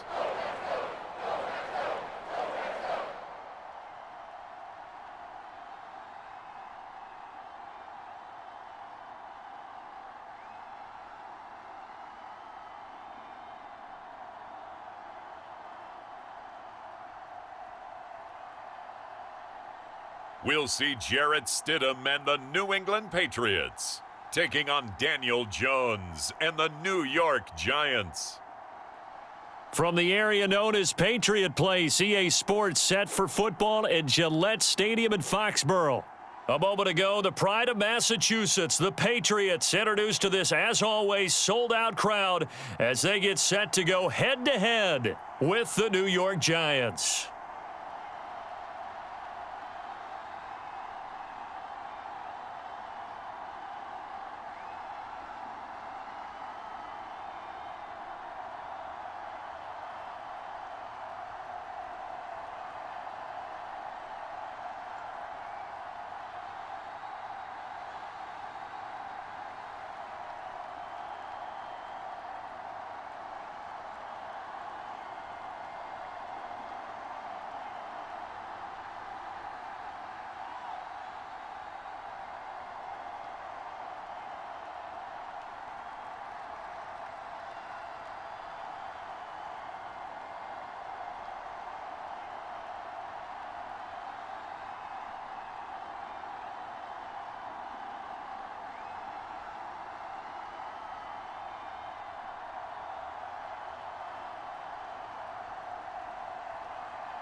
They played two of the more memorable Super Bowls in recent history. The Giants and Patriots are underway again.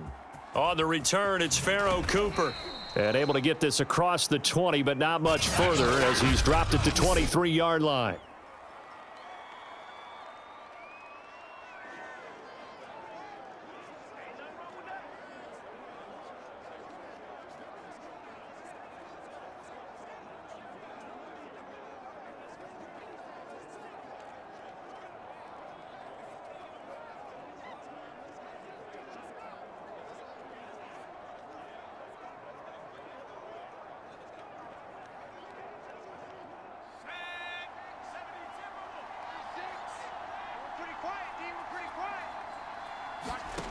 Throwing Jones. And incomplete to open things up. Oh, man, for him to be that wide open and drop it. Sometimes you have just too much time on your hands, right? You end up thinking way too much, and your hands get shaky. And yes, he's a tight end, but that's a catch he should have made. 4 yards the gain, and it'll bring up a third down. I know sometimes we can get fooled when we watch him make catches, as we just saw him do there, because he really looks like a wide receiver the way he goes about his business. Yeah, 230, 240 range. Yeah, not super huge. Maybe not counted on to be that inline point-of-attack blocker that we used to have in the good old days, but you can flex him out. You can run wide receiver routes with him. You can make him a primary target, and that's how he'll shred a defense. It's a gain of 6, but not enough, as he'll be forced to punt on their first drive of the game. 4th down, so on is the punter, Riley Dixon. Gunnar Olszewski deep for New England. This is taken at the 10. That'll be put in the books as a 53-yard punt. And the offense will take over with a new set of downs.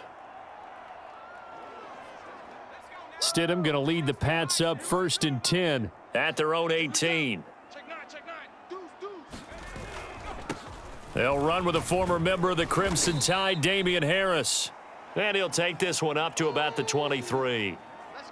Azeez Ojulari there on the tackle. The first down run got 5. Here's 2nd and 5. This is Harris. And he'll get this one up to the 26. Still a couple yards short of the first as the 3-yard gain brings up a 3rd down.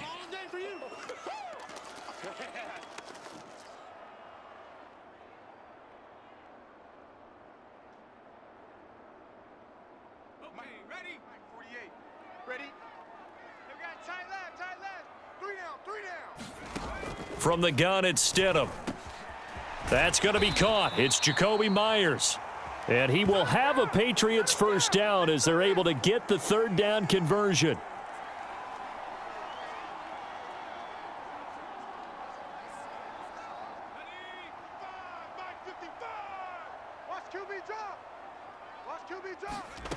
Now Stidham on first down. He finds his man, complete. It's Myers. And taking it across midfield and inside the 45. Well, from their point of view, this game could not be starting out much better, could it?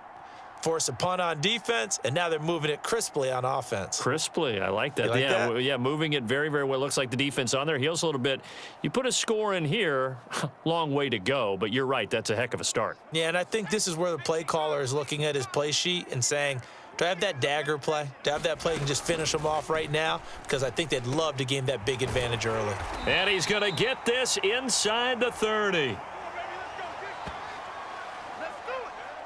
Well, I know from past experience, before you actually play a game, you visualize what's going to happen. And I don't know anyone who doesn't visualize themselves being in the center of what's going on. That's 3 catches for him here in the early going. He's got to like the way this is starting. Absolutely. 3 catches on any drive is good. Opening drive, that's a tone setter. 5 yards is the tally on first down. That brings up 2nd and 5.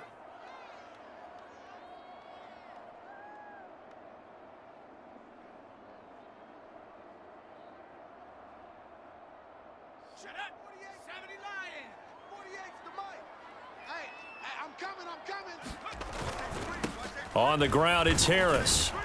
And they'll bring him down at the 18-yard line. Couple of nice carries back-to-back here, establishing the ground game a bit. Yeah, these aren't bare-bones runs now. I mean, they're getting substantial yardage, the kind of yards you're looking for, right? Let's go ahead and use a cliche. Stay ahead of the change, right? 5 or more yards each time, that's what you're looking for in setting a tone and getting your offensive line going. Good sign on the opening drive. They'll run on first down. Harris. And brought down, but not before they get it inside the 10 to the 7.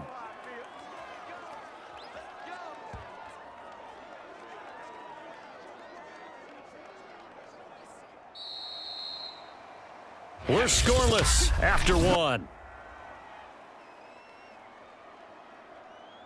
Start of the second quarter from Foxborough. It's the homestanding Patriots with the football. as they go to work on a 1st and goal.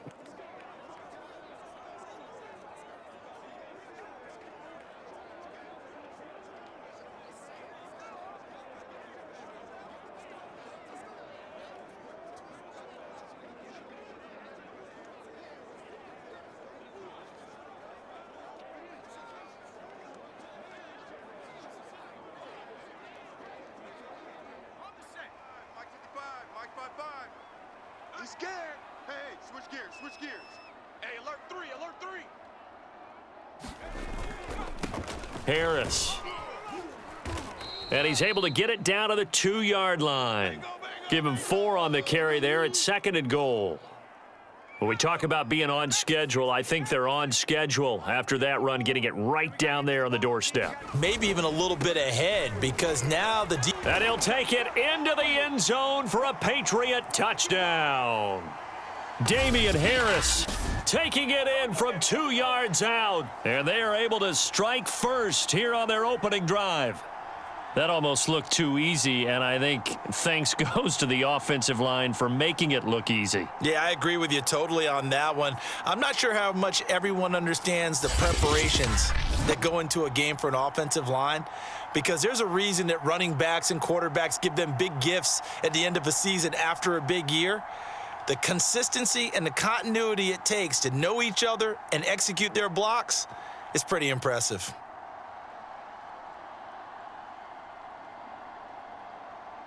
Nick Folk for the point after.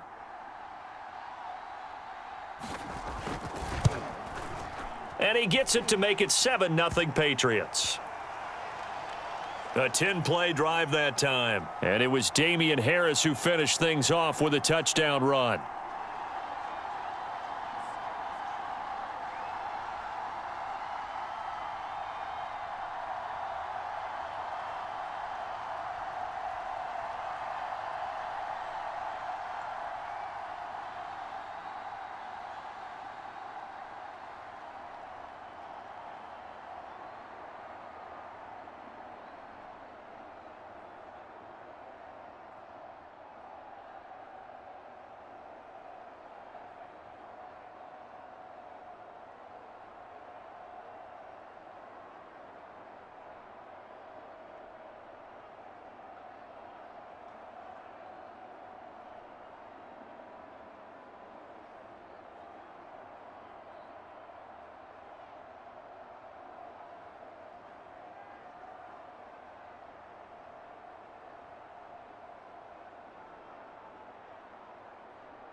Bailey now to kick it away after the touchdown.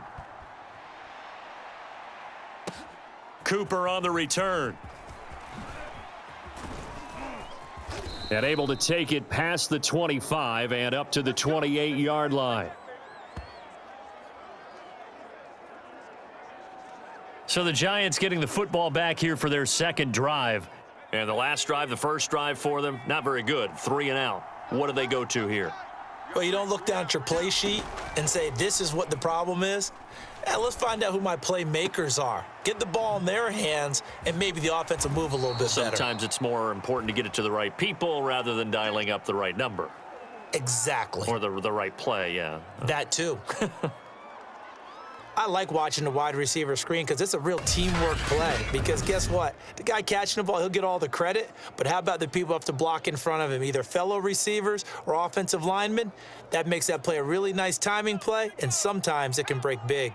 So into Pat's territory now. Here's 1st and 10 at the 46. Now Jones gets it quickly to Galladay. Broke through some contact, but unable to reach the 40. Working with 2nd and 5 now. Back to throw. Jones finding Sterling Shepard for his first catch. And he's got another first down as the tackle's going to be made at the Patriots 28.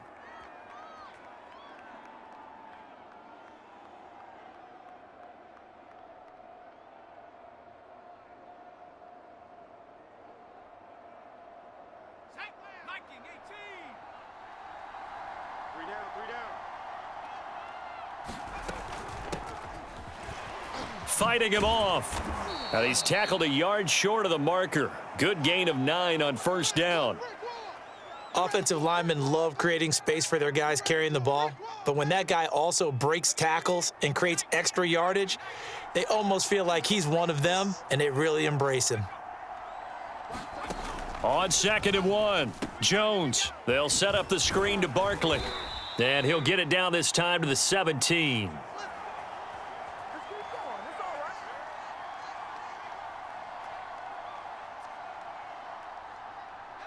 Two minutes on the clock, second quarter, 7-0 ball game.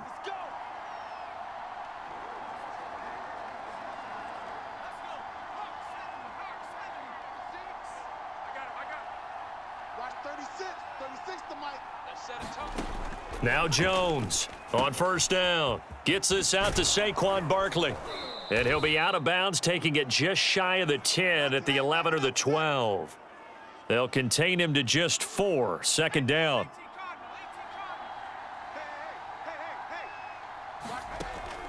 Looking to throw. Jones. Quick hitter here. It's complete. And the Giants are going to be looking at 1st and goal as they move this down to the 4-yard line. A chance now to get even before the break as they come up 1st and goal. Back to throw again. And he finds Shepard. Touchdown, Giants. 4 yards on the touchdown grab. And the Giants are an extra point away from tying up this football game. And down near the goal line here, they're able to throw it in. And the key word, quick. Quick hitter. Out of his hands fast, into the receiver's hands even faster.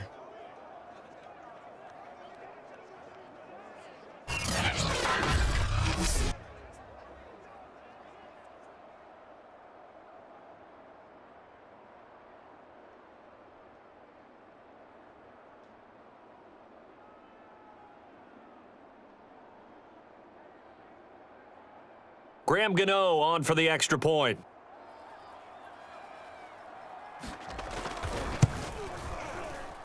It's up and good, and we're tied at 7 here in quarter number 2. So that drive takes them down the field in 8 plays. And it was finished off by a touchdown by the New York Giants. So all even at 7 now as they kick it away.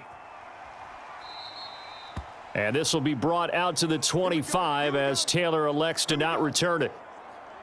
So back onto the field come the Pats for their second drive. And that last drive was very, very balanced, pretty methodical.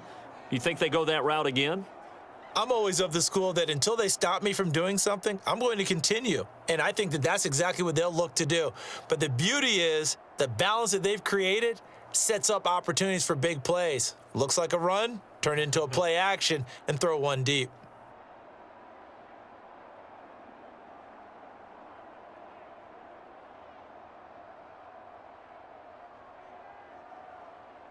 Three tight ends in the ball game here on 1st and 10. A handoff to Harris to begin the drive. Just a yard on the pickup there, and it'll bring up a 2nd and 9. Well, it's hard to have vision as a runner and find a hole when there's nothing but defenders in your way. They stacked that one up really well, but give him credit. Instead of trying to bounce it out and turn it into a big play, which might have turned into a big loss, kind of just took his medicine there and took the 1 yard. And he gets this one just shy of the 40, down at the 39. Like so many tight ends nowadays, they have no problem at all putting him in the slot and letting him go to work, and that's a nice pitch and catch right there for a first down. So from the 39 now, they'll come up on a 1st and 10. Stidham's throw there complete to Myers. And he'll be taken down, but not before he gets into enemy territory. Same result as last play, 14 yards and another first down.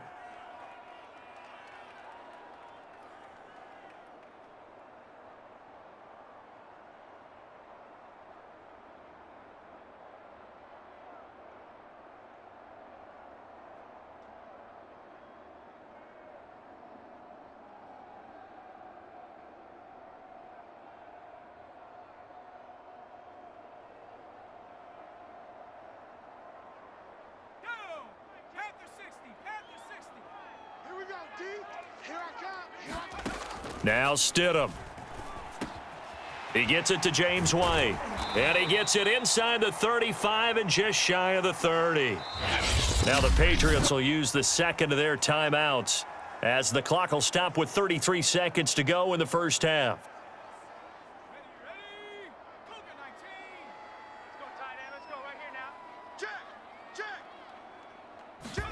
They'll throw on first down with Stidham. Flushed out right. And that is caught on the right sideline, but out of bounds, says the line judge. The throw took him a little too far. It's 2nd down. 2nd and 10.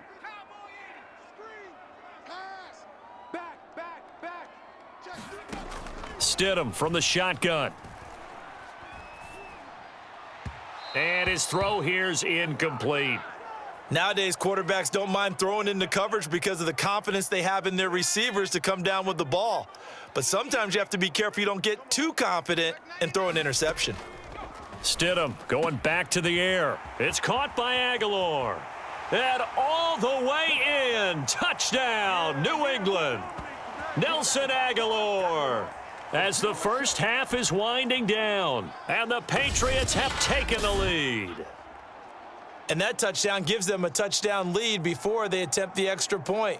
What a great way to end the half. Yeah, great job to put themselves in front. And now, see on the sideline, special teams defense scrambling, saying we want to preserve this for the final moments of this second quarter.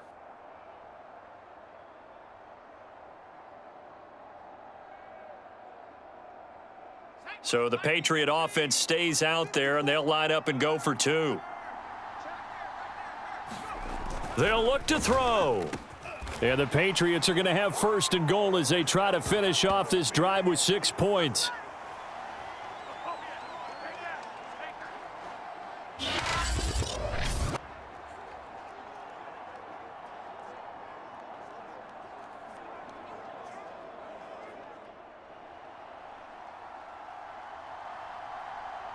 So not much time to speak of remaining in this first half as the kick's away. Cooper on the return. A solid return, pretty good field position. They'll start at the 32.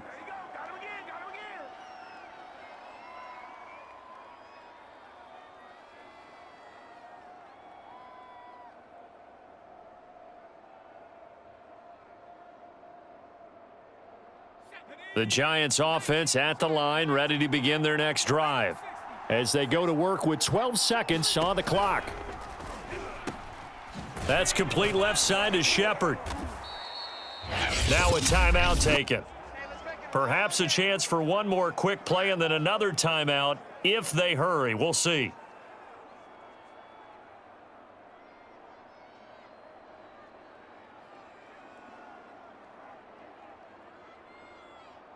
A good gain on first has him set up with second and just a couple of inches now from the 29. A final shot before break. Jones, he's going to float this one deep right side. He's got a man, complete. And he's in for the touchdown on the final play of the first half. The prayer is answered. How did they get that done? So they get the score with the clock at all zeros. Now, are they gutsy here in the second quarter and go for two? I think they go ahead and kick the ball through the post. Down one at that stage. Yeah, I know. No guts, no glory, right? But I think they kick it through the post. They'll feel like they're tied. They'll feel like it's an even game. A little surprising they wouldn't go for two, but this is up and good. And this is now a one-point game. So we've reached halftime here at Gillette Stadium with the Patriots on top. As we'll get you down the coast to Orlando for Jonathan Coachman at our EA Sports Halftime Report. Coach. All right, Brandon, thanks very much. Welcome, everybody, to our abbreviated version of the EA Sports Halftime Report. Okay, Brandon, thanks very much. And welcome in, everyone, to an abbreviated version of the EA Sports Halftime Report. This one has the look of a game that could very well go down to the wire. Just 1 point separating these two clubs at the break. But they're ready for the second half, and we are too, as we'll kick it right back out to Brandon and Charles. So here we go for half number two. The Patriots with the lead, and they will be getting the football. And no fireworks to start the half. This will be a touchback. For the Patriots taking over to start quarter number three. And Charles, they've got the lead. Put your coaching hat on here now. What's the game plan for the second half?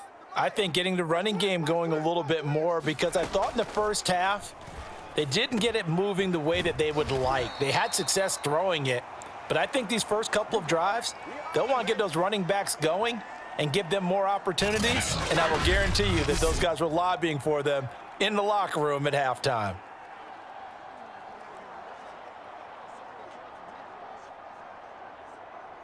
Line of scrimmage, the 37 on 1st and 10.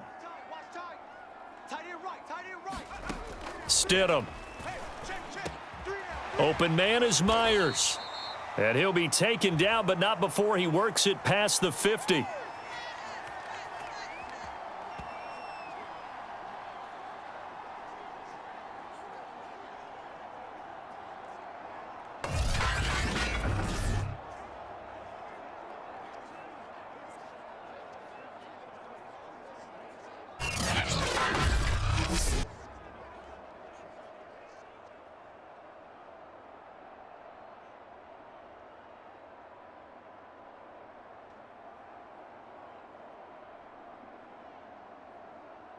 Back-to-back good plays have them on the move on first down.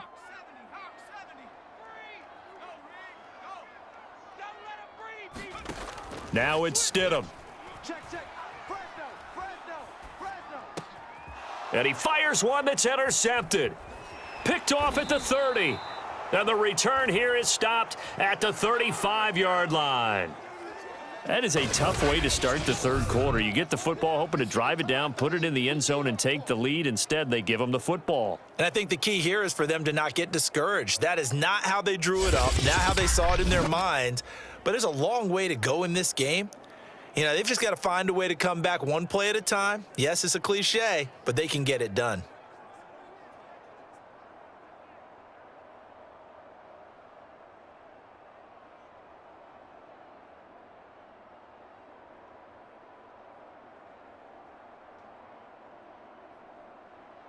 Jones and the Giants now with a 1st and 10 at their 35-yard line. He'll drop it off with Saquon Barkley. He'll get a nice chunk there on the first down run, and it's 2nd and 4.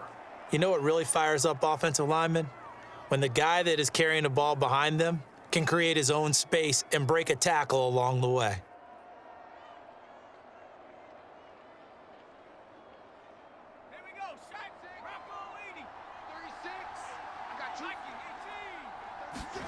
From the 41, Jones gets this quickly to Ingram. And they're well past midfield, just a yard or two shy of the 40. I like how they worked the tight end on a nice little under route there. And if you're going to give him that much space, he's not going to catch the football. He's going to run away from you a little bit, and that's exactly what he just did there, picking up extra yardage. Jones' throw here taken in by Ingram. And he's the epitome of what we call the move tight end, a guy that you can line up anywhere, in the slot, out wide, in tight, doesn't really matter because he has such great skills. You want to utilize him in all aspects of your passing offense. And there he was in the slot for the catch. Options galore here, second and a few inches. Jones with a handoff to Barkley. And this time not quite to the 30. It'll be down at the 31-yard line. I'd say they've got to find a way to get him going. He's such a big part of their offense. I wonder if they might throw it a little and come back to the run. Anything, because you're right. He's pretty much been completely neutralized.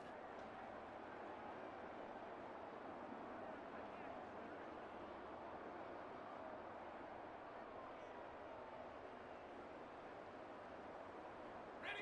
Check three. Hey. We got three. Three down.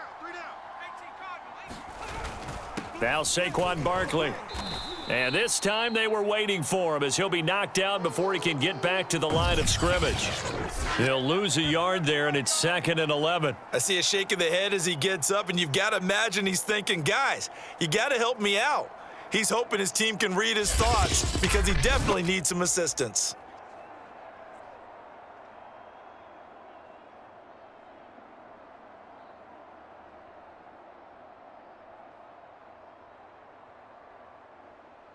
Second and 11 now. Let's go deep. Tighten up. From the gun, Jones. It's hauled in by Shepard.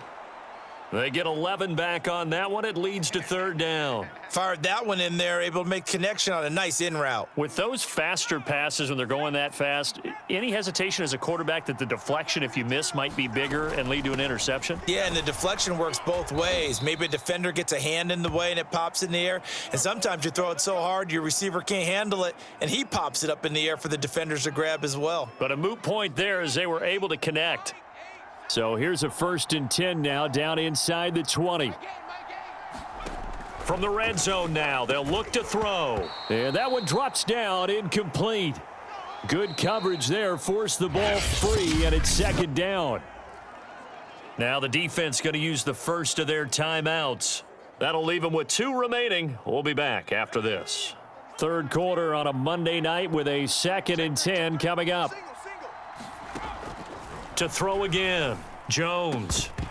And that'll be incomplete. Took a pretty good shot as he tried to pull that one in. Couldn't hang on, 3rd down. Now a 2nd timeout called for by the defense. And that's going to leave him with just 1 timeout remaining still in the 3rd quarter. We'll see if that comes back to haunt him. We'll be back. He'll get this underneath, dropping it off for Barkley. And now they're inside the 10 as he's brought down at the 9.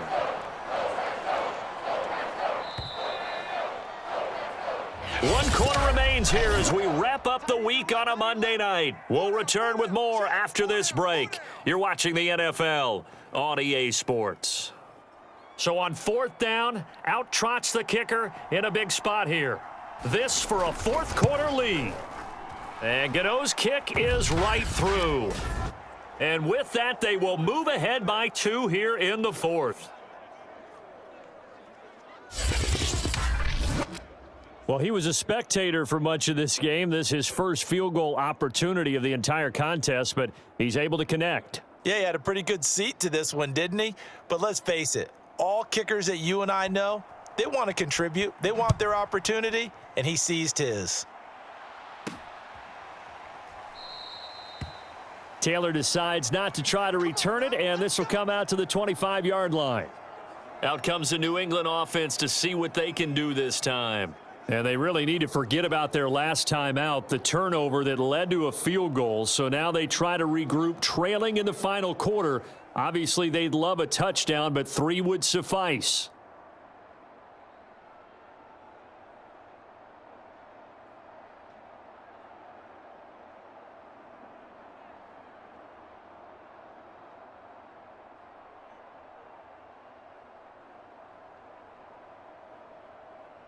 Stidham going to lead the Pats up 1st and 10 at their own 25-yard line.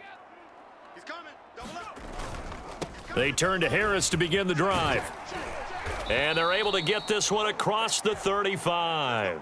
48 yards on the ground for him now on 9 carries. I tell you, they didn't give it to him much through the first 3 quarters, but when they have, he's been efficient. Maybe they ride him more here down the stretch. Yeah, not sure it was actually in the game plan for him to have as few carries as he has, but it might play out really well for them now. As you noted, if they want to ride him down the stretch, he should have fresh legs. Line of scrimmage, the 37 on 1st and 10. Check 31. Check 31. They run with Harris. And he'll grab a gain of 5 out of this up to the 41-yard line. Nice satisfying run on 1st down for the offense, picking up 5, which means defensively, the thought process is entirely different. You don't want to panic, but at the same time, you're saying to each other, we've got to tighten this down. We can't give up gains like that.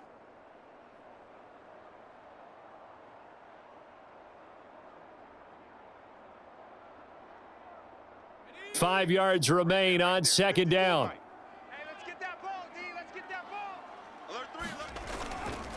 A give to Harris. Still a couple yards short of the first as the 3-yard gain brings up a 3rd down. Oh, out of my way. All day. I'm here all day.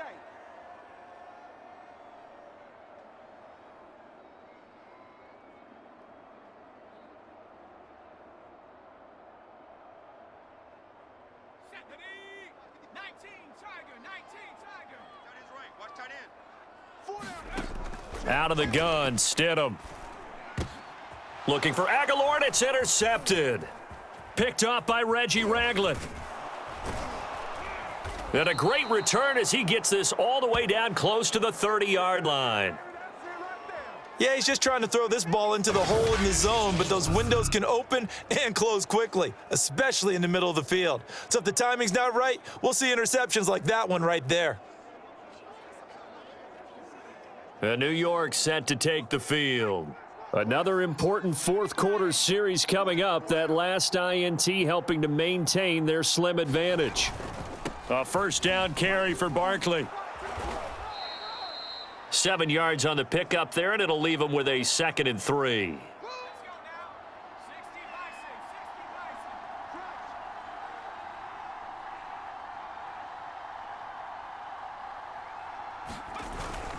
Again, it's Barkley.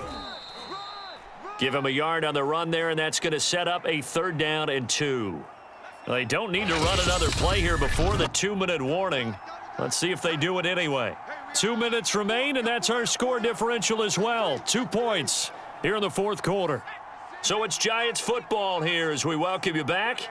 They're facing a critical 3rd down now as they try to hold on to this lead. And Ingram holds it in. And he'll have the 1st down, getting this one to the 14-yard line. He's been the go-to guy. They needed a big play there on 3rd down. Went his way. It worked out. Doesn't matter whether they've scouted it or that they think he's going to get the ball. He has a knack for finding his way open and completing the connection.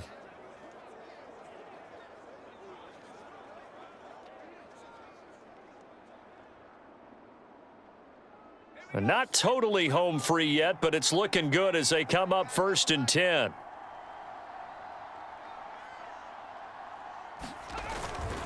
They'll try and run some clock here as they keep it on the ground. Looking for a cutback lane, but nothing there as he's met at the line of scrimmage. Officially no gain on the play, and it's 2nd down.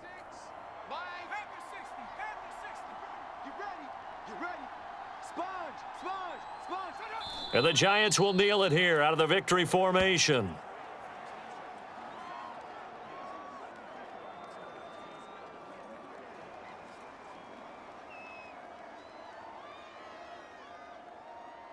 Third and 11, and some extra depth to the secondary here. They're in the dime.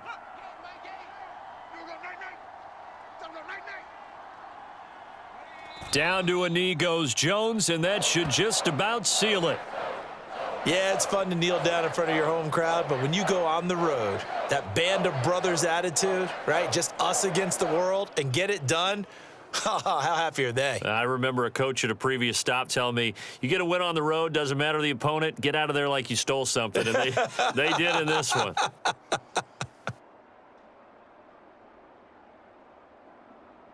So the field goal unit is on the field as this is a big spot right here. From the left hash, this from 34. So a victory here for the men in blue, the New York Giants. And it was their defense that really made the statement after the break. They pitched the second half shutout. Yeah, think about the team that just got vanquished. They did score in the second quarter. Do you think they thought at all that that would be their last points of the game? No, but what a second half. The adjustment, whatever they did in the locker room, it certainly worked. It certainly did, and you're exactly right. Whether it was an adjustment, whether it was just more focus on what they planned to do going in, whether they just played better, whatever it was, it all came together in the second half, and no points were allowed. That's a great way to close them out.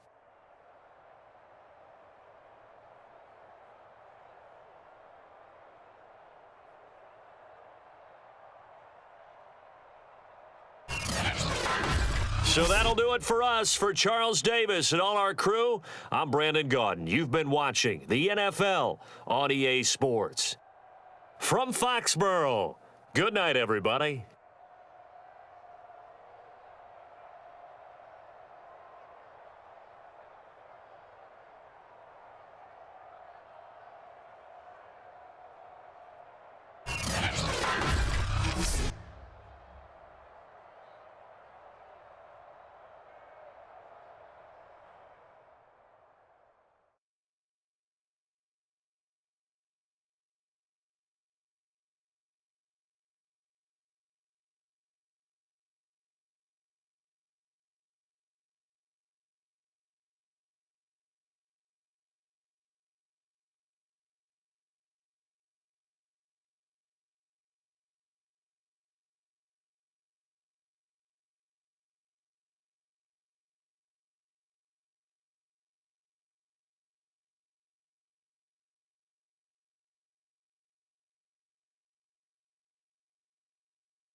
Tonight, from London, England, it's the NFL International Series on EA Sports.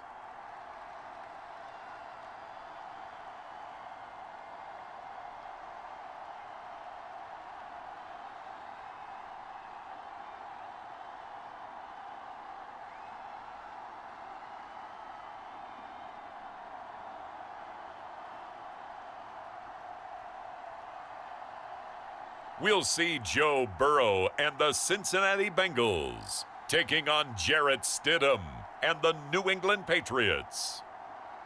It's the National Football League presented by EA Sports. Tonight, we've got the crew set for what should be a real treat, a great Monday night matchup between the New England Patriots and the Cincinnati Bengals.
Here's the punter, Jake Bailey, ready to do the honors. And we are underway here in England. Brandon Wilson to return it. A solid return, pretty good field position. They'll start at the 32. Here come the Bengals, and CD, of course, it's Joe Burrow out of LSU at quarterback. And when you come into the league as the #1 guy selected, a lot of hype comes with it, and sometimes that weight can be unbearable. But this young man, he took that weight on and handled it as well as you can imagine, and I love his ability to make a second, third reaction play and create downfield. From the 32 now, here's 1st and 10. The former second-round pick, this is Joe Mixon. And nothing doing. He's immediately taken down at the line of scrimmage. Call it no gain on the game's first play, and it's 2nd down now.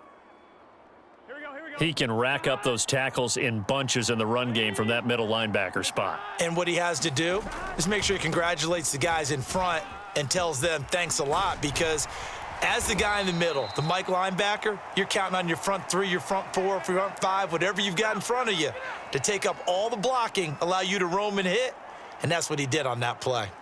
One thing that's great about watching him run, Charles, he doesn't hesitate. He got to the left side of his O-line and just went. So there's two ways to look at that. One, just absolutely unconcerned, just takes off and goes. But more the latter, I think, which is he has absolute confidence in the guys in front of him, the guys doing the blocking for him. He just takes it and goes with abandon. It's a 6-yard pickup, but it gets him to 2nd and 4. Well, I think that's what they're going to need to do here in the first half. You've got to take some pressure off of this young quarterback, and no better way to do it than to establish the running game early.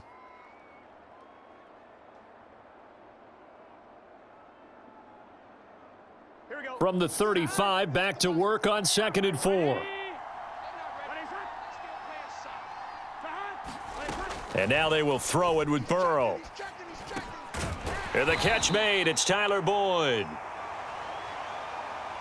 One of the selling points of the in route is it gives the quarterback a really nice sight line to his receiver and almost on a direct shot, able to throw the ball into the middle of the field and have a great chance of success as they did on that play. And now a throw on first down there, but it's incomplete. From the snap, he certainly looked like he knew where he wanted to go with the ball, but surprise, that guy was covered. So that took his attention elsewhere to no avail. On 2nd and 10, Burrow, open man is Uzomah. And finally, down he goes as they work it inside the 10 to the 7. When this offense can get their tight ends involved, they can move the football. Here, a nice route, able to look it in, and picks up the first down.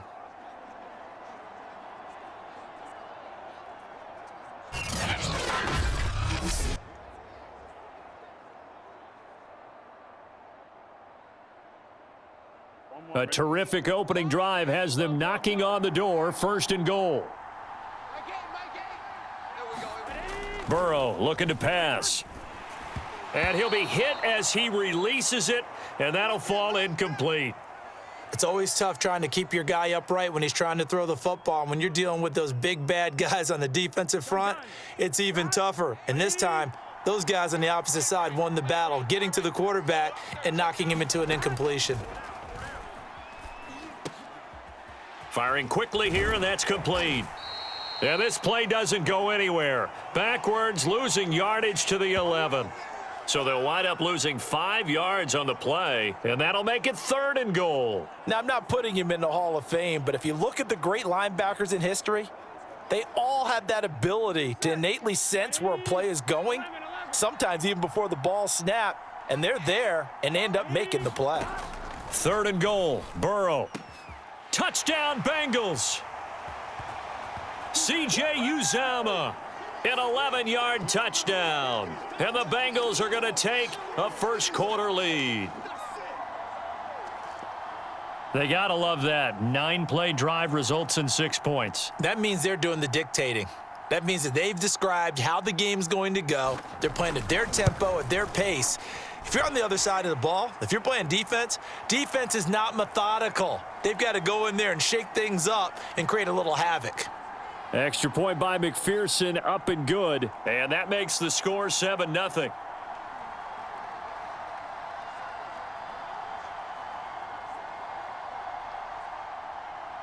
After the touchdown, McPherson on to kick this one away. Taken at the goal line.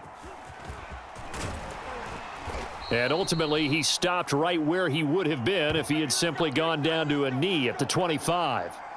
So now the Patriots getting set to take over on offense. They'll be led out by their quarterback at 6'2" out of Auburn. It's Jarrett Stidham. Stidham going to lead the Pats up 1st and 10 at their 25-yard line. First carry for Damian Harris, the Alabama man. And he'll maneuver his way forward for about 4. 2nd and 6. Brandon, to me, what's important right here on this drive is for them to get at least 2 first downs. They've got to give their defense a chance to settle down, catch their breath a little bit after they give up a touchdown on the opening drive. Again, it's Harris on 2nd down. And he'll take this up near the 35, maybe the 34. It's a 5-yard gain, but they'll still be a yard short here with 3rd down now looming.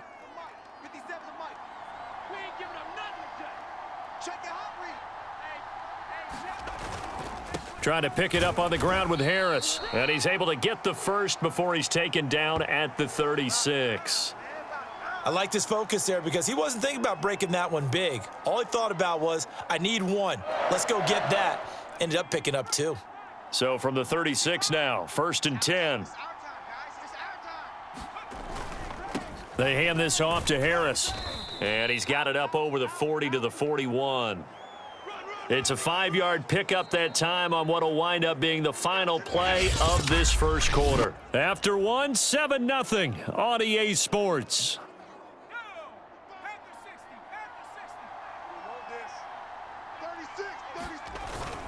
On 2nd down, this is Harris.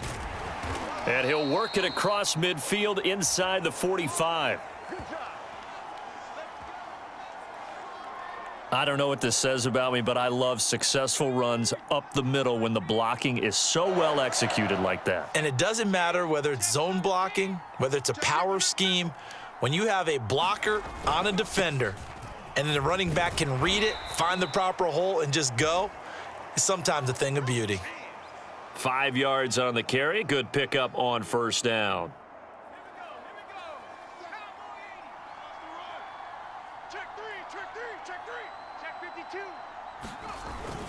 On second down, it's Harris, and he gets it down to the 32. How about that there? No frills, no additives, right? Nothing crazy. Just find a way to pick up the first down. A nice run right there. All runs on this drive so far. It's 1st and 10. They run with Harris. 49 yards rushing for him now in the ball game. Talk about controlling the football and controlling a drive. And with runs like that, they'll continue to do exactly that. 3 yards remain for second down.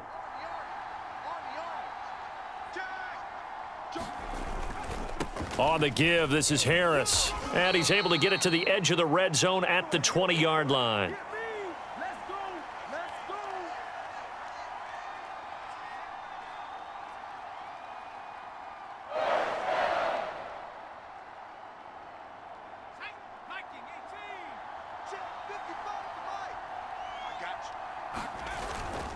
Now a first down carry for Harris. And he'll take this down for about 4 yards, down to the 15. Not a run that you're going to write home about, but still a good first down run. That's what an offense calls staying on schedule. 3 to 4 yards on first down, you're set up very well for the rest of the drive. 2 minutes on the clock, second quarter, 7-0 ball game.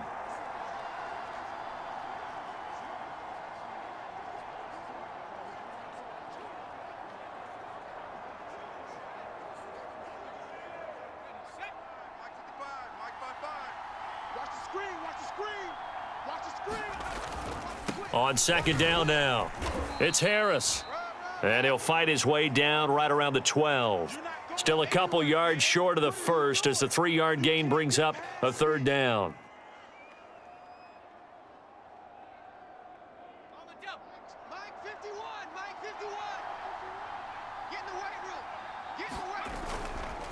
Here's Harris. And he's got the first down as he gets it to the 8. You know, it was tough for them to stand on the sidelines and watch the other team take it downfield and score, wasn't it? So they knew when they got on the field, it's on them. Pick up first downs, get downfield and score. How about them picking up that 3rd and short? I was just going to say, you and I were talking before the game, those third down conversions are going to be huge in this one. They'll try and run for it on 1st and goal. They'll get this halfway home from the 8 to the 4 on a gain of 4. 2nd and goal from inside the 5. This is Harris. And that one blown up quickly as he's going to be stopped before he could even get started. That's a big loss of 3, and it brings up 3rd down. They have 3 tight ends in that formation. That's almost a universal sign that they're planning to run the football. But how about the defense there? They met force with force and caused a stack up behind the line of scrimmage and threw him for a loss.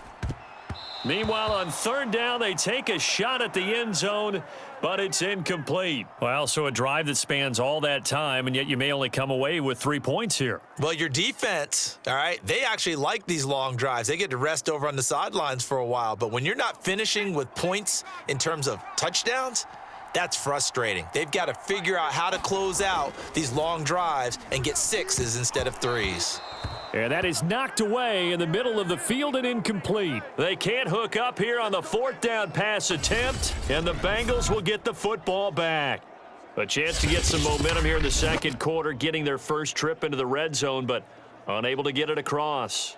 And if I'm the head coach, Sure, you feel some disappointment, maybe a little bit of deflation there because you didn't get it in, but I'm going straight to rah-rah mode. All right, guys, we didn't get it this time, but it's only the second quarter. We'll be back. Let's get it later on. I want to keep this team up. I don't want them to feel like they've let everyone down. Positive. Got to be positive in this situation. It's too early to think that you don't have a chance to win this game.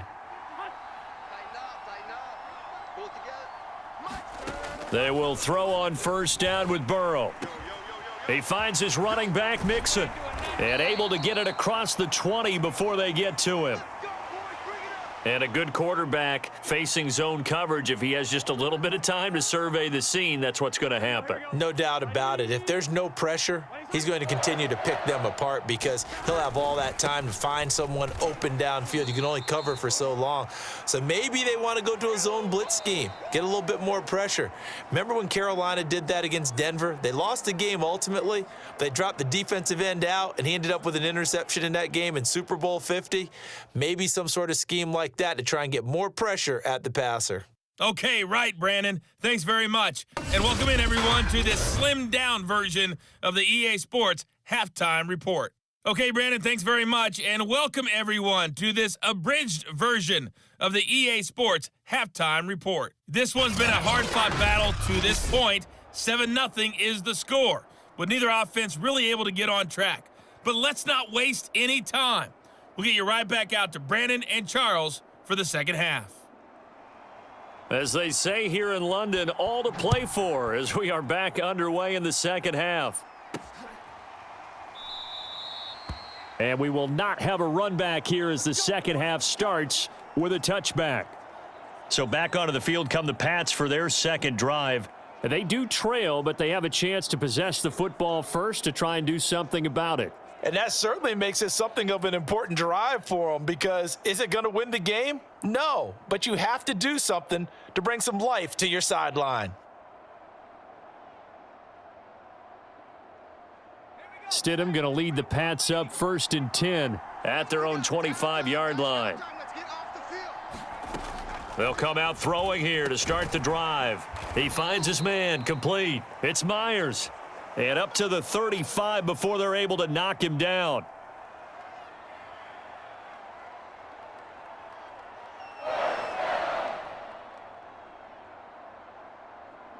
Ball up to the 35 now as they come up on 1st and 10. Here's Stidham. He's got it to James White. And he slips up past the 45 before being tackled.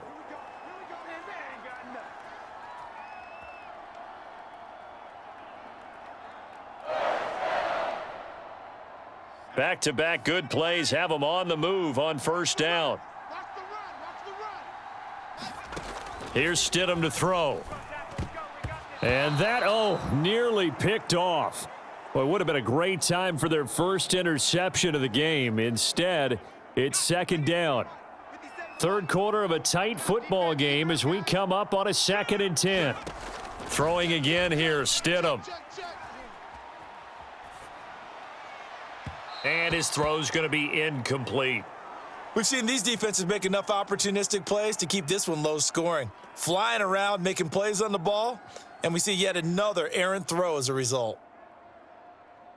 So back-to-back incompletions, and that has them staring at a 3rd and 10. Now it's Stidham. It's grabbed over the middle by White. And he will have a Patriots first down as they're able to get the 3rd down conversion. I'm not sure that was necessarily a safety valve or a check down throw on 3rd down. Sometimes just try and find the open guy and get him the ball. He did exactly that and found a way to pick up a first down. On first down, Stidham.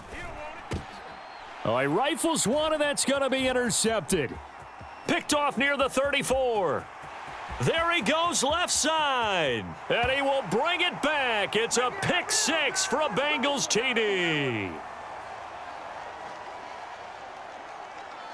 Short throw pick 6 right there. Those linebackers, they love when those short throws come and those eyes get real wide, don't they? How about the anticipation on the play? Reading, reacting, and then the ability to catch the football and take it in the opposite direction.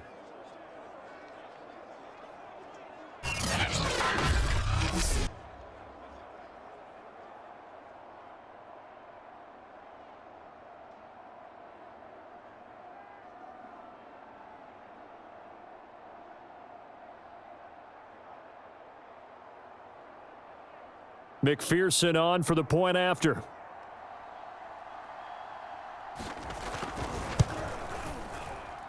And it's good to make it 14-0. So the defense creating some points, not only getting the interception, but then returning it to the end zone for the pick six.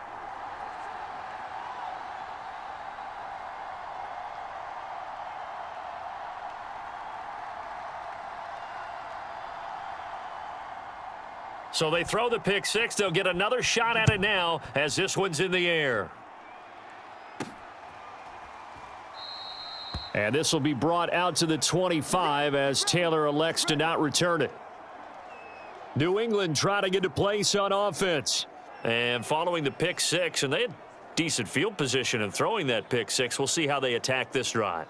And I think all you say to your guy is, listen, let's just take care of the football a little bit better. Make some better decisions on this drive, and they'll probably help him a little bit with maybe some really high percentage throws early to let him get settled back in. But they told him and they told us they've got confidence. That's not a problem. Yeah, not a problem at all. They just want to make sure they get things settled down a little bit for their offense and give their defense a little bit of a chance to rest. And he's brought down, getting this one up to about the 35. Ball up to the 35 now as they come up on 1st and 10. To throw is Stidham.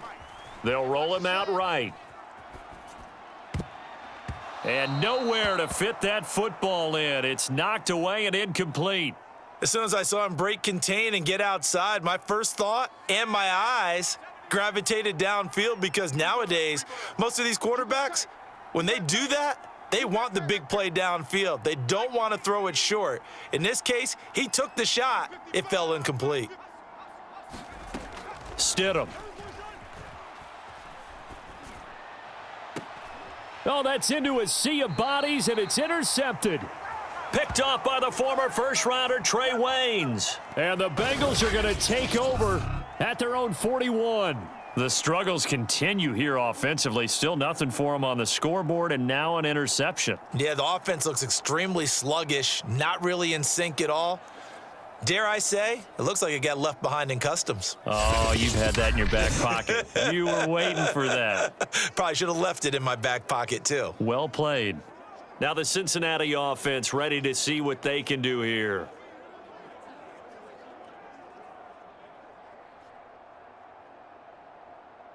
They've got good starting field position as they come up here 1st and 10 at the 41-yard line. They're passing here. Joe Burrow. Boyd's the target, and he has it over the middle. And he'll be taken down, but not before he gets into enemy territory. And he went in route there from the slot for the completion. Love how he runs his routes, because it's all setting up your defender. Give him a little something one way, take it the other way. Head and shoulder fake. Sometimes you make one step to the outside, then break it inside. Really well run route.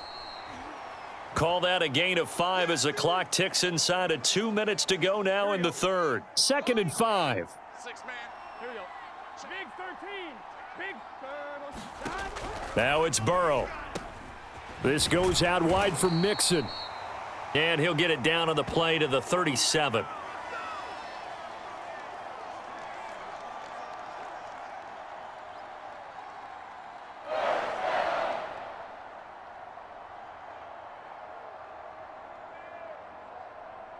Gun.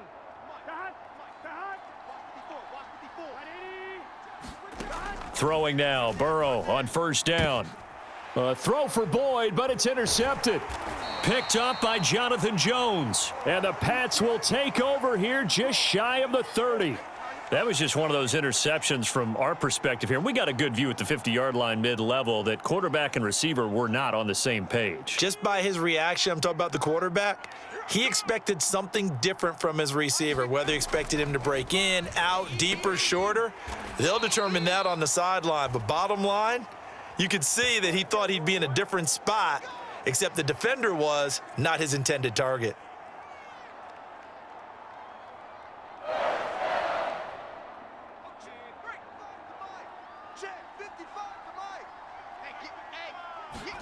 On 1st and 10, it's Stidham. And this throw a bit late as he couldn't reach back for it. We always talk about receivers. If the ball hits your hand, you're supposed to haul it in, but it is hard to adjust to a pass thrown a little bit behind you. That one was all the momentum going forward. Couldn't contort his body back to grab it. Now a pass dropped off here for James White. And he'll be taken down, but not before he works it past the 50.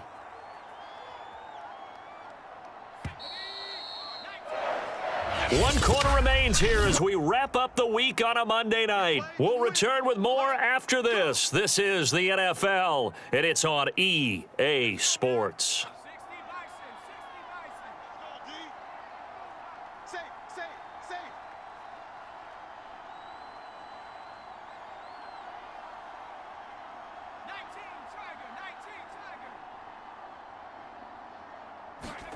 Stidham sets to throw on first.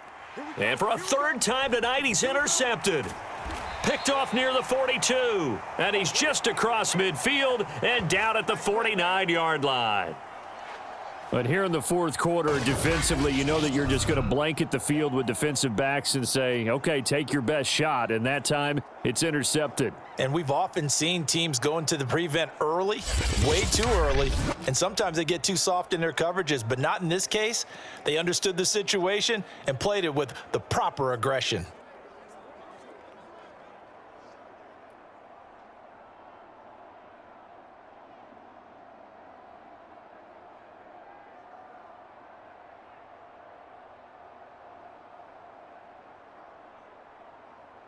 Let's get set. 180.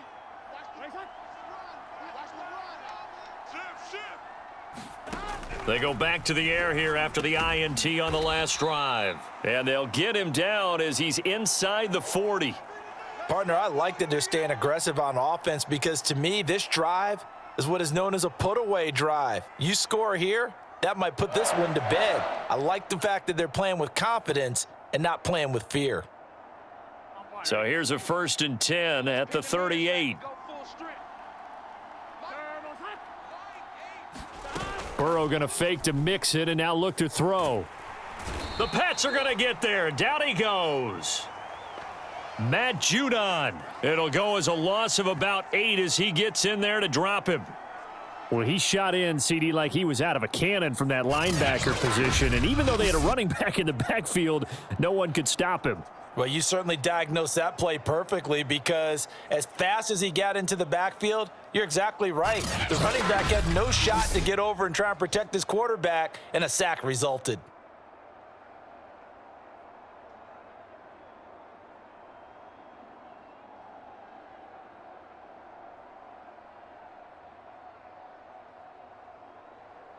Got to imagine the pass rush will be equally intense here on 2nd down following the sack. It's 2nd and 18.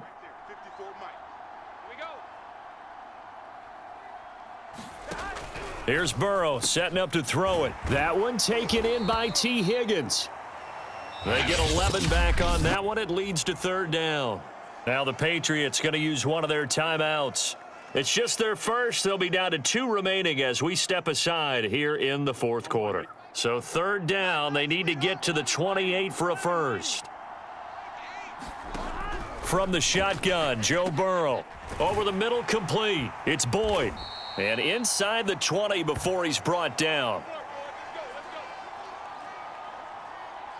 But when you're up by 2 scores in the 4th quarter and you're going to throw the football, expect to see a lot of man coverage because usually what comes along with man coverage is pressure. So if you're a play caller and you want to keep throwing the football, that's fine. Just make sure your offensive line understands they're going to get additional guys running at the quarterback.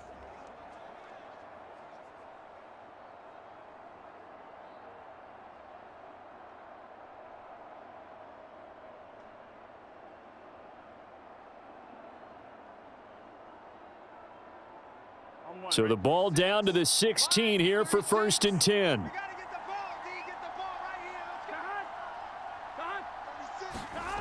Oh, they'll try a jet sweep here with Higgins.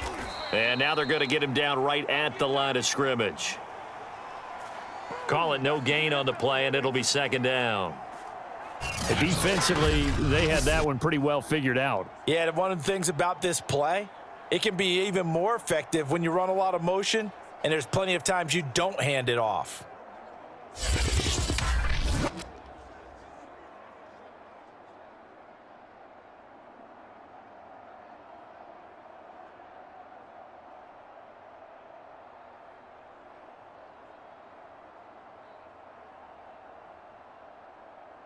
Clock continuing to run. They'll probably wind this all the way before snapping it on second down.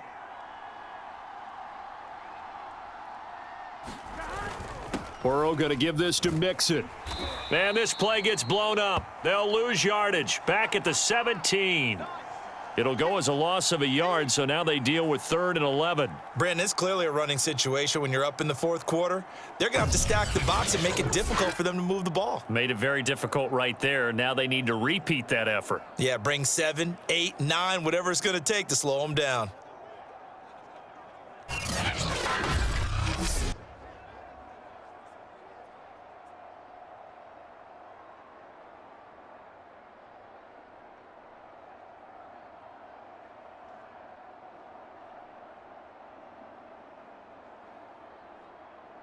Here we go.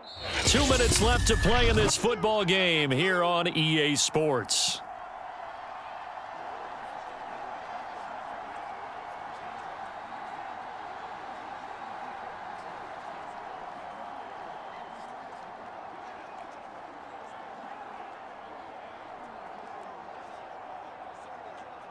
So the Bengals in possession of the football here as we get you reset. They've got a 3rd down now as they look for one more first down to help salt this one away. They'll stay on the ground, Mixon again. And they'll hustle up to stop him well shy of the 1st, right around the 15. Give him a couple on the run as it brings up a 4th down.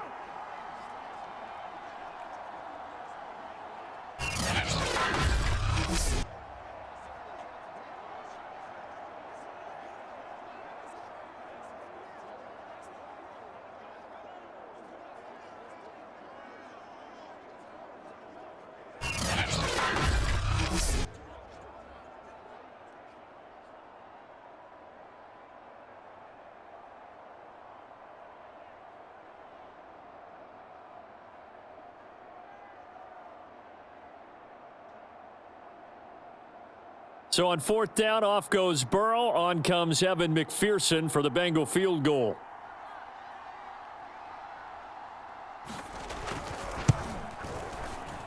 McPherson's kick is good. And the lead will grow. It's now 17-0.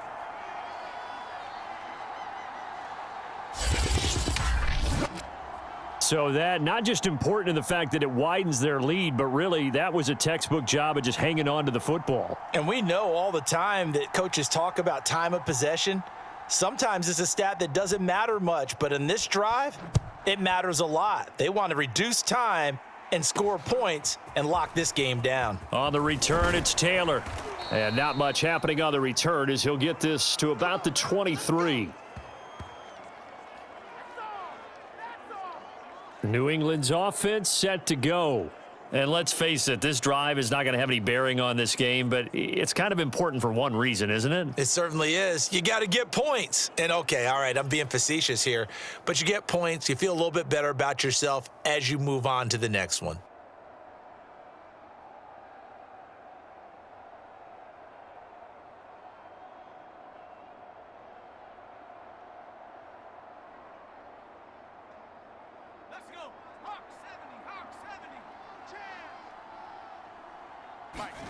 Trying to shake off the interception from the last drive. He'll look to throw. Open man is Kendrick Bourne. And up to the 35 before they're able to knock him down.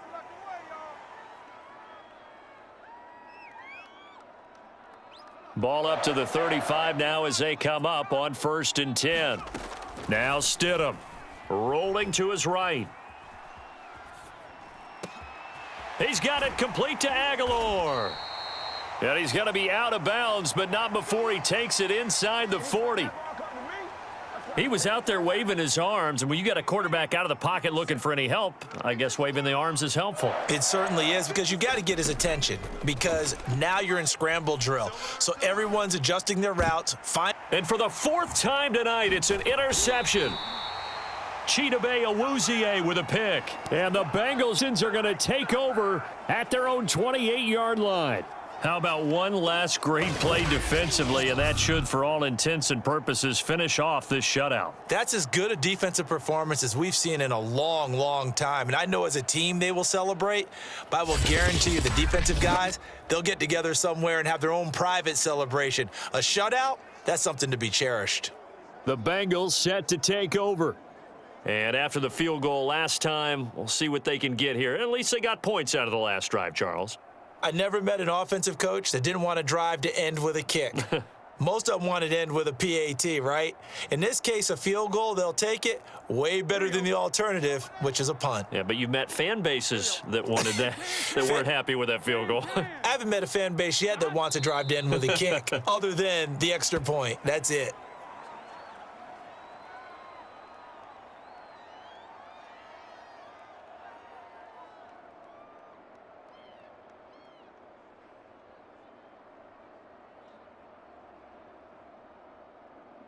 Gun. Sahad. 180. Nice hot.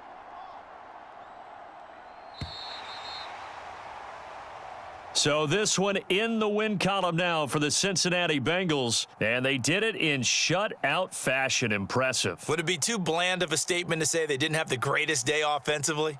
I mean, did enough, though. Did enough. But, yeah, you're right. Most games, it wouldn't have been enough. So they've got to go into the locker room and applaud their defensive mates and say, guys, you really carried us today. We'll try and get you back next time. But as for today, you guys were nails out there.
It's the NFL on EA Sports as you get a look inside Gillette Stadium here in Foxborough. All the success in New England over the last few decades, and this crowd has never been more enthusiastic. A moment ago, the Pats emerged from their locker room.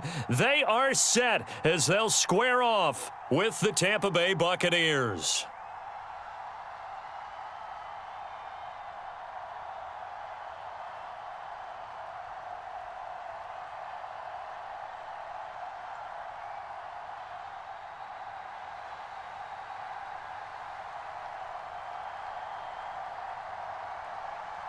Here's the punter, Jake Bailey, ready to do the honors. And we are underway in Foxborough. And here comes a return from just beyond the goal line. And he'll be stopped right around where he would have been had he gone down to a knee, maybe a yard shy of there at the 24.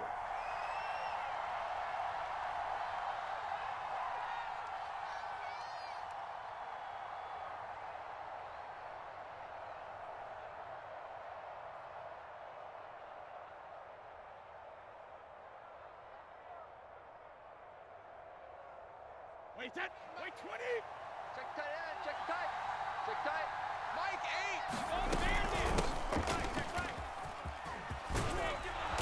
8. And he's going to get a solid gain of 9 before being brought down. Second and right at a yard. You often say that sort of opens the playbook now, second and short. What do you think, early shot here? I like where you're going. Obviously, we've been together for a while because you know me. I want to take that shot early and loosen things up. Fournette once more on second down. Well, partner, I haven't seen a vote for most popular player on the team. But this guy's got to get a lot of votes. He does not care, does he? Totally unselfish, physical runner, doesn't worry about yardage, just keeps moving the chains, being a team player.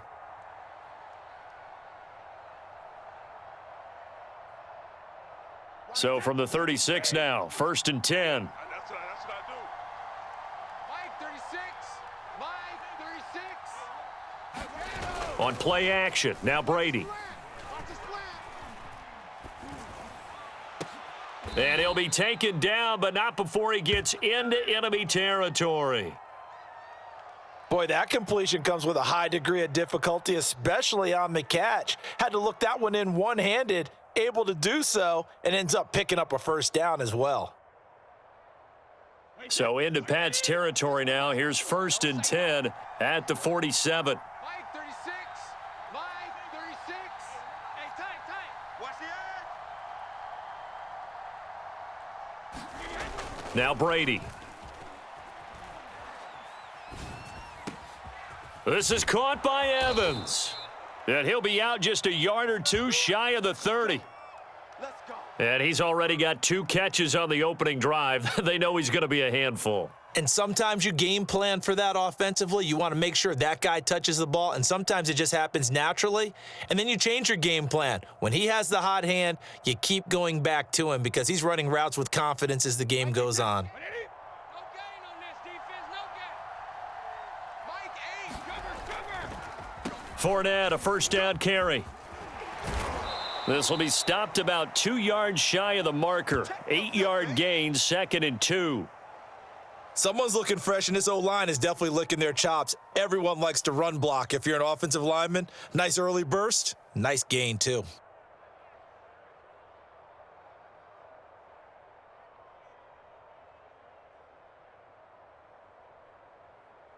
Eight yards the tally on that first down run. Here's 2nd and 2. Pick up the ball. 45's the Mike. 45's the Mike. Hey, D-line, let's get in there. Let's get in there, Here's a give to Fournette. And on this one, he'll get to the 15, right at the 15-yard line. Well, they came into this game saying it was important that they set the tone and show that they can run the football. And I believe that they've done that here in the first quarter.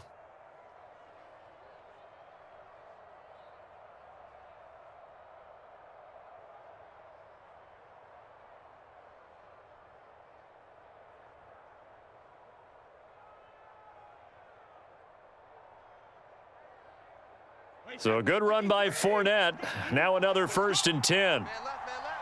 Even. Now a handoff here to his running back. And they get to him quickly here as he stopped right around the 13. There to stop him, Juwan Bentley.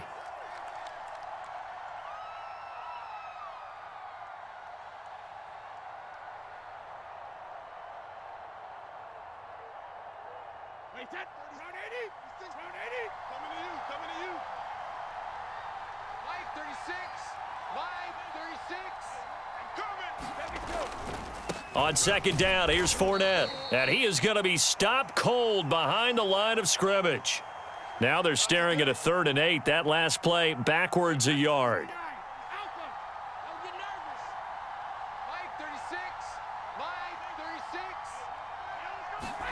Here's Brady to throw. Open man is Godwin. It's complete. And the Buccaneers are going to have 1st and goal as they try to finish off this drive with 6 points. I don't care how many times we see it. I still get a kick out of watching quarterbacks and receivers do the pass tree in pregame warm-up. But I always remember that when we go to practices, we see that after practices as well. They really tune it up, don't they? They tune it up. They know why they do it for these situations. 1st down. And they build that trust, and that's why they're able to find him in this type of a situation. No score after 1 on EA Sports.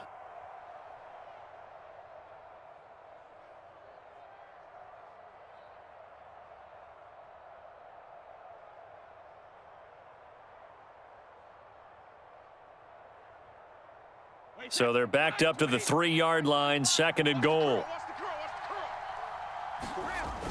Fournette again. And he's into the end zone for a Tampa Bay touchdown. Leonard Fournette, a 3-yard touchdown run. And the Bucs take the ball down the field and score on their opening drive. So the toss play effective, even down here near the goal line. Yeah, and you're hoping the defense commits too many men to stop the run in the middle of the field and that your blockers can gain a little bit of an advantage. And when they do, foot race to the pylon, and this time, he had the speed to win that race.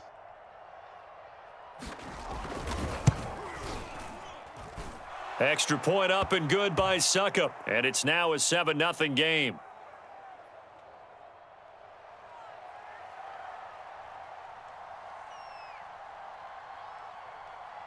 Now Pinion with the kickoff honors following the touchdown. Right after the touchdown to extend their lead, now maybe opening the door a little bit there by allowing starting field position at the 40.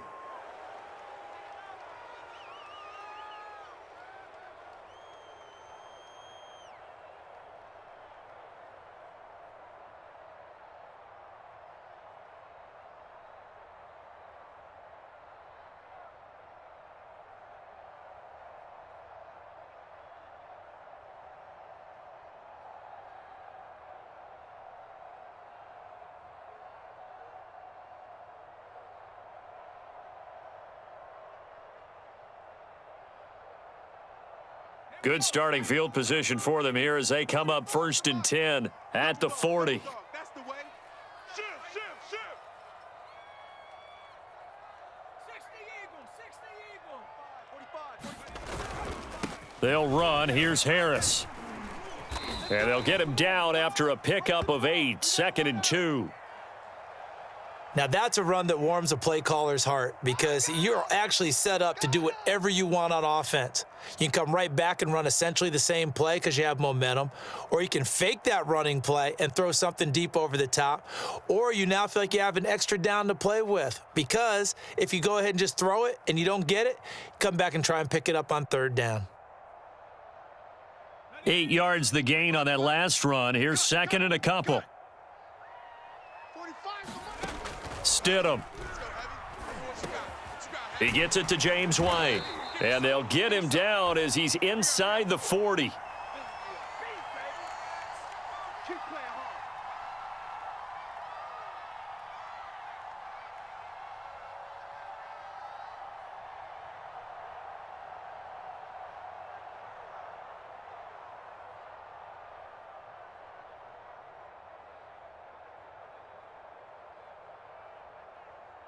Back-to-back good plays have them on the move on 1st down. Stidham from the shotgun. That's going to be caught. It's Jacoby Myers. And brought down, but not before they're inside the 25.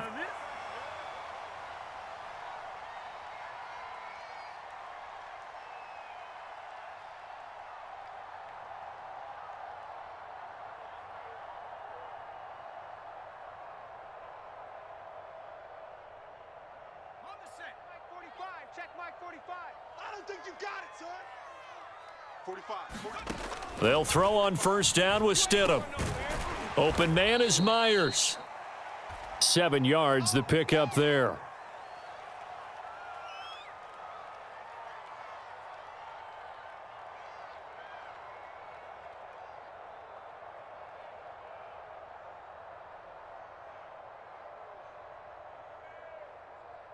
Working with a 2nd and 3. Check 45 to Mike. Here we go. Let's bring it. From the gun, it's Stidham. That's complete into the hands of Myers. And it's out. He put it on the carpet. And it's picked up by the Buccaneers. He's at the 50, 30, the 20, 10. And he returns it to the end zone. A fumble recovery touchdown for the Bucs. Oh, backbreaker. That'll drive the coach, the offensive coordinator, just crazy. You get it all the way down there in the red zone, can't capitalize. Instead, they go the other way on the fumble return for a touchdown. How about the aggressiveness of the defense, though? They're not about to just fall on a fumble, are they? Scoop and score is their motto, and they just did it.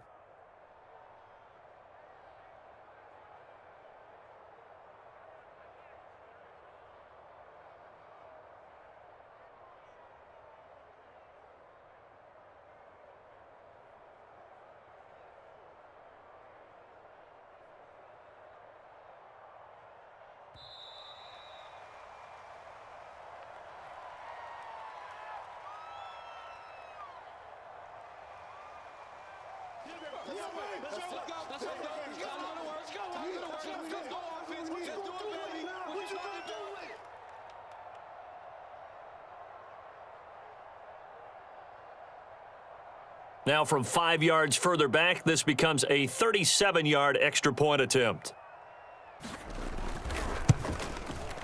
And this is no good. Missed the PAT, so they fail to connect, and this remains a 13-0 game.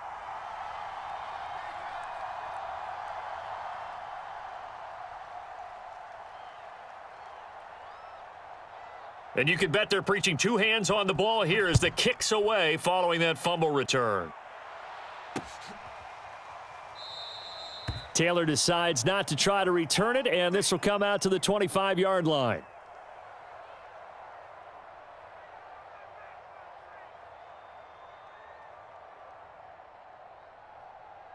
New England with a first down as they begin the drive.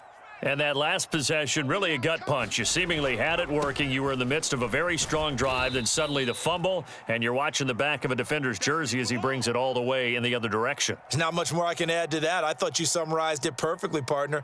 You've just got to regroup and start putting another drive together. That's all you can do.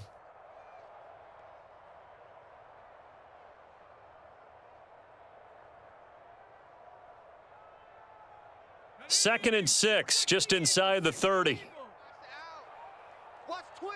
Watch twist. They run with Harris. And he's going to have a first down on a gain of about 10, and that'll take us to the 2-minute warning.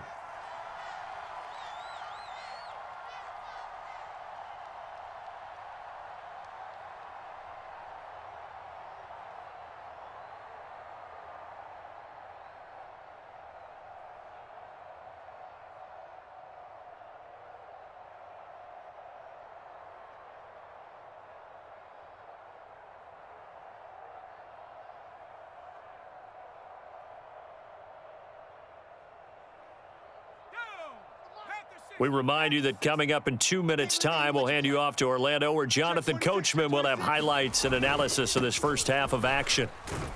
And he sneaks his way forward only for a couple here. Second down.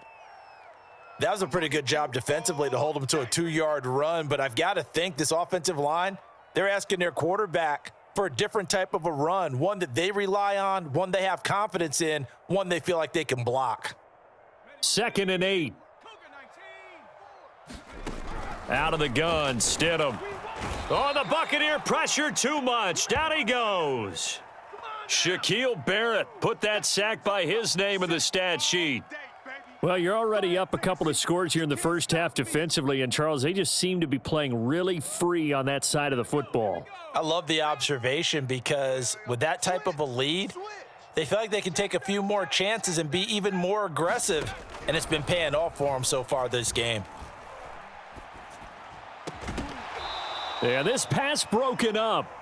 Excellent coverage there on 3rd down, as that was not an easy one to hold on to. Well, they've moved the ball okay here in these first 2 drives, but this one's going to, again, amount to nothing. They've got to start dialing up some plays that allow them to finish drives with points. Shift, shift.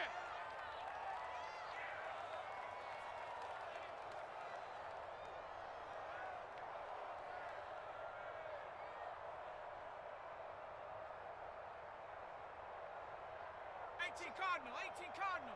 Check, 45's the mic. Hey, pick your game up. 45, 45. 4th down, here's Stidham. And it's incomplete. They cannot convert, and they turn it over. Boy, a real head-scratcher there. And that will force a turnover on downs.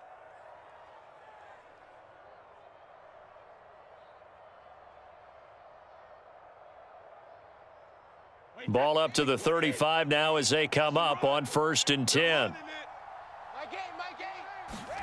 Working from the gun, it's Brady. Over the middle, he finds Godwin, complete. One of the feature points of the in route is being able to make a nice throw to the middle part of the field. And for a quarterback, that's one of the better throws and better looks that he'll get. But he has to be careful not to wait too long and let his receiver wander into some tough territory. If he's late with the ball, he can get his receiver hit and hit hard. Meanwhile, Brady's throw on target to Godwin here. And down inside the 15, shy of the 10. Back-to-back good plays have them on the move on 1st down. They'll drop this off for Bernard. And they'll lose yardage here. They go backwards to the 13-yard line. Now a timeout taken. Perhaps a chance for one more quick play and then another timeout if they hurry. We'll see. Watch 54, watch 54. I got you, boy. I got you, boy. Mike's 5-4, Mike's 5-4, Mike's 5-4. Throwing again on 2nd down. Brady. Godwin's got it. Touchdown, Tampa Bay. Chris Godwin. In the final seconds of the first half. And the Bucs will extend their lead here just before halftime.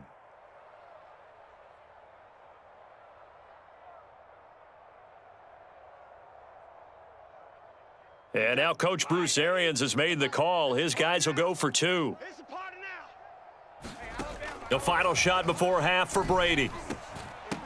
And this is going to be caught. It's good. And that extends their lead by 2 more.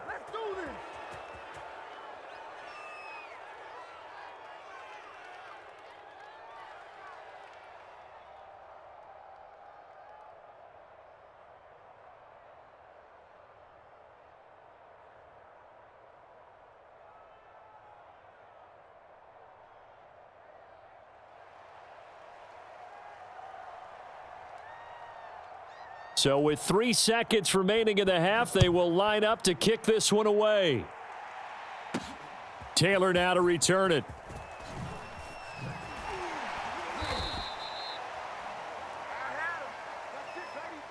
First half in the books. You're watching the NFL on EA Sports. Welcome back. Halftime over. We are ready for quarter number 3. Alongside Charles Davis, I'm Brandon Gaudin.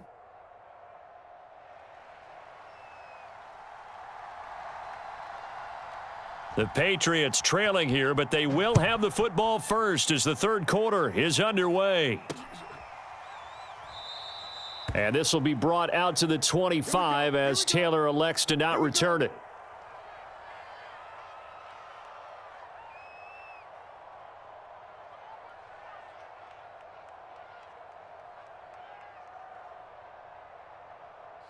The Pats at the line, ready to go.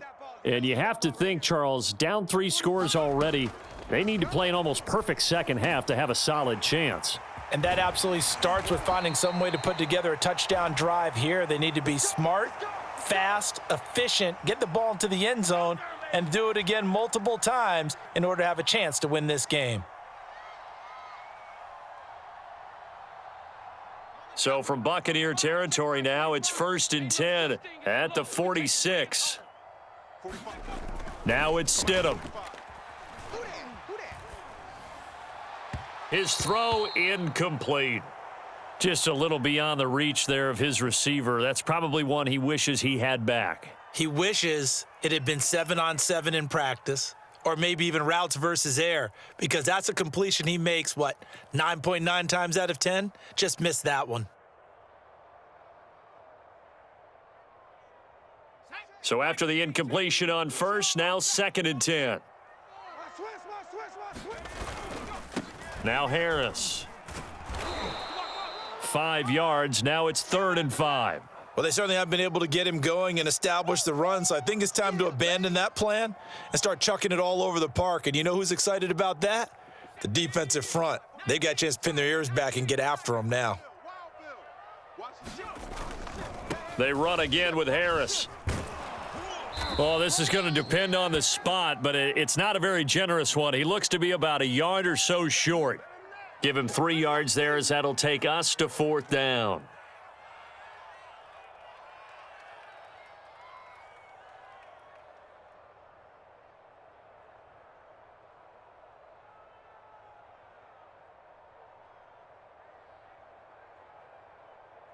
Ready. The mic. 45's the mic. I'll get him. Get him. Get him. 45. They'll try and throw for it with Stidham. And it's incomplete. They cannot convert, and they turn it over. The Patriots come up empty on 4th down. And the Buccaneers defense holds, and they get the football back. The Bucs offense set to begin their next possession. And right now they're saying, hey, let's keep this going. 2 drives, 2 touchdowns. Yeah, can't ask for a better start than that, can you? I mean, this is the way you practice it. This is the way you rehearse it. But right now, the play calling, they're locked in really well. No gain on the play. It'll be 2nd down. Watch 36. 36 the mic. Here it comes. Mike, 36. Mike. Now Brady. Dumps it off to Fournette. And getting this just shy of midfield, they'll spot it at the 49. And while we may be looking at the scoreboard, this offense certainly is not, because they're showing no signs of backing down, even with a 3-score lead here in the 3rd quarter. I think they keep taking their shots. They've seen blown leads happen throughout this league. They don't want to fall victim to it themselves. And they'll get him down as he's inside the 40. 41 yards on the ground for him so far. After he cleared the line of scrimmage, nice little hole developed. Yeah, great blocking right there at the start. But how about his vision, finding the open spaces and letting his feet carry him to them? Wait 20. Let's go. Strong left. Set the tone, defense. Let's go. Brady now on 1st down. And this is caught. I think he got that with one hand. And he'll cross over out of bounds right at the 25. That's another beautiful throw right there. Gets it to his man right in stride. And I think that throw kind of exemplifies what we've seen from this offense throughout this game. They've been in rhythm. They've been sharp. They've been on it. And they pick up another 1st down there. Mike, 36. A shotgun give to Fournette. They get him to the ground right on the cusp of the red zone after a pickup of 5 or 6. And that looked like some pretty easy yardage there right up the gut. And he's a guy that has some height to him. So when you don't have to drop a shoulder or create or get through contact or trash, makes it a lot easier to stay upright, see the field, and make a run as we just saw there. Mike, 36. I'm here all day. Fakes the give to Fournette. Now Brady. Over the middle to Evans. And the Bucs are going to be looking at 1st and goal as they move this down to the 4-yard line. Great mix of play calling so far. 3 runs, 3 passes. All 3 passes have been completions. First and goal. I think on defense now, you have to almost take a chance. Rely on your scouting. Pick a play you think they would run here and just load up for it and see what happens. And he's maybe going to get this back to the 4, but that's about all. They'll say no gain on the play, and it'll be second and goal.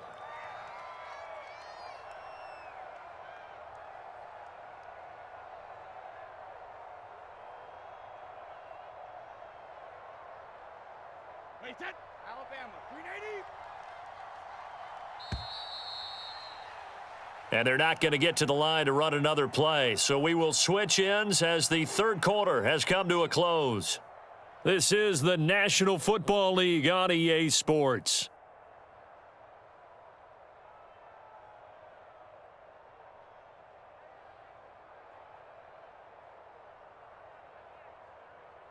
Line of scrimmage, again the 4-yard line. Second and goal. Shotgun now for Brady. And it'll be intercepted. Devin McCourty picks it off. He's got the lane, and there he goes. The 40, the 30, 10, and he takes this one back into the end zone, and the Patriot defense has a touchdown. This game's still fairly well in hand, but I think now you go conservative, don't you? Go into your shell, just run the football? I think you have to, but you also have to tell your backs, make sure you're really protecting the football because you're going to run into a stacked defensive front, which is why they were throwing the football before, trying to make sure they just get their backs, really beat up in that situation. Now, good luck to them. After the interception, here's Stidham. And they're going to get the 2-point conversion, caught in the end zone, and that cuts the lead a bit further. Oh, yeah, boy. Oh, yeah.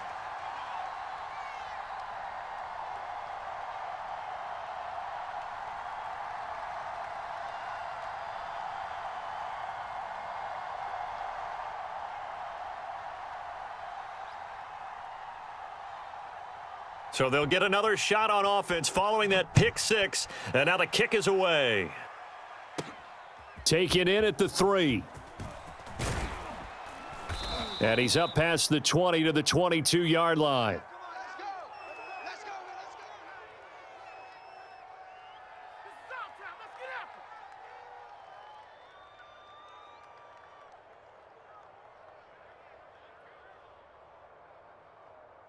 The Bucs offense set to begin their next possession.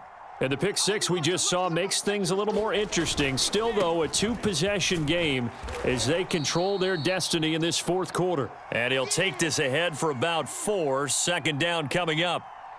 Brandon, I've got to think this offensive line has got some smiles on its faces. And I know it sounds crazy, but they practiced for this back in training camp. They knew they'd be in situations where it'd be extra defenders in the box coming after them, trying to keep them from locking down a game.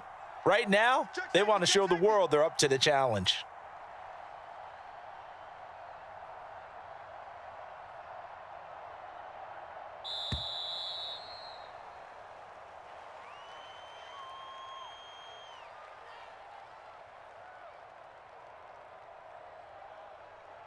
And they just did not get the snap away in time.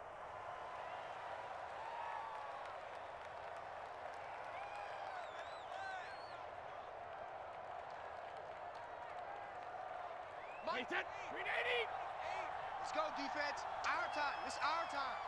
My game. To throw, it's Brady. On the screen, Bernard. And he'll be brought down right at the 30 here. And give him 9 yards on the second down screen play. Another nice pickup through the air, and I think a lot of people might expect them to run the ball in this situation, Brandon, but with this lead, they're electing to throw the football. Swings, slants, quick outs, things that they consider safe. Mike 36. Mike 36. Oh, you got deep? They'll try and run for it with Fournette. And he's able to get it to the 33. Good enough for a first down. Brandon, when a defense just simply can't get off the field on third down, and we all know how important that down is for both sides of the ball, you often feel like you're just a step behind whatever they're doing offensively. And one of the differences in this game, no doubt, third down conversion, and that is going to be a story they'll talk about after this one. You don't want it. Shift. Watch the shift. Brady now on first down. Looking for Godwin, and he's got him complete. Touchdown, Tampa Bay. Chris Godwin. His second touchdown of the night. And the Buccaneers have put this one to bed here in the fourth quarter. They were still throwing with a comfortable lead here late, and now that lead even more comfortable.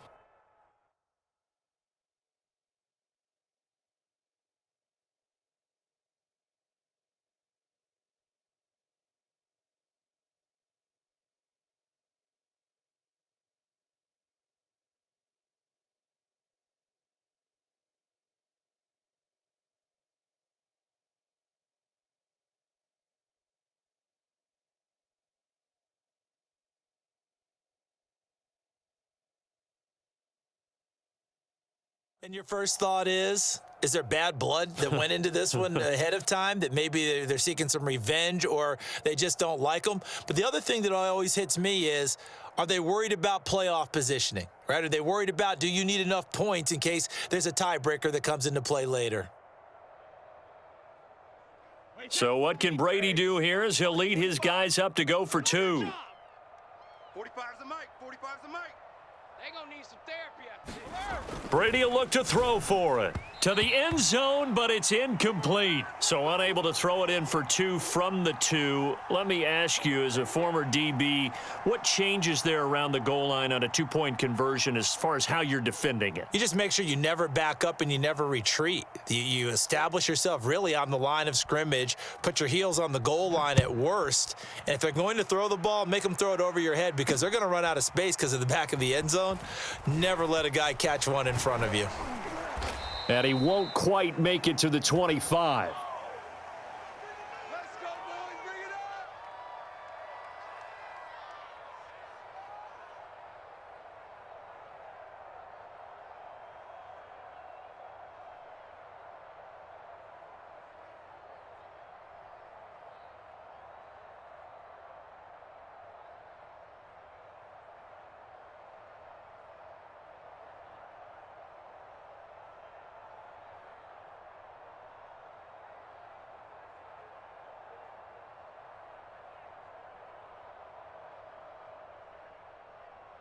New England with a first down as they begin the drive. And last time they were very fortunate, this offense. They went for it on fourth, turned it over in their own territory, but the other guys held up. They didn't give up any points. So how about the guy with the #1 headset on the sidelines, the head coach? That was planned going into it, not necessarily to not get the first down or to have the defense have to hold up. But he trusted his defense. Trusted his defense very much, and I think that's how he's going to play this game. Go for it. Be aggressive because I've got the wild bunch backing me up over here on my own sideline. Now we'll see what his offense can do. Come on now. Let's go.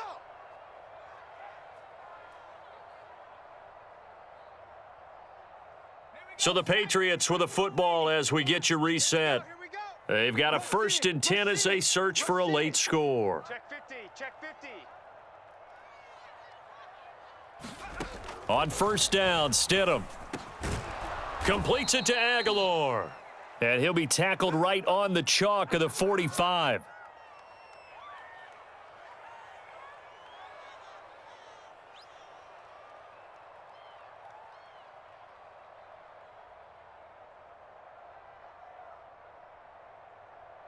Back-to-back good plays have them on the move on first down. Check 9. Check 9. Deuce, deuce, deuce, deuce. Now it's Stidham. Oh, that's into double coverage and intercepted. Carlton Davis picks it. And the Buccaneers will take over here just shy of the 30. When he went on the move there and started rolling out, I thought there was a window, but that window closed quickly, intercepted. And sometimes, despite how big your arm talent is, you don't get enough on a throw when you're on the move as opposed to setting your feet and stepping into one. That may have been the case there, and the defense certainly benefited. The Bucs offense set to begin their next possession. And the result here, a pickup of 8. Leaves them with 2 to go on second down. Good gain there on first down. It keeps them in a running situation probably. They did everything right on that play, didn't they? They got the leverage up front, good blocking, nice hole for him. He ends up picking up nice yardage, stays in bounds to keep the clock rolling. They are in charge of this scenario right now. They want to stay that way. And not in any rush offensively.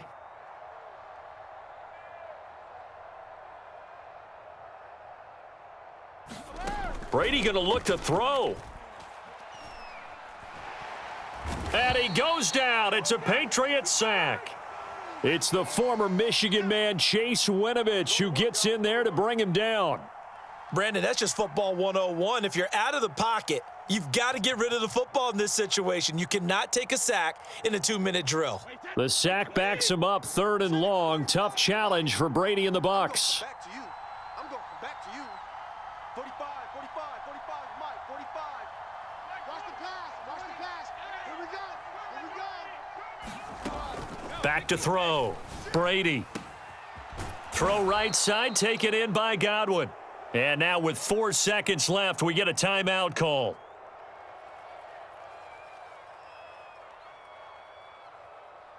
Wait, that 53. Mike's by 4. Let's go, D. Big series right here. We got to step it up. Right there, 54, right there, 54, Mike. Here we go, here we go. Watch safety creep, watch safety creeping. Safety's creeping. On first down, Brady. Airing this one out for Evans. Oh, this is taken in. It's complete. And he takes it in for the score on the game's final play, so it doesn't affect the outcome, but a little whipped cream on top to their ending. Or as our friends in Bayou country would say, that's a little lagniappe, a little extra on top. So time has run out on what will be a Tampa Bay victory, and I think the game balls need to be distributed on the defensive side of the football, and I bet that you would agree. Yeah, if you hold a team under 10 points, that's a job well done. Really well done. So I